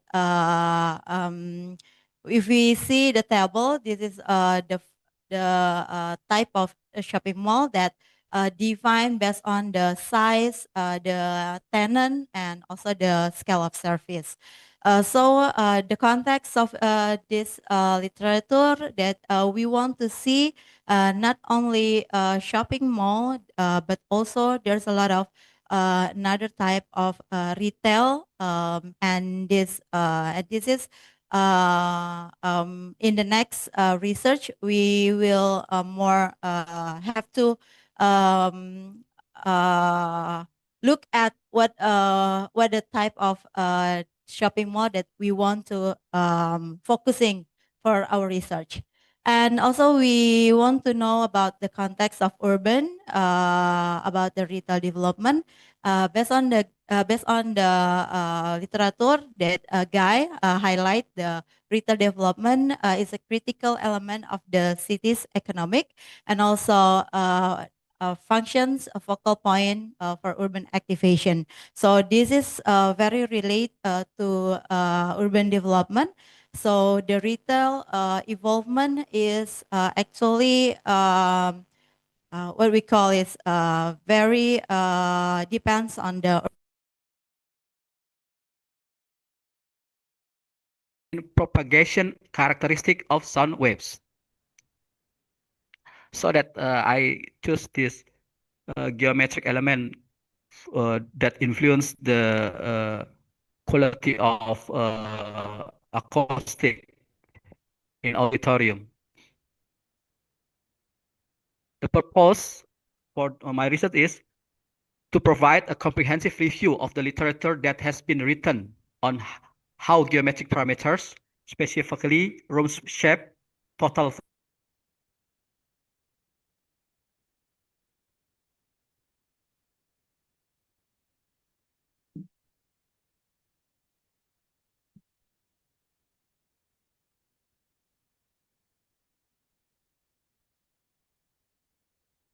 volume and interior surface configuration influence key acoustic parameters such as reverberation time, clarity, speech intelligibility, and distribution of sound. And this is the research methodology. First, we identify literature using control searching strings. And second, survey of study metadata, subjects, methodologies, results, and contribution from the article. And two, extract the structure, data info, and analysis metric from the article. And third, synthesis of findings through thematic integration and meta-analysis. And fourth is validation of finding with selected case studies.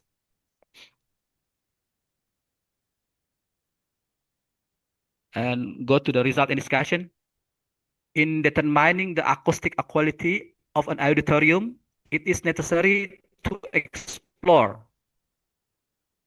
the indicator that influence the acoustic quality by quoting from Hofgraf 2019, who cited an example of an acoustic indicator wheel for a concert hall auditorium from Cousin and Loki 2017. The wheel can be shown below. Yeah. The wheel concert hall acoustic is about clarity, timbre, balance, yeah, extraneous sounds, loudness, intimacy, spatial impression, and yeah, and it's also about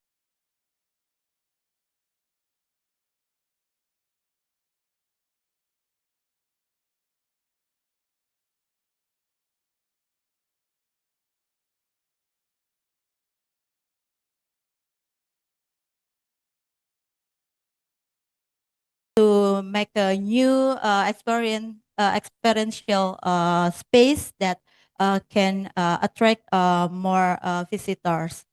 Okay, next. And the other is we can see there's a lot of retail, temporary retail mixed with the pop-up store like Kopinako or Kumulo BSD. For Kopinako, I think there's a lot of Kopinako in Jakarta, and this is their strategy to mix the temporary retail with the pop-up store. The other is Kumulo BSD. This is the one of temporary retail with micro concept, micro store concept, and this already demolished because they want to build another development. Okay, next. And another is retail development patterns trend. So we also identified that not only pop-up store and temporary retail, but also public space activation in Jakarta, like in Block M, Senayan, and the others, and also retail compounds that gather several tenant in one compounds, and also pop-up markets for alternative tenants in the malls and supports local entrepreneurs, and also neighborhood retail scale development. Maybe this is for new town developments, and also flexible use of space to attract early traffic. Okay, next. So this is the key characteristic and challenge that we identified from from the temporary retail and pop-up stores. The key characteristic is spatial adaptability, and then they have to gather with community and MSMA engagement. And also this development has a low cost, high impact development and added value, and also activate space and task concept. For the challenge, we also identify 4 challenge. The first is regulations unclear for temporary use, and also infrastructure that not support, and also the curation has to ensure because the pop-up format should be attractive and the competition with conventional malls. So this one is one of the pop-up market in BSD. And next, the conclusion, I think. Yeah, the last. Yeah, so I think we didn't enter the conclusion, but this is only the key takeaways. We have two key takeaways. The first is temporary retail offers low risk, flexible, and community-friendly development, and also requires adaptive design, curation, and policy support. And the last one is temporary retail and pop-up stores are not just a passing trend, but also become strategic tools for the urban and also for the retail development in the real estate sectors.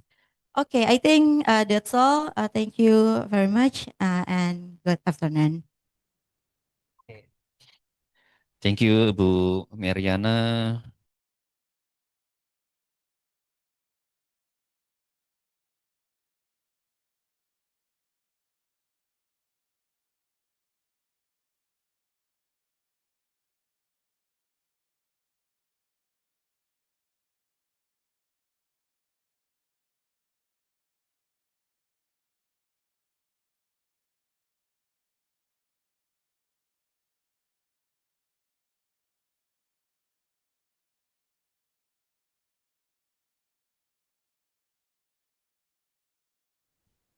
Oh.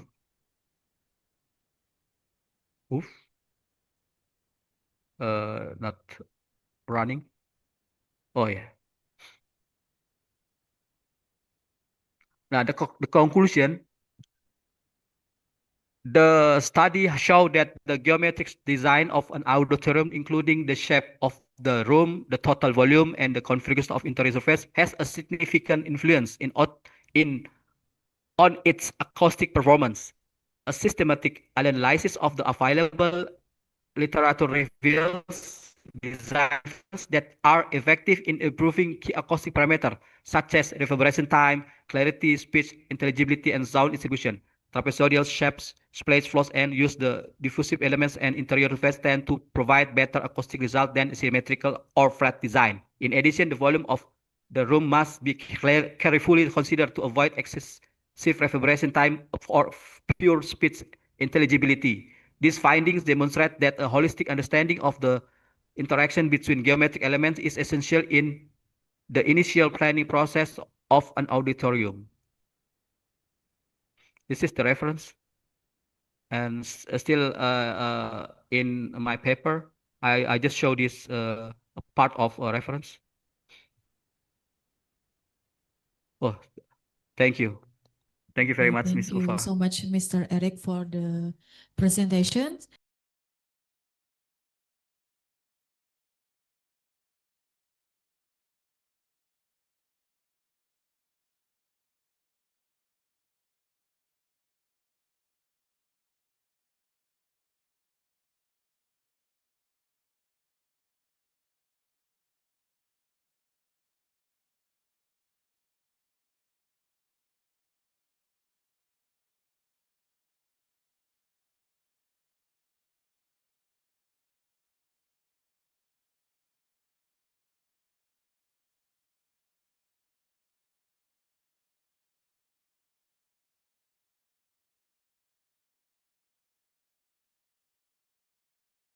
Jakarta, and the area developed by national private companies with total population is growing, but it's decreasing and slowing down.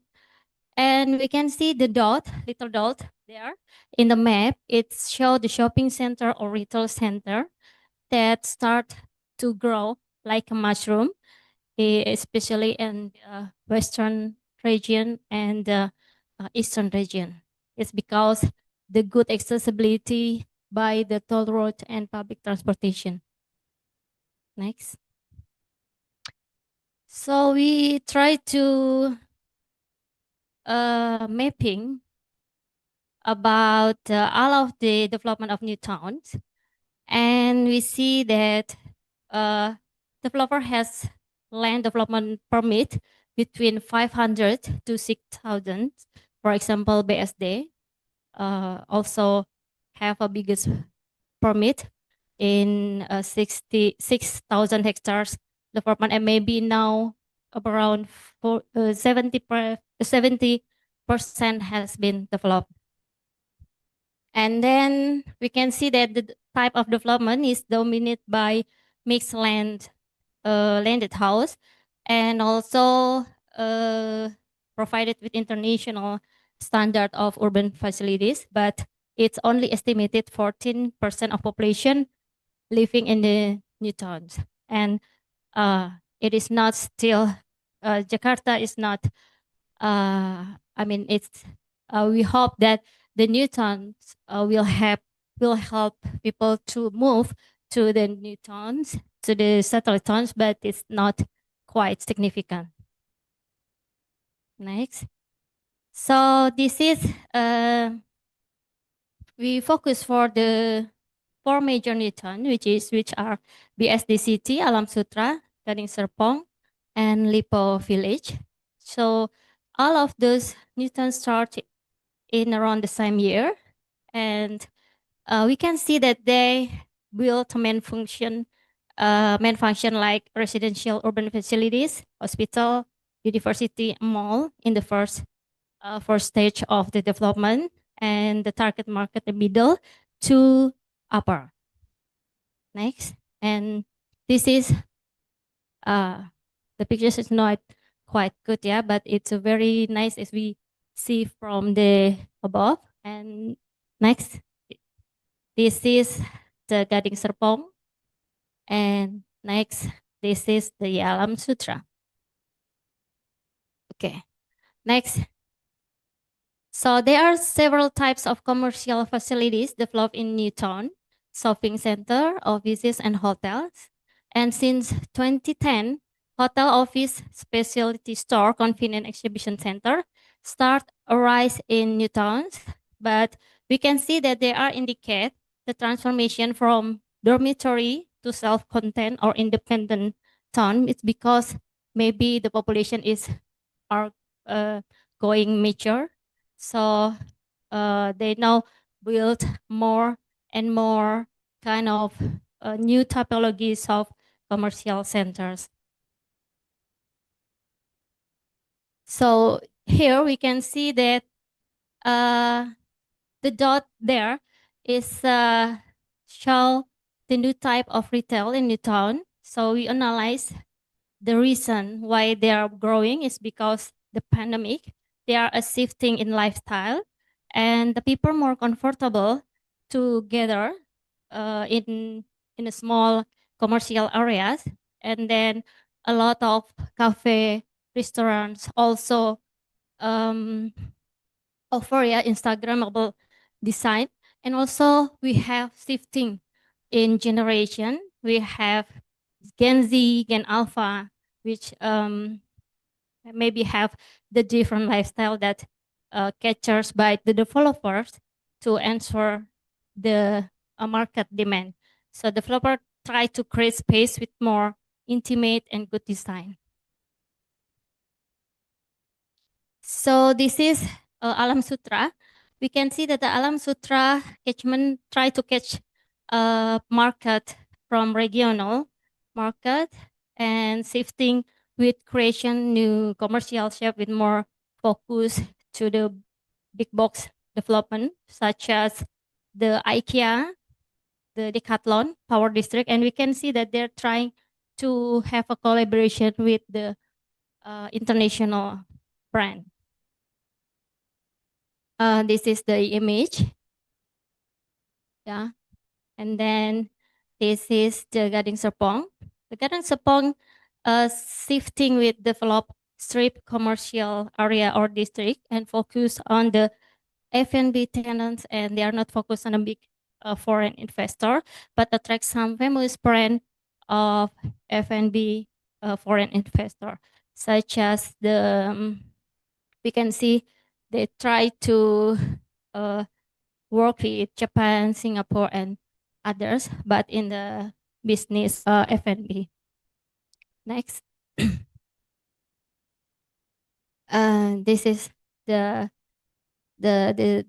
image from the Gading Serpong Retail Center, which is a more smaller.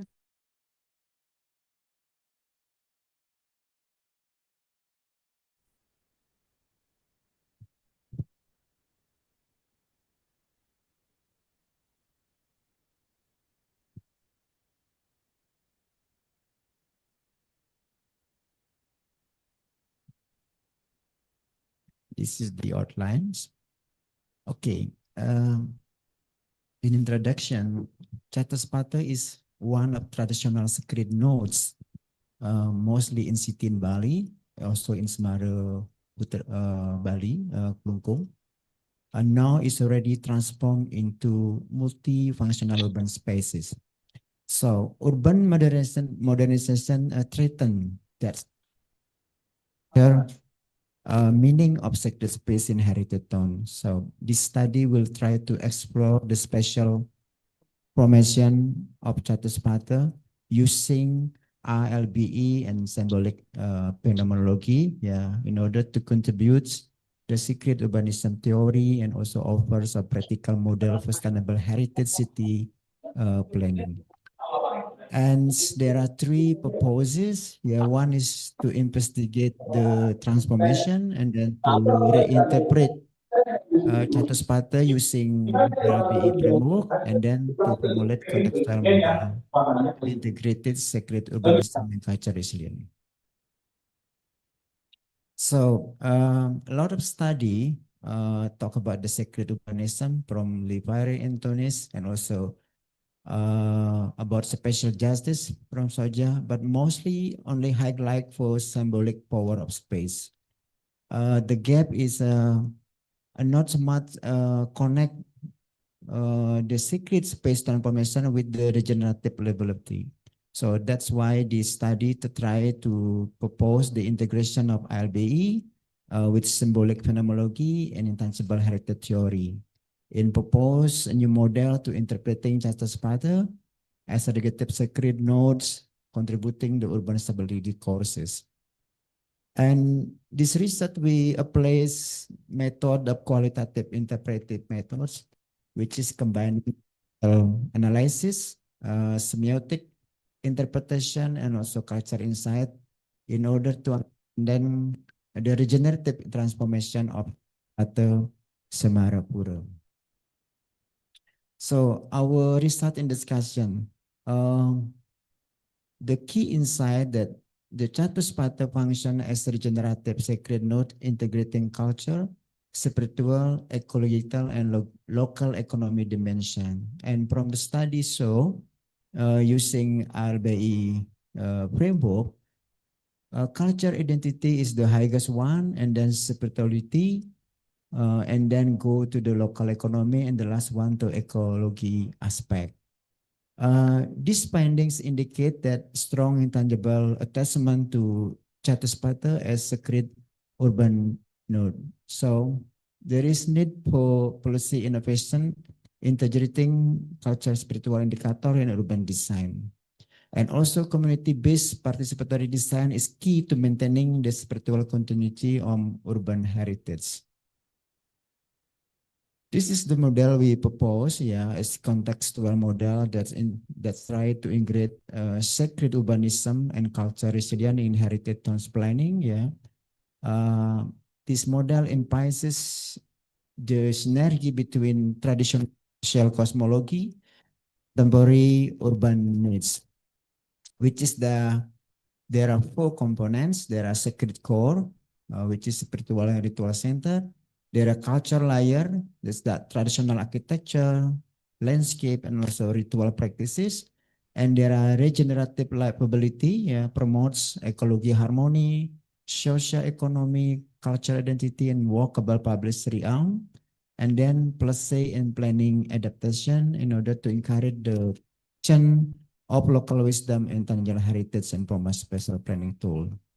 So this model contribute to sustainable heritage town development by reinterpreting sacred values, functional urban asset, ensuring both continuity and adaptability in the face of change. So, my conclusion that the reinterpretation of Chattospatha as sacred urban node reveals that the sustainability of heritage cities depend not only on their physical space, but also depend on the living spirit of their culture. So my quote is, livability city grows when its soul is remembered.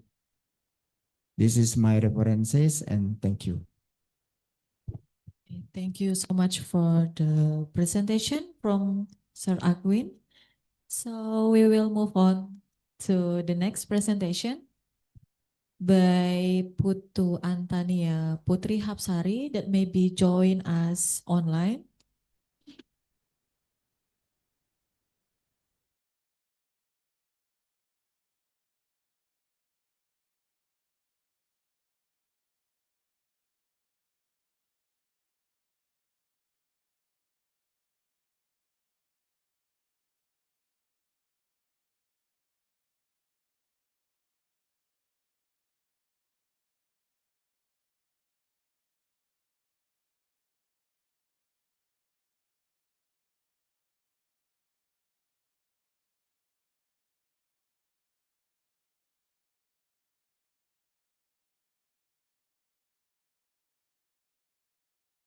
Visually accessible public spaces, which enhance daily use and social interaction.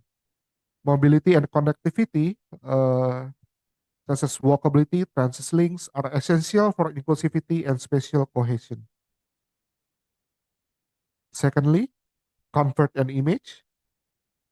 Comfort features, for example, seating, shade, cleanliness, safety, influence first impressions and long-term attachment. And from the literature, biphilic and historic design elements also support emotional well-being and identity. However, from the literature, these dimensions remains underexplored in terms of user perception, safety, and sensory experience.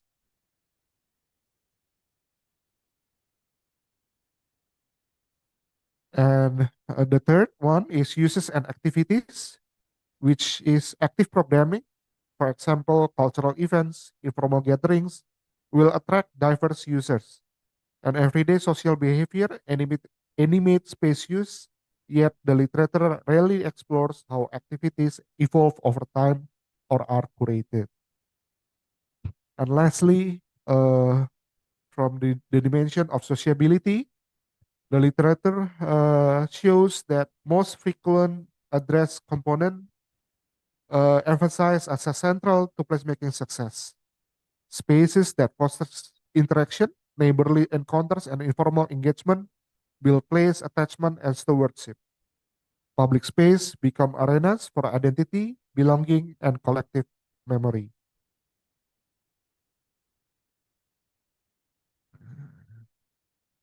And from the literature, also kept up with topics which is include health and well-being safety, which is natural elements in design, foster emotional calm and community rootedness, public space that promote joy and physical legal security, enhance livability, and also place attachment and identity. Another one is government and participation, and the last one is the urban form and revitalization. And to conclude my presentation, that there are several key takes that the place diagram by Project for Public Spaces is affirmed as a valuable framework for analyzing placemaking. Sociability and access linkage are well covered in the selected literature. However, the dimension of comfort and image and uses and activities are underexplored. Future research should focus on the sensory, emotional, and experiential aspect of place and how activities are designed and evolve over time. Placemaking is increasingly seen as a critical strategy to enhance urban livability, fostering inclusive, accessible, and vibrant public spaces. It contributes to equity and well-being through community initiative, heritage regeneration, and improved mobility. The next one is a key feature for is a challenge is to better connect physical design with policy, governance, and civic participation. Addressing systematic barriers, for example, bureaucratic fragmentation, inequality, is essential for a more holistic and adaptive placemaking model. And lastly, ultimately, placemaking must balance both spatial and human dimensions to build more livable cities for all. That's all for my presentation. Thank you very much. Good afternoon. Thank you. So before we continue with our next sessions, Q&A, if any of you have questions to the presenters. Okay. So interesting presentations from Ibu Anissa about biophilic, and then from Pak Agus and Ibu Dewi about the evaluations of hydrological corridors in Bandung in terms of ecological and social functions, and then from Pak Purnama about resilience public space, Ibu Meriana about shopping mall, and then Bu Santi about large-scale real estate development in surrounding new town of Jakarta, and then last about placemaking from Pak Galih. So perhaps I have questions for Ibu Meriana and Ibu Santi. So I mean, like how you discuss the result of your findings. Yeah, I mean, like in one hand, there is still a development, large scale retail development. But on the other hand, Ibu Meriana found that mall is dying. So what do you think, both of you, about the result?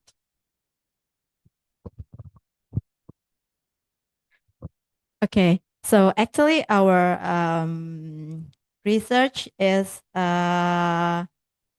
this is the ongoing research. So me and Bu Santi is actually one team, but we have we separate into actually we have 4 discussion about the shopping mall. The first is about the temporary retail and pop-up market as a trend that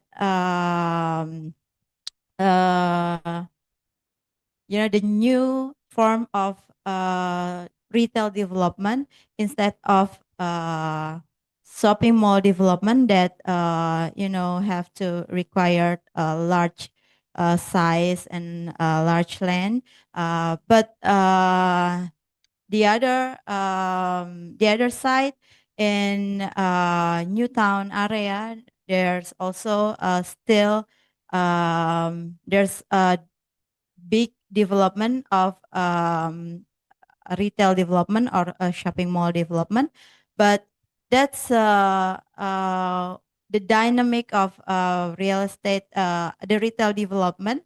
The first about the temporary retail and pop-up store is quite connect to urban development, like the activation of public space and also about the new reactivation or revamping of the shopping mall itself, and also the new format of retail.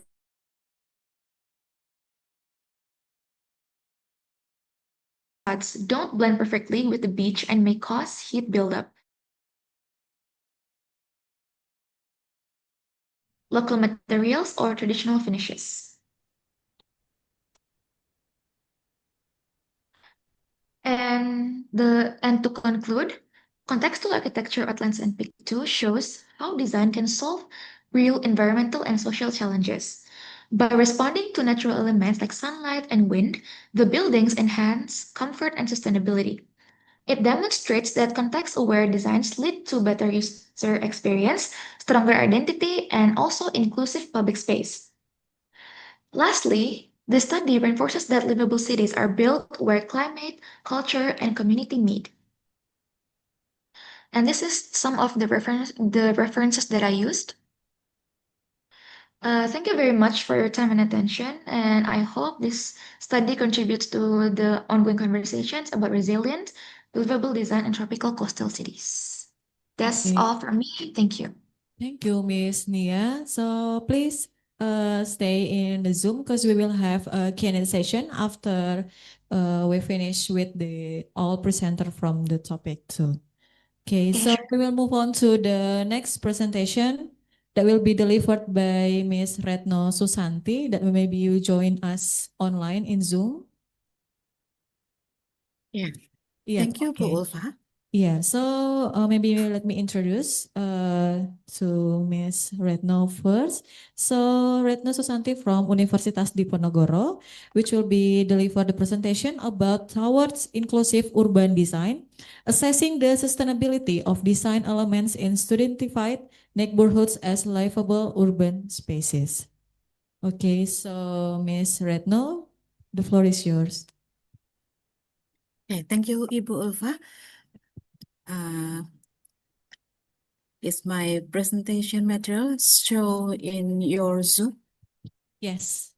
Okay, thank you. Good afternoon, everyone. Thank you. And I'm very honored to be here. I want to deliver my result with my partner, Ibu Rina Kurniati and Ibu Noviasa Diristianti. Our research is toward inclusive urban design, assessing the sustainability of design elements in studentified neighborhood as livable urban spaces.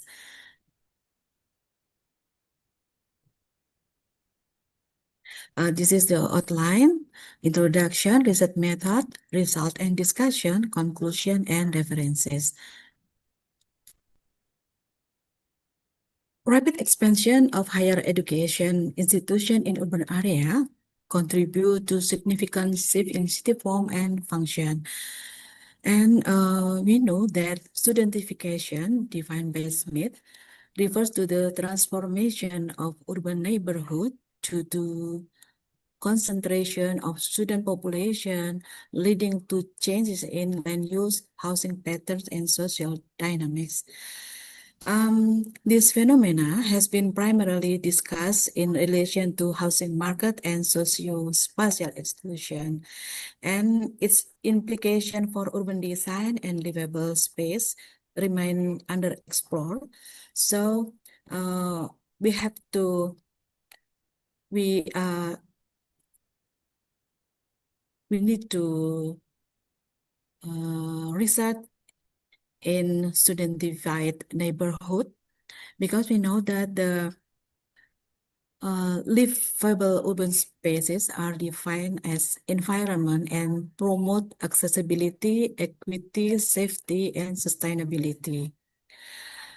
The presence of transient student population challenges the creation of such spaces, especially when physical design elements fail to adapt to diverse user needs. In Semarang, we have 50 higher education, and of course, we have a studentified neighborhood that often face degradation of public space, uncoordinated land use, and lack of pedestrian infrastructure, all of which diminish livability. This study seeks to bridge this gap by asking, this is our research question, how sustainability and inclusive are the urban design element in studentified neighborhoods, and how do they support livable space? We did evaluating key physical element based on established urban design principle by Sirvani, and we use contemporary sustainability metrics. So this research, we hope, can contribute to the theoretical and practical understanding of studentification impact on urban space quality. As I mentioned before, that Semarang have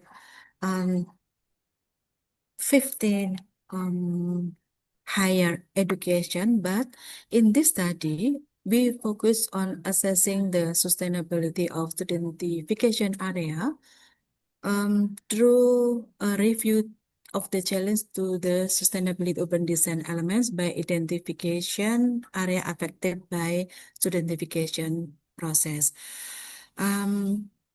We choose 8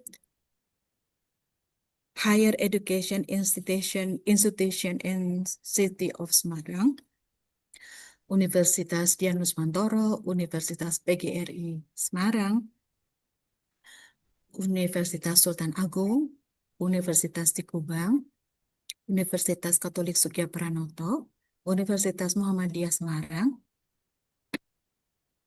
Universitas Negeri Semarang, and Universitas Diponegoro.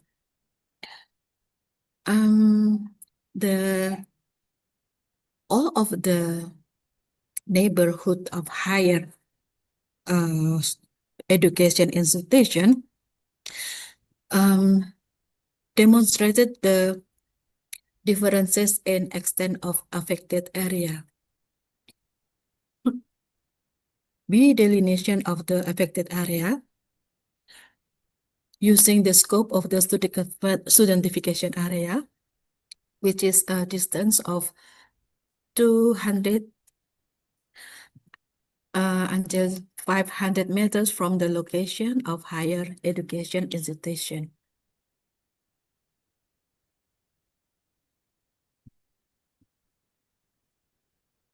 This research that I mentioned before, studentified neighborhoods in Semarang is surrounding a major university. This area selected based on student density, land use transformation, and urban accessibility.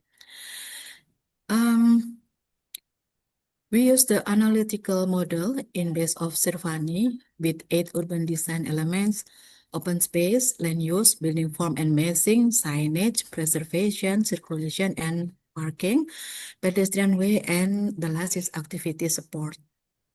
This element will access using 4 sustainability dimensions drawn from Chao, that there are physical, social, environmental, and economic. And we collect data by field observation, on-site assessment, and photographic documentation.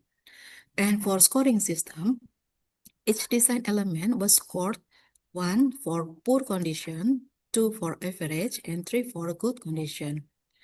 For weighting, that indicator were weighted according to sustainability relevance.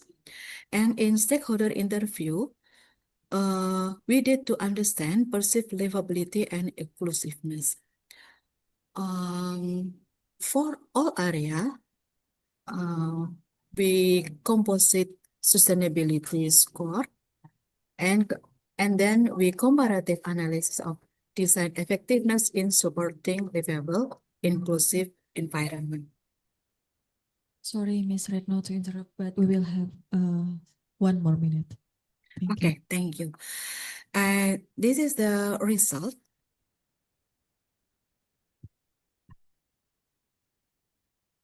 And for elemental insight, the high condition, well-maintained open spaces, successful land use diversity, and poor pedestrian infrastructure and partial historic preservation is happen in some areas surrounding the higher education.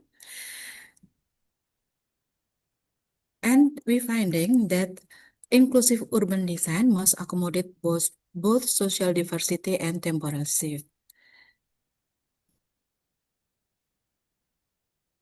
This is the discussion, and for conclusion, this study shown that while identified neighborhoods in Semarang are functionally responsive to student lifestyle, they often fall short in delivering inclusive, livable space. To address this, urban planning in university town must embed inclusive urban design principle in zoning regulation, account for both temporary and permanent resident in design strategies, and elevate pedestrian and community space as essential component of livability.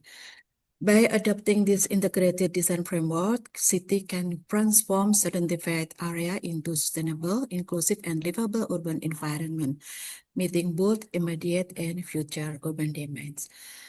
Okay, thank you. That's all. Back to moderator. This is our references. Thank you, and Assalamualaikum warahmatullahi wabarakatuh. Waalaikumsalam warahmatullahi wabarakatuh. Thank you for the presentation, Ms. Retno. So we are moving to the next presenter that will be the last in this topic. There will be Mr. Alfian Nawai from Faculty of Civil Engineering and Planning, Universitas Trisakti, that will be present the research about visualizing Tilamuta's urban image, strategies for strengthening the visual identify of port areas. Okay, to Mr. Alfian. Okay, the floor is yours. We will have 8 to 10 minutes to bring the presentation. So maybe right now we have a coffee break outside.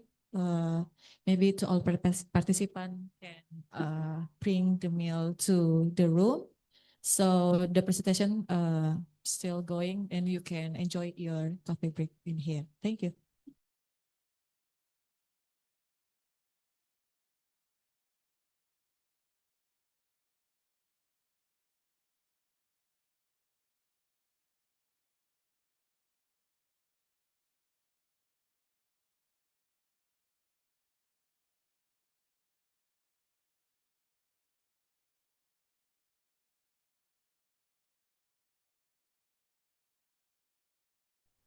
Okay, Assalamualaikum warahmatullahi wabarakatuh.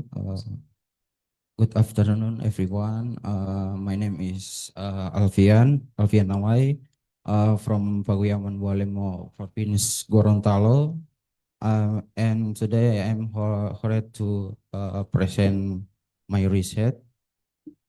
Okay, my presentation. Visualizing Tilamuta urban image strategy for strengthening the visual identity of port area.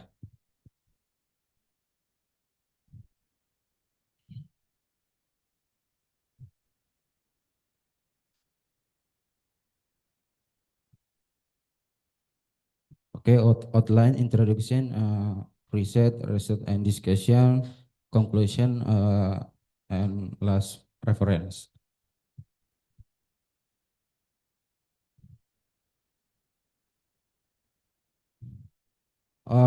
Tilamuta, the capital of Bualemo Regency, hold a strategic position as a government center and southern logistic gateway in Gorontalo Province, with Tilamuta Port serving a regional feeder port. The area has great potential to become a hub for trade and the distribution of local commodity.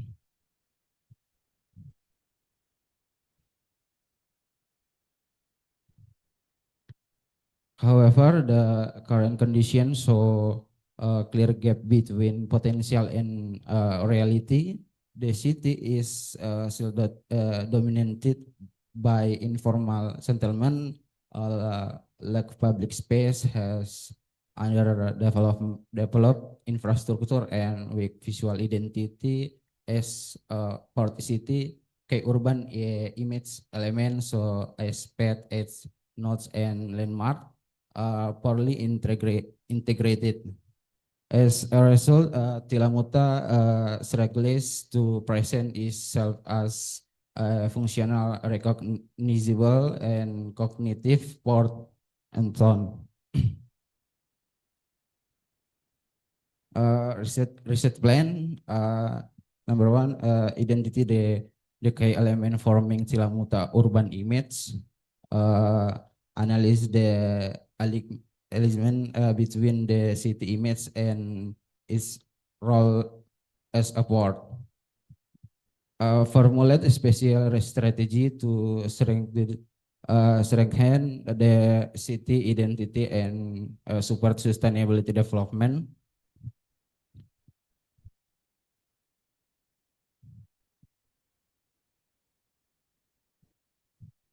Research methodology, research type, quality descriptive approach supported by qualitative data mix method, focus analyzing Tilamuta city image using Kevin Lin's theory, path edge district nodes and landmark, data collection, field observation, in-depth interview, mental mapping, liquor scale, kemudian visual documentation.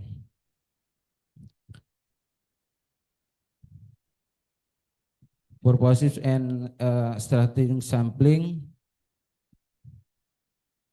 responden, resident, kemudian terakhir visitor, kriteria,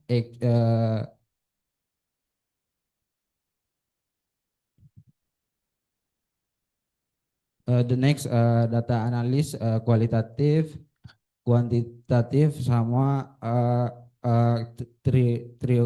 triangulation. The last instrument.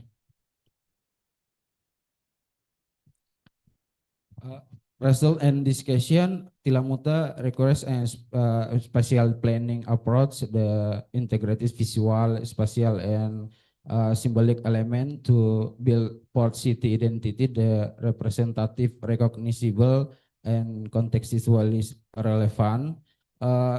This study respond to the need by proposing integrated spatial intervention strategy through the development of sustainable visual corridor, the strengthening of key urban nodes, and creation of iconic landmark along the waterfront.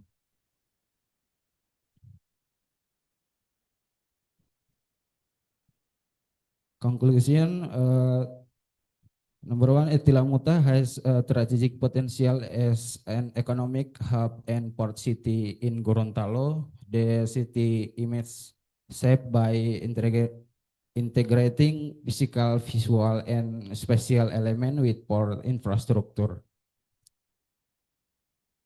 An integrating spatial planning approach is essential to create this distinctive and sustainable port city identity. The last key strategies include developing visual corridor, strengthening urban nodes, and creating iconic waterfront landmark.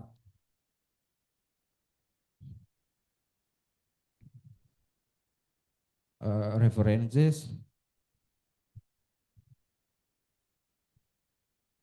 Yeah, thank you. Yeah. Thank you so much to Mr. Alfian. I'm sorry, I thought you were from Universitas Trisakti. You're from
reactions and long-term climate risk perception in coastal housing markets which is affected by typhoons? It's hard question. No, I wanted to know. Okay, thank you to Dr. Thank you very much.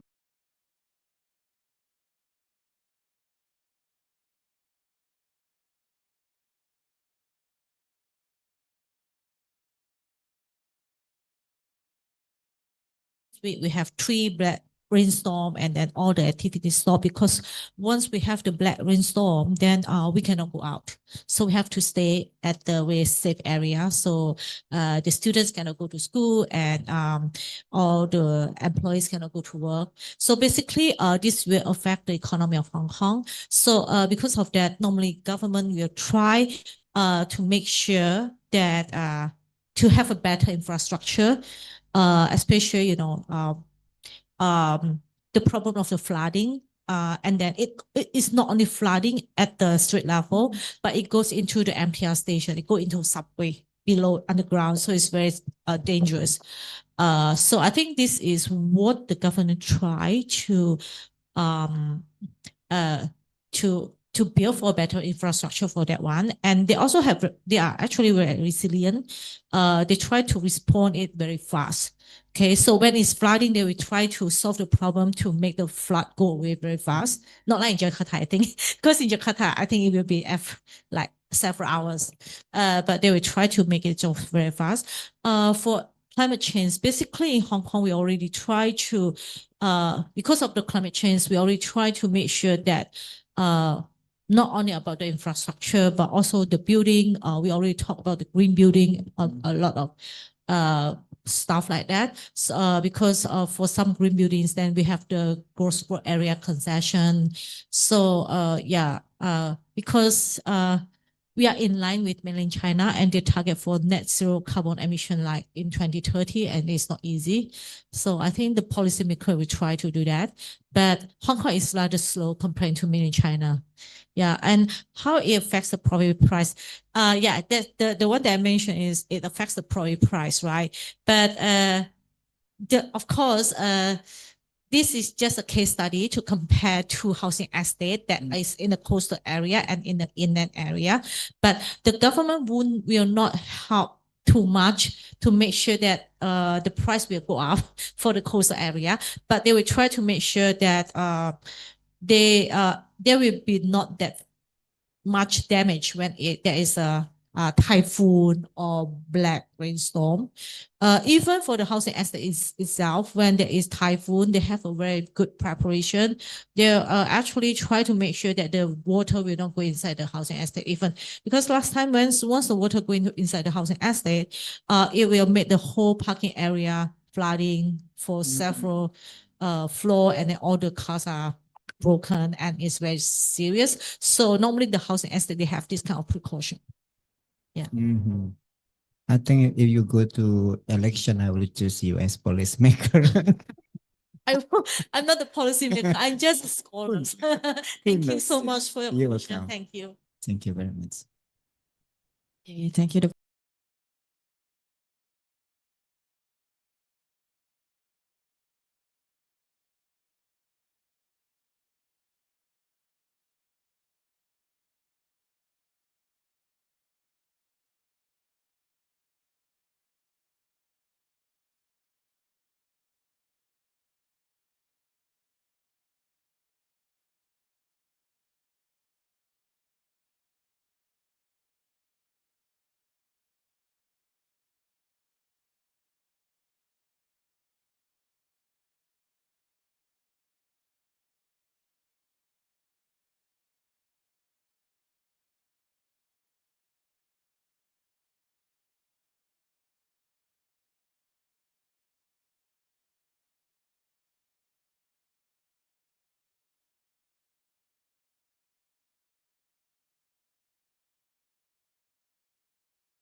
with the storm, then stop. But the government give sign, give sign. That's true. Yeah. My question, why or maybe Hong Kong tourism learn to Turkey's, because in Turkey's the climate, the vegetation, agriculture, tourism, all thinking comprehensively. So till they have what is called holiday for tourism, right? In Hong Kong, no holiday for tourism. Everyday tourism, like in Bali. But in Bali, all have holiday in tourism, but in short time, right? In maybe 1 day, 2 days, you know, not long day. In Turkey is around 2 or 3 months without Tourists. tour. That's my question. Is it your research thinking about that? Okay, that's very interesting question. I know that I'm from the School of Hotel and Tourism Management. But my research is more on housing market, residential in Hong Kong, because it's about money, investment. But yes, actually tourism is also because I'm teaching in the School of Hotel and Tourism Management, so I also observe about the tourism in Hong Kong. Yeah, I just know that in Turkey, they have the tourism holiday. It means that there is no tourists at all during that period. I don't think that Hong Kong can do that, because tourism means money to Hong Kong. Actually, the GDP of Hong Kong, like I can't remember the exact number. I think it's about 20 or 30% comes from tourism. If you say that there's a holiday for tourism, it means that no money coming to Hong Kong. And you know that tourism is the export base of Hong Kong.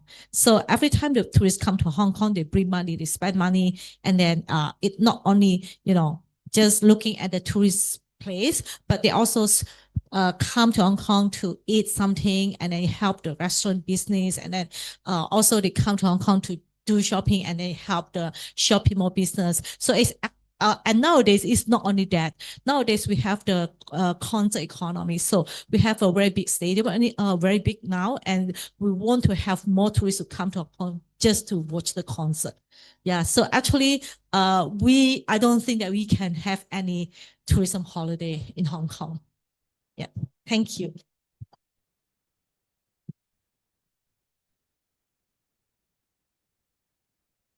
Okay, thank you to Sir Bambang and also Dr. Ervi.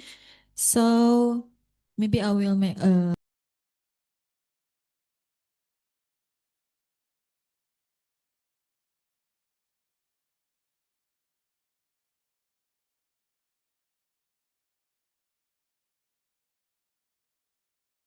wrap. So we begin in the first, like the critical issue of sustainability and resilience. We saw how climate change directly impact the perceived risk and economic value of our homes. And we learned that the net zero carbon is far more than an energy metric. It's a holistic approach that affects economic, social, and technological dimensions. And then the next presentations, our focus shift to the tangible elements of design, like the papers on window optimization and acoustic design highlighted the importance of a building physical components.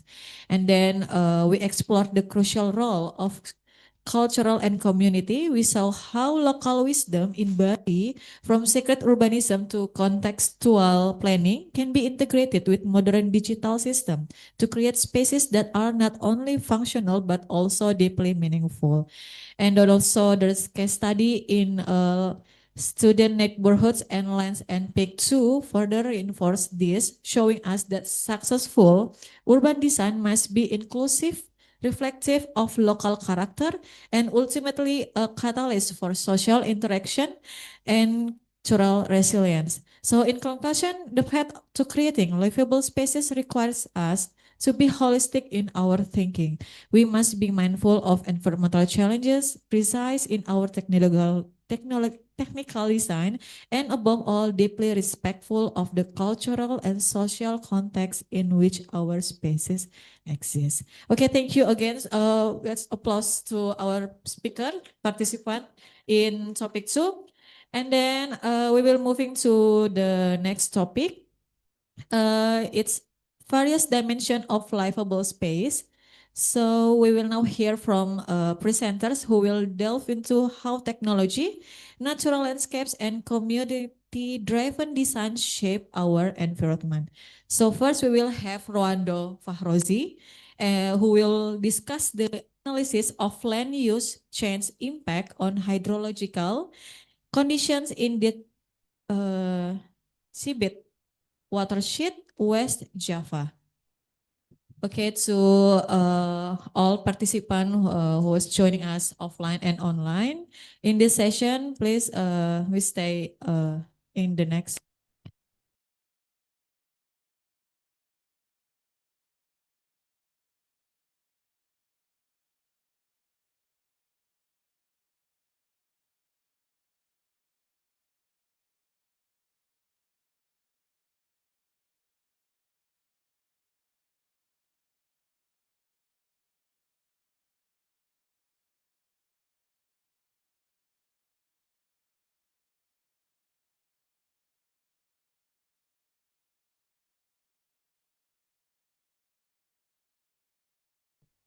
Hello everyone, my name is Rando Faroji from Trisakti University. So today I want to present about analysis of land use change on the hydrological condition of the Cibet watershed West Java.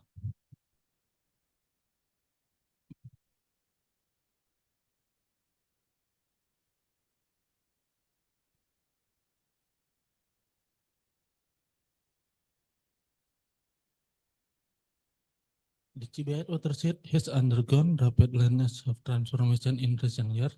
This transformation is increased in the risk of flooding due to the conversion of natural land into the residential and other built-up areas. Main goal in this research is to analyze the impact this land has the change on the hydrological condition of watershed. We use ArcGIS and satellite imagery from Google Earth to identify and analyze this change, providing valuable information to support sustainable in planning. The research has two main objectives. First, to access the hydrological condition in the Cibet watershed from 2013 to 2023. Second, to identify and analyze land use change of the occur during the same period. Next. The study is located in Cibet watershed. Methodology include topography analysis using DEMNAS, rainfall and stream flow data from BBWS, and list map derived from the Google Earth and Kalaka data.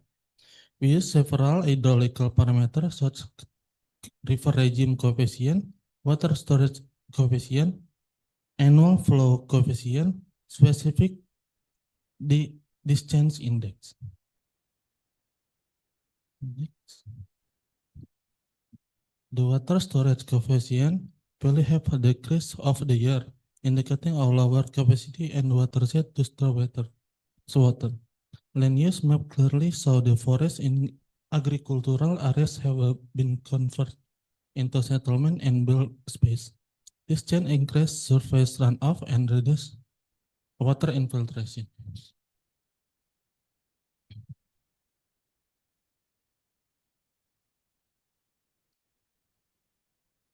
In addition to KSA, other parameters to search KAT and EDG were added.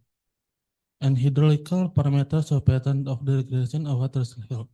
However, regression in analysis revealed that the correlation between land use change hydraulical parameter is weak, with R values below 10%. This suggests that other factors like rainfall, topography, and soil characteristic also plays significant roles. To conclude, land use change the Cibet watershed have a significant hydraulical condition. peak discharge increase and the watershed ability to store water has declined. Between 2014 and 2013, the area of settlement increased from 7,000.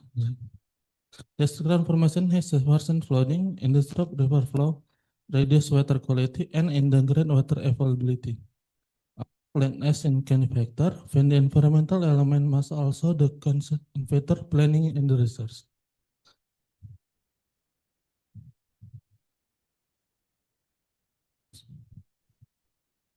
Here are some references about our research ranging from regional studies to hydrological and modeling technique.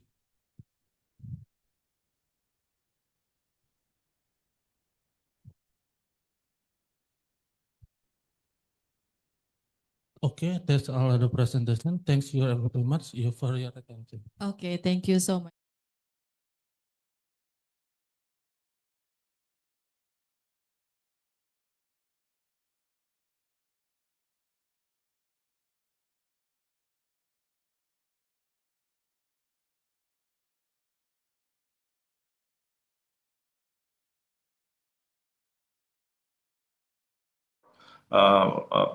Festival celebration like using sound, maybe a low frequency bus driven architecture, or maybe for the celebration like in traditional nikahan, kitanan, with some technical aspect how we try provide some absorber or vibration proof and the others method. So I think it's very important to our sustainability in the urban, or maybe in livable city also. And this is our visualization of our project also. And in the last slides, I think we try to conclude about our research, like how we try to know about the celebration is always exists, like how we try to provide the form of livable space with the fulfillment of human needs as social beings. Thinking about the celebration architecture, which also need to know about the sound is form of cultural development also, that originate as manual musical instrument, but also this is like how we try to combine with the modern trend, and how we try to able the trans electroacoustic aspect by integrating it into experience of space and physical also. And electroacoustic also facilitates this by focusing the specific frequency. We think not only about noise, but also the vibration, but also the typology of the frequency. The low frequency is very critical because there's a vibration, maybe have a conflict, social impact, and try by this research, we try to propose in the future like how we can update and strengthen noise regulation for the urban planners, policymakers in Indonesia also. I think this is very important to compromise between maybe social conflict, cultural conflict, and with the technical aspect like architectural perspective that we try to propose. I think this all for this session. Thank you. Yeah, thank you, Pak Teddy. And you can continue to with your second presentation. Oh, yeah, thank you, Pak. Interesting presentations about sound horek, ya, Pak. And I know I'm very surprised because there are already 80 research about sound horek. Yeah, okay, thank you, Pak. Well, this is our second part. This is have a relationship with our previous paper, talking about maybe dynamic soundscape, but this is different part, not like a celebration architecture like sound horek or maybe nikahan festival or maybe kitanan festival. This is like we try to propose another dynamic soundscape like we call this is arsitektur lebaran, maybe it's Mubarak architecture. Like we try to propose about the accessible temporary transit architecture, like maybe makeshift or shadowing terminal, terminal bayangan in the context of the Lebaran or maybe it's Fitri times maybe. So this is like also reconstruction for dynamic soundscape through moment-based adaptive spaces. As introductions, actually we have some observation like we know that this is hopefully the video works. There is some terminal bayang or makeshift or pseudo terminal that this is very critical for the urban issues, yeah. Because not only about the traffic, but also about this maybe noisy. This graph showing about the frequency and noise simulation, not only about the traffic and measurement also. So this phenomenon is very critical for us to know about these conditions. Okay, next. So with as a breakdown, I think this is like mudik balik or homecoming tradition cultural significant as refers to the mass migration of urban dwellers. I think it's very important in the Eid al-Fitr or maybe Lebaran time. So in this research, we try to propose some cultural reimagination or reconstruction with the perspective of the soundscape. Maybe we try some people like Bismania or maybe a traveler. This is very critical or maybe interesting discussion. In the perspective of architects, we are trying to propose about the electroacoustic, maybe the acoustic, maybe could be electroacoustic, artificial, or maybe natural acoustic as one kind of architecture fundamental theory in many relationship to the soundscape, showing by this face force viewer. As goals, we try to emphasize about the experience of ongoing moment in mudik balik or homecoming moment, and try to propose the architectural design that emphasizes also about the experience of ongoing moments, such as ongoing period through the dynamic sound engineering. Like we try to propose like a terminal bayangan or maybe a critical posko Lebaran, or maybe it's a similar kind of temporary architecture. Also, we try to analyze about the circle time of the place. And in this case, we try to analyze about the Medaeng area near Surabaya terminal in Surabaya. I think it's very maybe critical place because there is some pools or maybe bus agent that may be very critical important as the second layer or maybe makeshift or terminal bayangan or any kind of terminology called a terminal bayangan. It's very critical spaces to make a livable city also. And this is situation not only about the noisy, but also in other cases, sometimes it's very noisy pollution, not only in air quality, but also traffic sound or maybe noisy, but also sometimes it's very heat condition in the critical time for the spatial time. And this architectural methodology, we try to make some types of architectural proposal, like how we try to make adaptable architecture, like our previous article. This is showing about the spatial shift or maybe physical shift between moment in Lebaran or maybe in non-moment in non-Lebaran time. Yeah, this is like a framework, a process or present from the social, cultural, technical analysis until the proposal. There is hypothesis mapping, proposed moment arrangement, like how we try to explore the architecture that propose about the traffic control or maybe noise control or maybe another, maybe a simultaneous phenomenal environmental social control in this moment of the Lebaran. Based on this situation, we have tried to propose about existing soundscape analysis from the experience for the passengers in the specific maybe area in the terminal bayangan with a specific another natural exploration with the situation of this area near the terminal. This is some exploration for the proposal for reconstruction design soundscape, like analysis of the site, propose the reconstruction of the noise control with some method of the reflector or maybe absorber material or maybe a form of the architecture, and also try to analyze about the maybe in the laboratory experience from the noise propagation from one spot to another, but how this is used for the passengers or not. Yeah, this is like a visualization of our proposal design proposal for the maybe makeshift terminal bayangan that useful not only for the controlling the traffic but also the soundscape can be elaborated in this design also. And this is like the final proposal of design, how we try to propose the maybe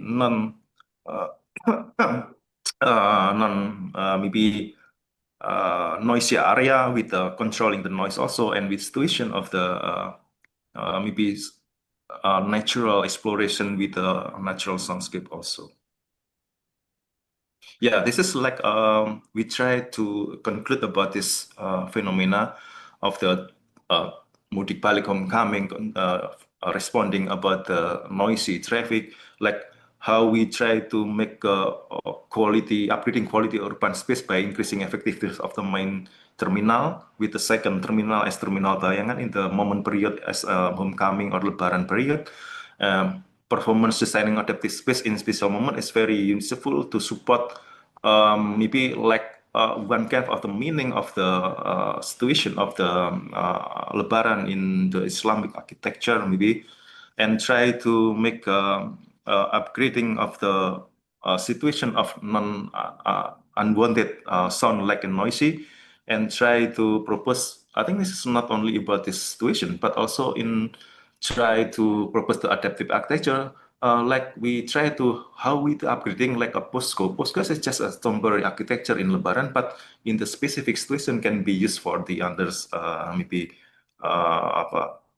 sound control, or maybe useful for another building that can be sustained for the another building. I think this all for our second article. Thank you. Thank you, Pak Dedik. Yeah, we will back to you again after we finish all presentations. Yeah. Thank you, Pak. And our next speaker, Ibu Intan. Yep. Okay, I will help you to share the presentation. Thank you, Pak Punto. Which one? Yang mana ya, Bu ya? Social interaction. Sosial, ada sosialnya.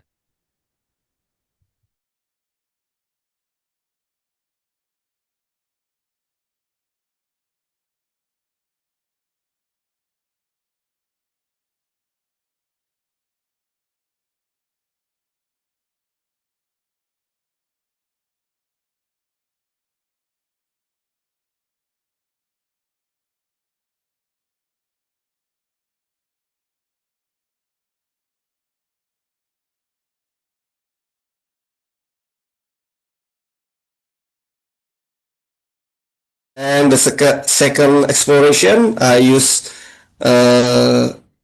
some approach like the original image, and then I use the prompt to create some a new model. You can see the result 1, result 2, and the result 3 with different facades, context, and shape. And then I use the AI also with the two-dimensional into the three-dimensional context. You can see how the climate, we can play the light, and then we can see how the maybe for the rain leveling in from the climate impact in our building. And then this is the conclusion. The first, we can produce a new form, I think, and then we can explore the material and then the from the modern into the traditional context. And the third, this is the last one of my conclusion. We can create with the AI from the 3 images to the next level into the 3-dimensional context. That is very interesting, I think. This is the last slide references, and thank you so much. Okay, thank you so much for the presentation from Mr. David. And then we will move to the next presenter by the Mr. Robbie Yusak Thaler from Maranatha Christian University, which will be join us online in Zoom. Okay, so maybe first I will let me introduce Mr. Robbie from Department of Civil Engineering, Maranatha Christian University, that will deliver the presentation about an aesthetic value of livable river space index methodology for examining recreational urban rivers. 8 minutes to Mr. Robbie. Okay, thank you. Thank you very much, the moderator, Ms. Ulfa. Good afternoon, everyone. Today, my research is about an aesthetic value of the Livable River Space Index methodology for examining recreational urban rivers. And of course, I have a team here with my colleagues, Golan, Gerard, and also one professor from National Cheng Kung University from Taiwan. And what is the basic why I choose this topic, or we choose this topic? Because we understand that most people, oh, sorry, before that, this is my content for the presentation. And then for the introduction part, we understand that most people recognize river as a common functional, like to convey the water only. But now, if we compare our country to the other country, especially in the advanced country, they already have a good quality and quantity of the river itself, especially in the urban area. So we assume that the river or the urban rivers is playing a vital role in the built environment. And of course, we also know that some rivers provide the ecological function, recreational function also.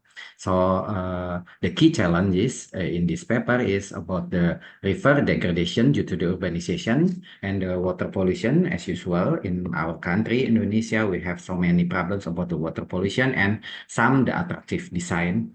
This is not means that the river is not good, but the design maybe is not quite pleasant enough for the people. So the research gap here is the limitation of the methodology. Sometimes we try to find out how to assess the aesthetic value. We as the civil engineer, sometimes we just know the rivers, we can assess the river based on the quality, the quantity of the river, and some expert from the environmental, they are talking about the quality of the river, and maybe lack of the research about how to measure the aesthetic value based on the function of the recreational spaces. So the significance of this research, we hope that the aesthetic value can enhance some social well-being, mental health, and also the economic one day. And this study also proposed the methodological framework to evaluate and improve the aesthetical value of the urban rivers. And this is what we do. That first is we develop the Livable River Space Index methodology for the assessing the aesthetic value of the recreational urban river. It means that we offer the methodology and maybe some tools or some method here. And we also integrate the qualitative and the quantitative approach, like public perception or the expert evaluation, and combined with the GIS and spatial analysis. I heard from the previous explanation or the research, they also do the same way. And then the last is to provide maybe the solution that's suitable for the sustainable urban river planning and management. And for the research methodology itself, we collect the data first. The first of all, of course, we need to define the key parameters. So based on the perspective of visual quality, maybe we choose the water clarity and greenery as the two parameters, the important parameters to be considered. And then based on the design elements, we need also to consider like a public art or the lighting and also the accessibility, and maybe we also need to consider the cultural value there. And the data resource, we can get this data from the satellite imagery, such as Landsat or Google Earth, and also we can do the field survey, and of course the public perception survey and the expert assessment. And we just offer the category here, the visual appeal or the visibility, the attractives, scenic beauty, amenities, and the cultural value. And for the metrics, we try to fill the data like the water clarity, the landscape diversity, and then we can measure this parameter based on the Likert scale, for example. And also based on the attractiveness, we also can use the expert rating here to define how good or how the lighting and the presence of the sculptures maybe have an important parameter for the attractiveness. And talking about the scenic beauty also, some vegetation, the types of vegetation covered or the animals there, the species diversity can be considered as the ecological indicator here.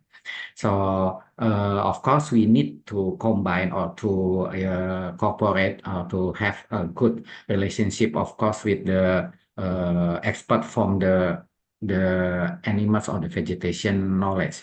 And the amenities itself, maybe we need to consider like the seating availability or the pedestrian, the path, and so on. And it is need the observation. And for the cultural value here, also some of the river, they have the historical landmark. Like in Bandung or in Surabaya, maybe some they have the historical landmark there in the urban area, and especially in the river. And then the community event. If we try to learn from the Japan, for example, they already modified the area of the river, like the community activities and also the sport activities there. So we also can do the same way, for example, to improve our value of the river itself. And we also can use the survey base to know this. And for the research, the other research methodology here,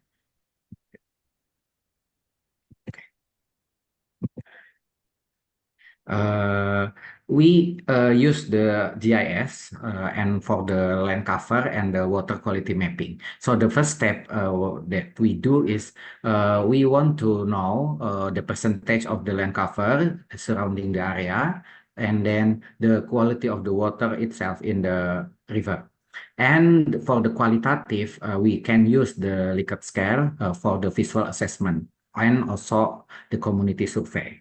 In this paper, we are still on process to do the qualitative result. So we just offer based on the quantitative first. And for the analysis, we can have the weight and the standardized of the index for each parameter. And we also take the case study from the Taiwan, the specific area in the Kaohsiung city.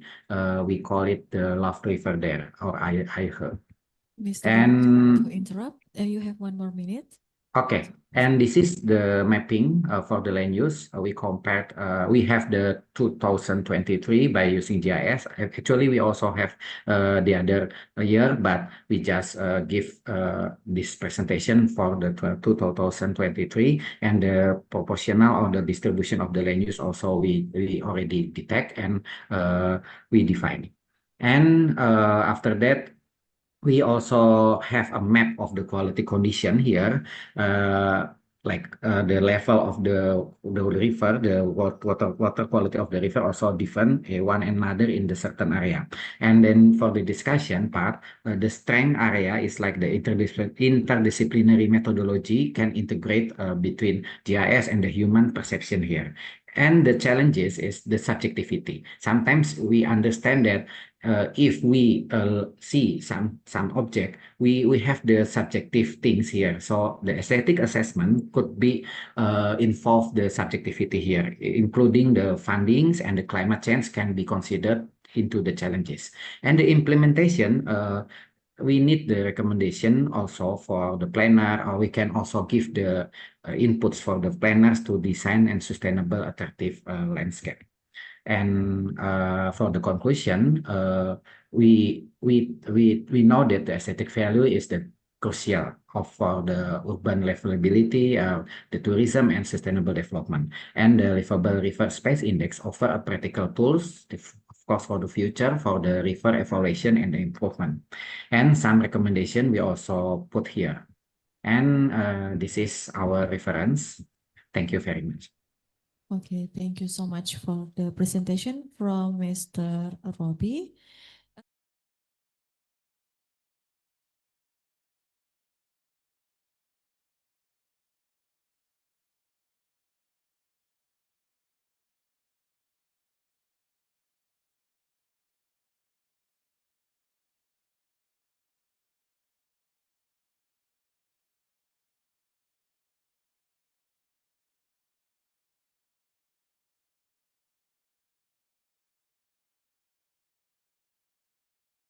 Mechanisms that foster community engagement and cohesion. Findings, we findings that indicate that spatial attributes, amenities, natural aesthetic, multisensory experiences, perceived safety, accessibility, and cultural context significantly influence social behavior in urban parks. Effective park design characterized by inclusive layouts, integrated pathway, comfortable seating, visually engaging natural elements, balanced multisensory stimuli, enhanced safety perception, and culturally relevant features, substantially increases user satisfaction and community interaction level.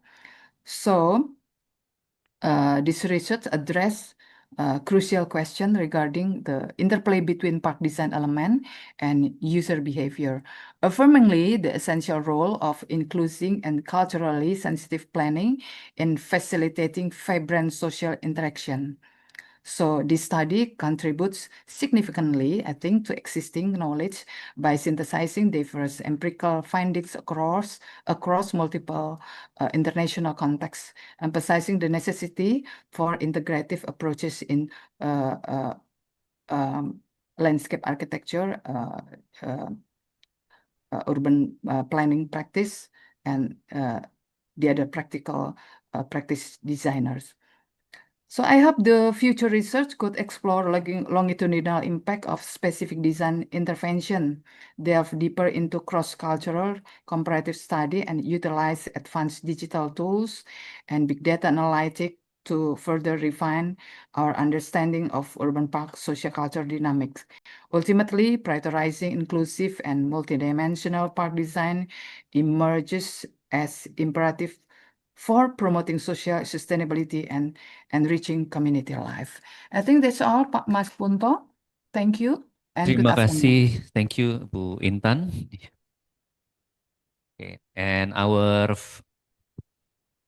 last presenter is Ibu Rahmi. If you are there, ya. are you there, Ibu Rahmi? Oke, ya. Ibu Rahmi mau share sendiri atau? Iya, saya sendiri aja. Ya. Sebentar, sudah waktunya 8 menit, Ibu. Oke, sebentar. You will present your article. The title is Nature-Based Solution as an Approach to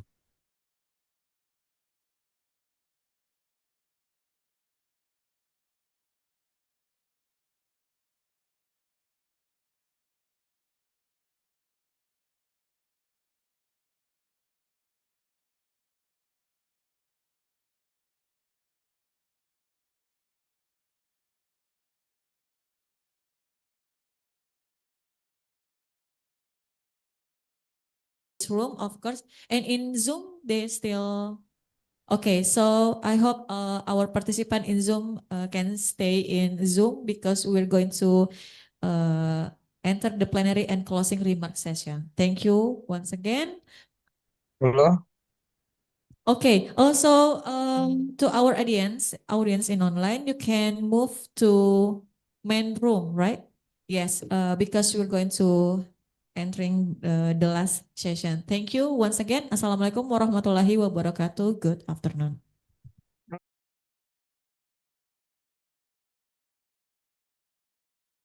Yeah. Yeah. You just join us in here. Yeah. Yeah. So actually we are almost end our session because we thought you were not attending this presentation online. So maybe Mr. Lutfi, you can bring the presentation. I will share. Okay. Yeah, but maybe the time we The only 5 have minutes. 8 minutes. Yeah. 8 minutes or 5 minutes. Okay. If you can skip to 5 minutes, that will be. Yeah, I will faster. Okay. Okay. Thank you. Okay. Assalamualaikum. Okay. You can share screen. Yeah, I will share screen. Assalamualaikum warahmatullahi wabarakatuh. Good morning, everyone. It's a pleasure to be here among fellow professionals at LIVAS, platform that celebrate design excellence and forward-thinking ideas. I am Lutfi Primantara, representing from Magister Architecture University, and then today I will be sharing a short presentation, placemaking study concept in the design of public space in the design of public space in the M block space area Jakarta. And today I'll be sharing a short presentation on reflecting how we approach space context and purpose in our design works. Thank you for the opportunity. Let's begin. This is the cover, my cover, my name Lutfi Permansara, my docent Lucy Heli Permaningsi, and Miss Retna Ayu Puspatarini. I will next chapter. The first introduction, and the second research methodology, and the third result and discussion, the fourth and conclusion, and the fifth reference. For the purpose from the research plans, the first identifying the application of the placement concept in the design of public space at M block space.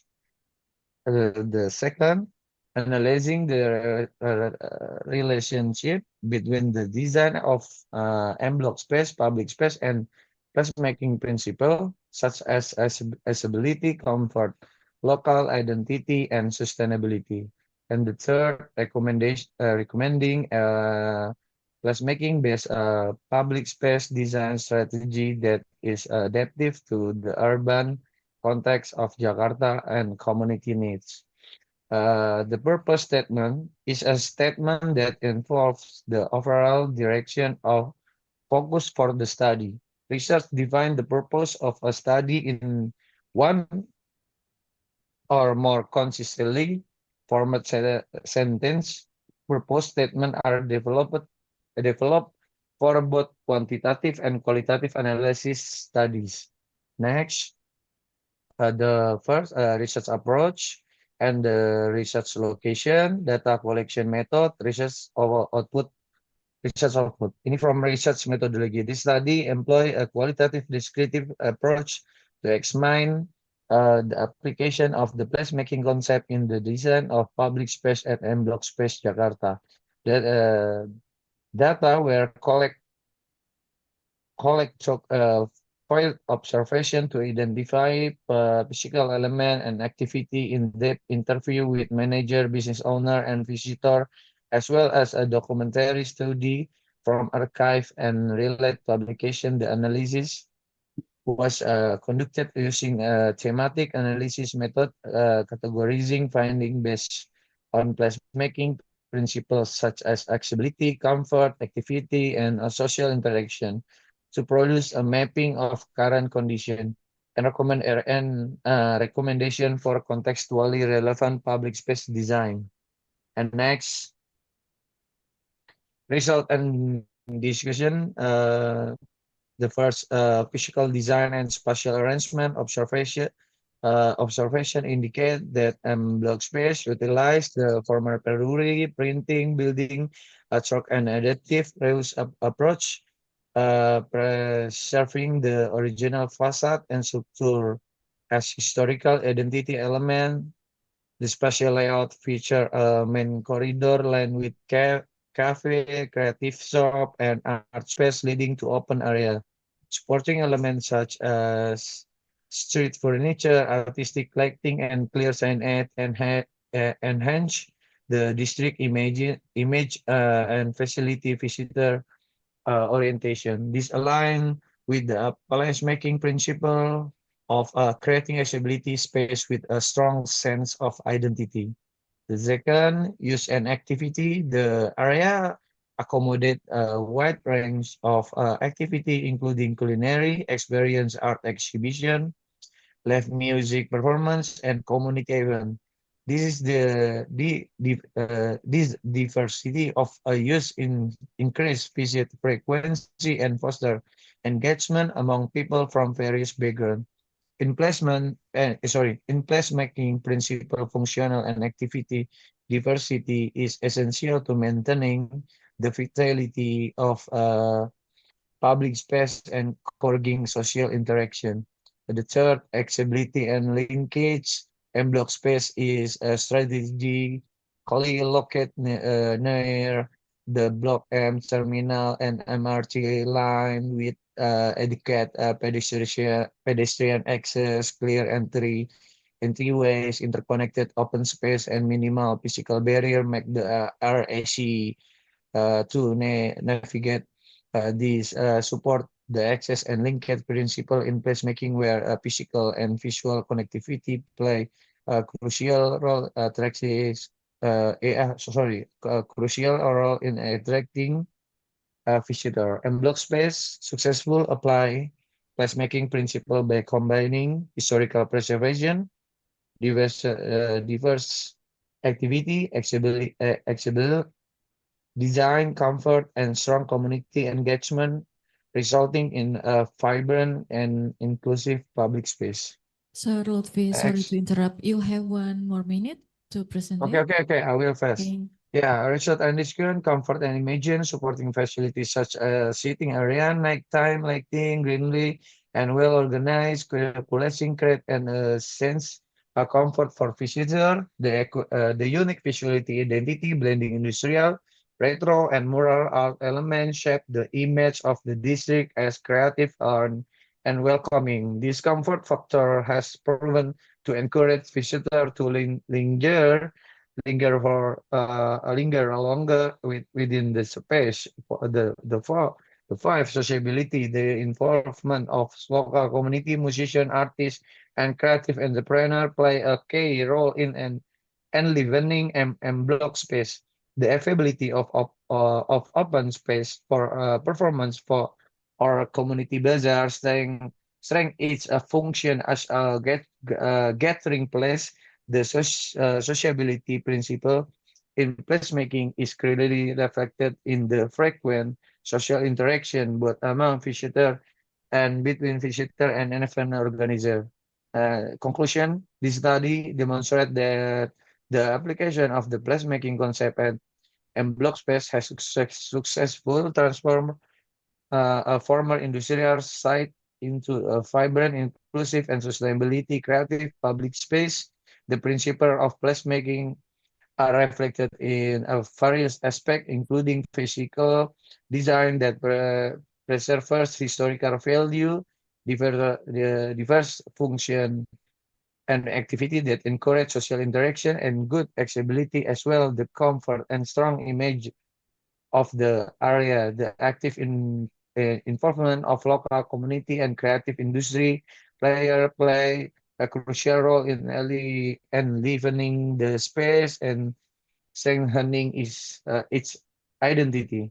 The success of M-Block Space in implementing placemaking proof that this approach is effective in enhancing the quality of public space in urban area The main challenge ahead is to maintain high quality comfort, diverse activity, and inclusivity, ensuring that M Block space remain relevant and beneficial to various segments of society amid the city dynamic development. This is the reference, and thank you. Okay, thank you, Mr. Luffy, for presentation. So that will be the last presenter in the session. Thank you once again for all the presenters. Assalamualaikum warahmatullahi wabarakatuh. Have a good Waalaikumsalam day. warahmatullahi Okay, you wabarakatuh. can join to the main room. Okay, thank you.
Welcome to the home of Indonesia's brightest young minds, where dreams are nurtured, potentials are unlocked, and the journey of a lifetime begins.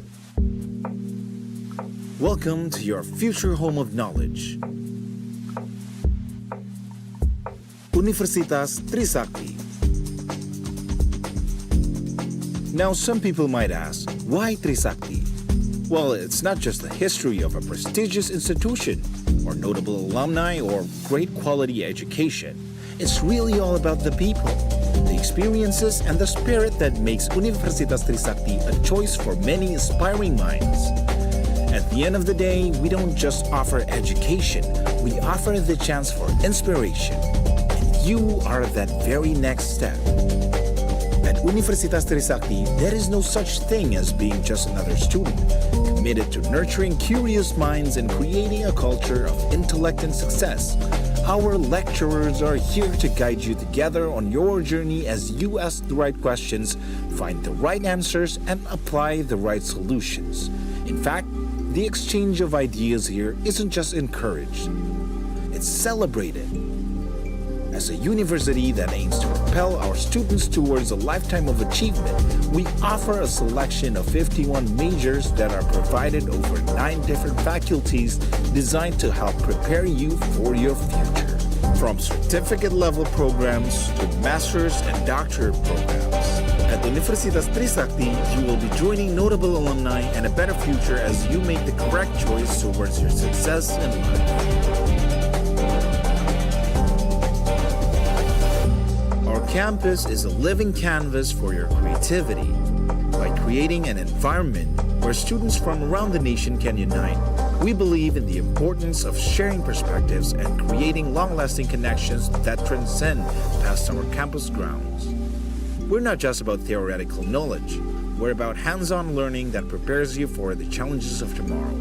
As you join the ranks of our alumni, you will be an ambassador for positive change and an innovative future, making your mark on the world. With an education that prides itself on preparing your future, you won't just be a student, you'll be a change maker. So, future leaders, thinkers, and creators, the journey starts here at Universitas Trisakti. Join us in embracing a culture that celebrates diversity, a drive for excellence, and a commitment to creating a better world for everyone.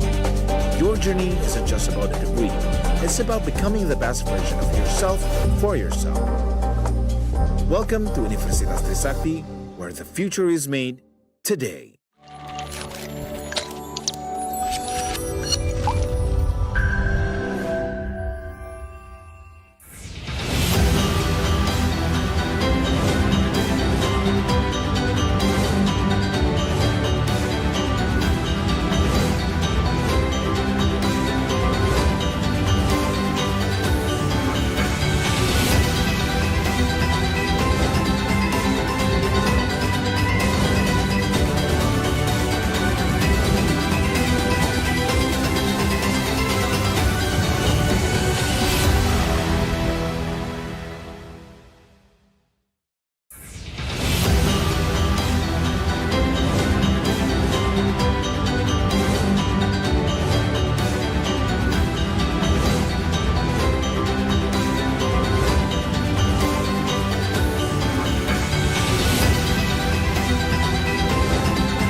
Welcome back, ladies and gentlemen.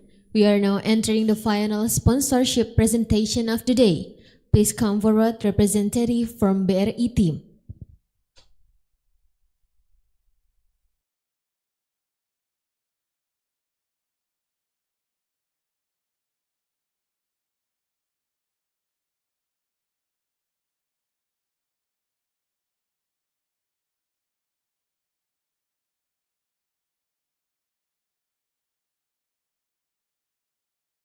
Bismillahirrahmanirrahim. Assalamualaikum warahmatullahi wabarakatuh. Selamat sore Bapak Ibu semuanya. Sebelumnya terima kasih atas waktu yang telah diberikan dari panitia kepada kami dari Bank BRI. Sebelumnya izin perkenalkan saya dengan Jimmy dari Bank BRI cabang Jakarta Roxy dari bagian funding dan transaksi. Sebelumnya terima kasih Bapak Ibu atas waktu dan kesempatan yang telah diberikan kepada kami bisa bergabung pada acara seminar dari Fakultas Teknik Sipil dan Perencanaan dari Universitas Trisakti. Mungkin kami di sini nggak lama-lama ya, mungkin hanya sebatas ingin mempresentasikan sedikit tentang satu produk dari Bank BRI. Mungkin dari produk kami itu sendiri nanti siapa tahu dapat bisa berkesinambungan dengan usaha dari Bapak Ibu semuanya. Mungkin untuk dari penjelasan produk akan dijelaskan oleh Mas Gilang. Pada Mas Gilang dipersilakan Mas. Terima kasih atas waktunya. Jadi selamat sore. Pertama-tama perkenalkan nama saya Gilang Wahyu Basyari. Jadi saya di sini itu sebagai RMSME ya. RMSME itu adalah bagian yang membawahi atau menjadi yang menjual produk-produk lending atau pinjaman yang ada di Bank Rakyat Indonesia. Nah, jadi ini kita itu memang ada beberapa banyak produk yang ditawarkan di BRI. Nah, cuman kan memang kan karena kita itu fokus ke small and medium enterprises, yaitu kredit kecil dan menengah. Jadi memang ada 3 produk yang kita tawarkan, yaitu pertama ada kredit modal kerja, ada kredit investasi, dan memang kan di sini tuh temanya itu tentang konstruksi ya. Kalau nggak salah itu Livable.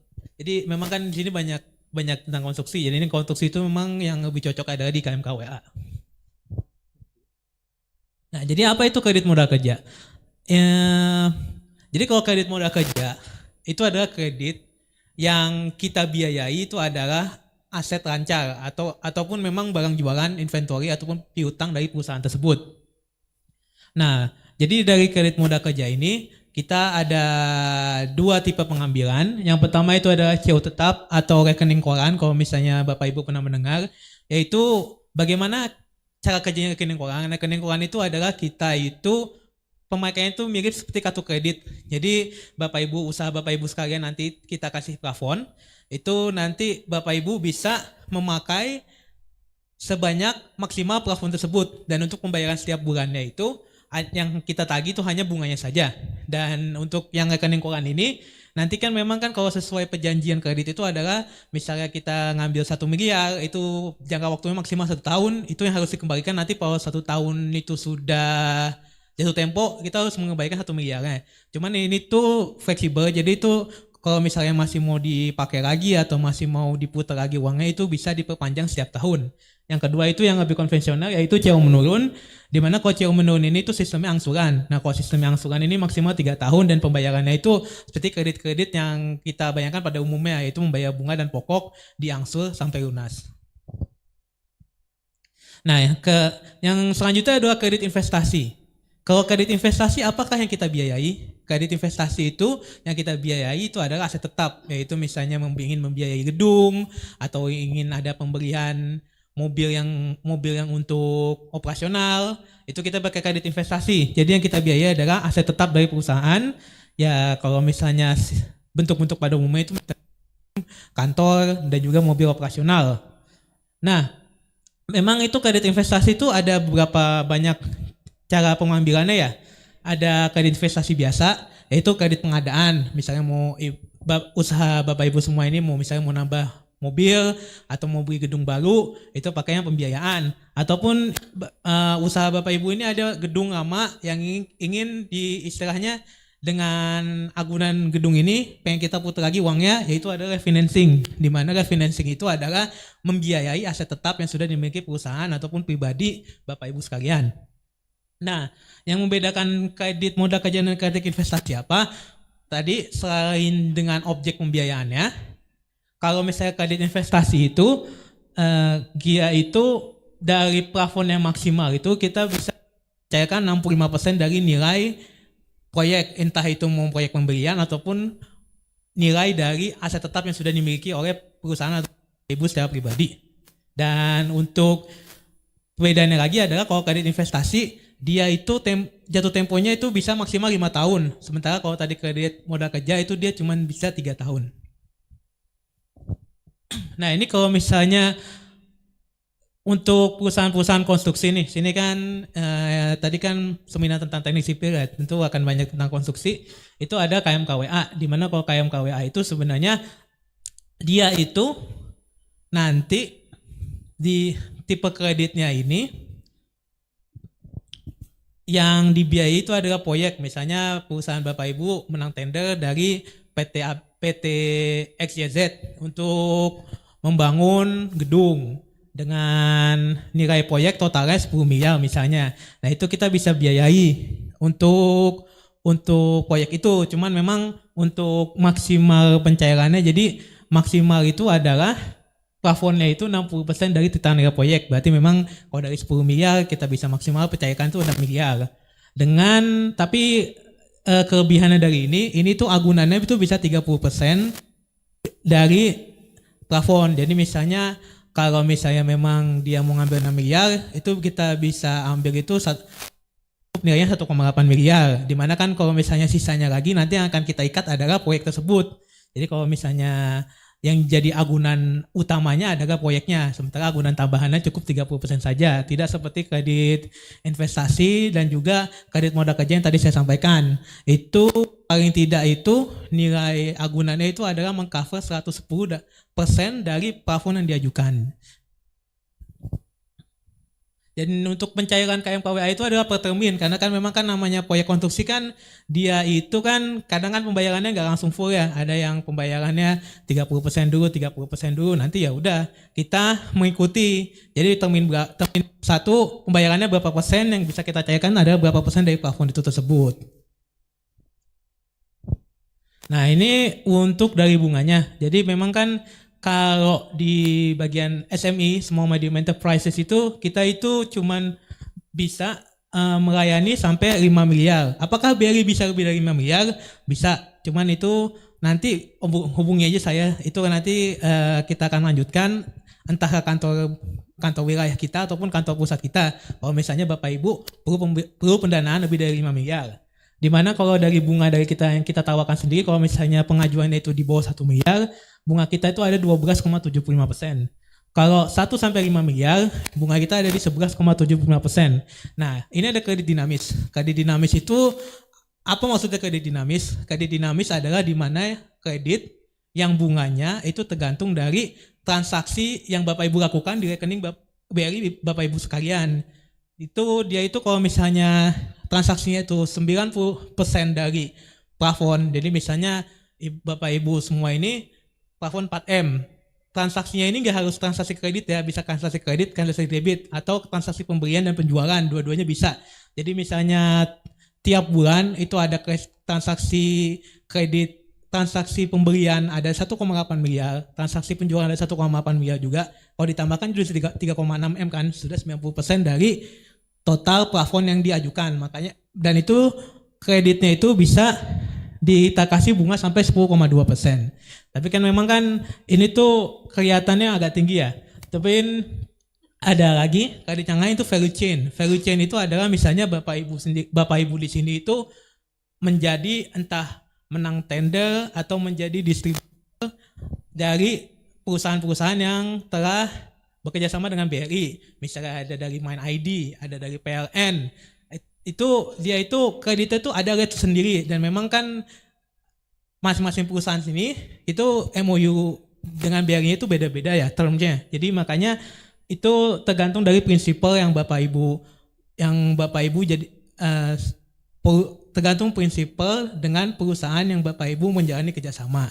Jadi kalau misalnya Bapak Ibu nih ada misalnya saya baru menang tender dari PLN, atau saya mau beli peralatan heavy machinery dari Hyundai, itu kita juga sudah MOU sama Hyundai, itu dia bisa mendapatkan rate yang spesial yang pastinya itu di bawah ini bisa sampai 9 atau 8%. Nah, baik, sekian untuk presentasi dari lending product ditawarkan oleh BRI. Mungkin kalau dari Bapak Ibu ada yang ingin bertanya, kami persilakan.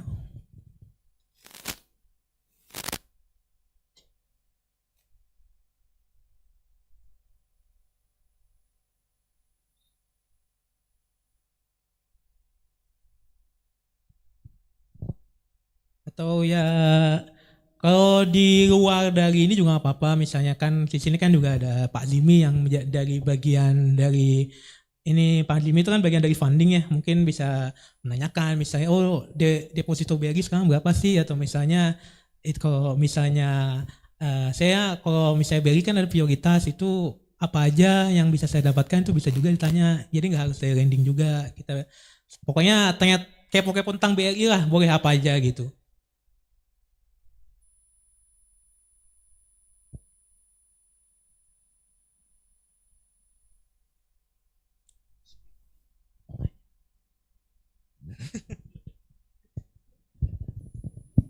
Ya udah, mungkin untuk presentasi seperti ini dulu aja Bapak Ibu. Jadi mungkin selanjutnya jika ada pertanyaan atau informasi yang dibutuhkan mengenai layanan Bank BRI, bisa menghubungi kami di BRI Cabang Jakarta Roxy, atau enggak ya, ada perwakilan kami di BRI kantor kas Trisakti Pak. Di dalam satu kampus Trisakti ada kantor BRI, nah itu bisa ditanyakan di sana. Mungkin sekian aja presentasi dari kami. Terima kasih atas waktu yang telah diberikan. Mohon maaf apabila ada salah kesalahan. Wassalamualaikum warahmatullahi wabarakatuh.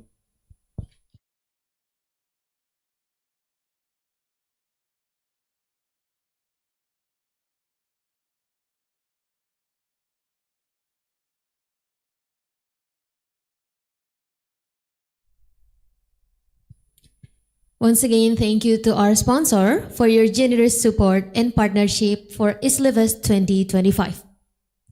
Okay, ladies and gentlemen, we are now entering the plenary session where we will reflect on the key insights and outcomes from today's discussion. To guide this session, we now invite our moderator to lead the plenary dialogue, Insinyur Atma Winata Nawawi, STMR IALI. Mr. Atma, please make your way to the front. Thank you, ladies and gentlemen. So we are finished for this first day, this seminar. I want you to extend my gratitude to everyone who made this event.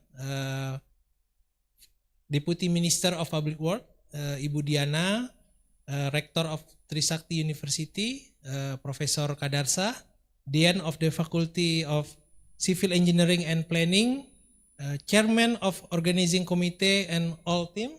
Thank you, Mr. Oka. Also to all our distinguished speaker, Mr. Kim, Mr. Devri, and all of the speaker, to our participant and all audience. We know that no event is without its imperfection. Please accept our sincere apologies for any shortcomings that may have occurred during today's program. Thank you all once again for contributing to vibrant, collaborative dialogue and building more livable, regenerative cities. And for all of you who have to go home, safe travel, and we look forward tomorrow morning, the second day, we have to any event, any speaker, and we go to visit BSD. We visit some place, the interesting place. We represent about the livable space, regenerative, and we have to see in any event. Okay, thank you very much for all participants. Assalamualaikum warahmatullahi wabarakatuh. See you all.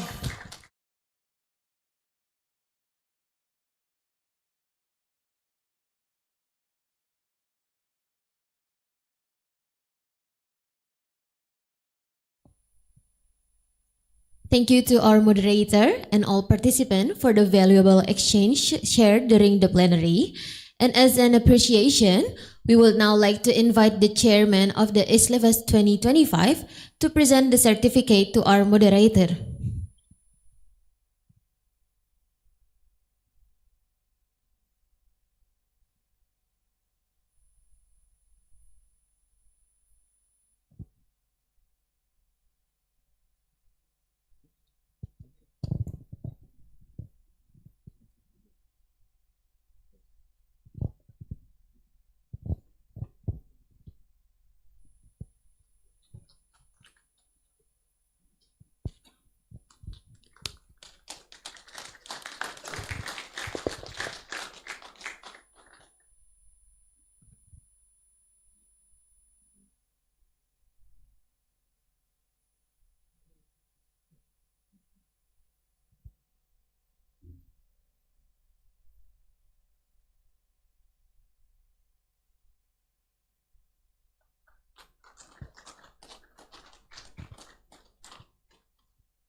Once again, thank you for our moderator and also chairman of the LIVAS 2025.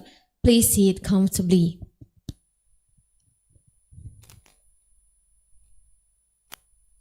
And with that, we come to the end of today's program.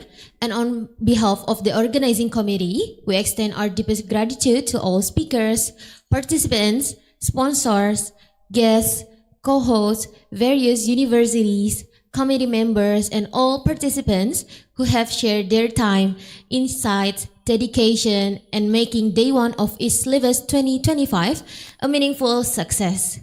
We invite you to join us again for tomorrow at the second day of the program, which will feature the international seminar, a guided BSD city tour, and excursion to selected the green building projects. And please note that tomorrow's program will take place at Sinar Maslen Marketing Office by 9 a.m. And ladies and gentlemen, in the screen displayed is the QR code for group Info LIVAS 2025, so please join to the group. It has been our greatest pleasure to serve you as a master ceremony. I am Hadijah Ayu Claudia, and allow me to take my leave. We look forward to seeing you tomorrow for another insightful day. Thank you. Wassalamualaikum warahmatullahi wabarakatuh. See you on day 2.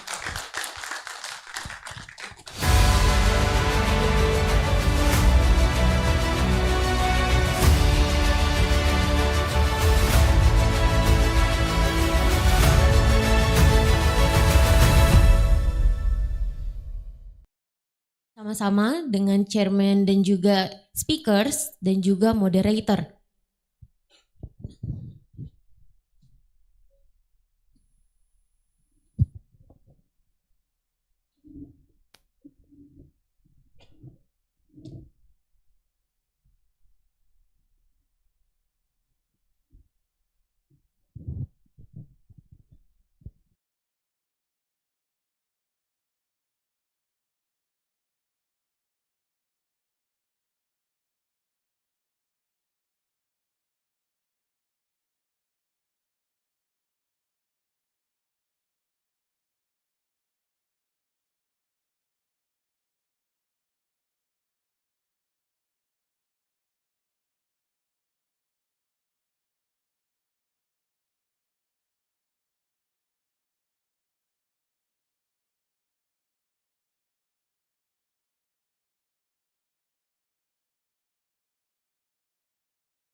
2, 3.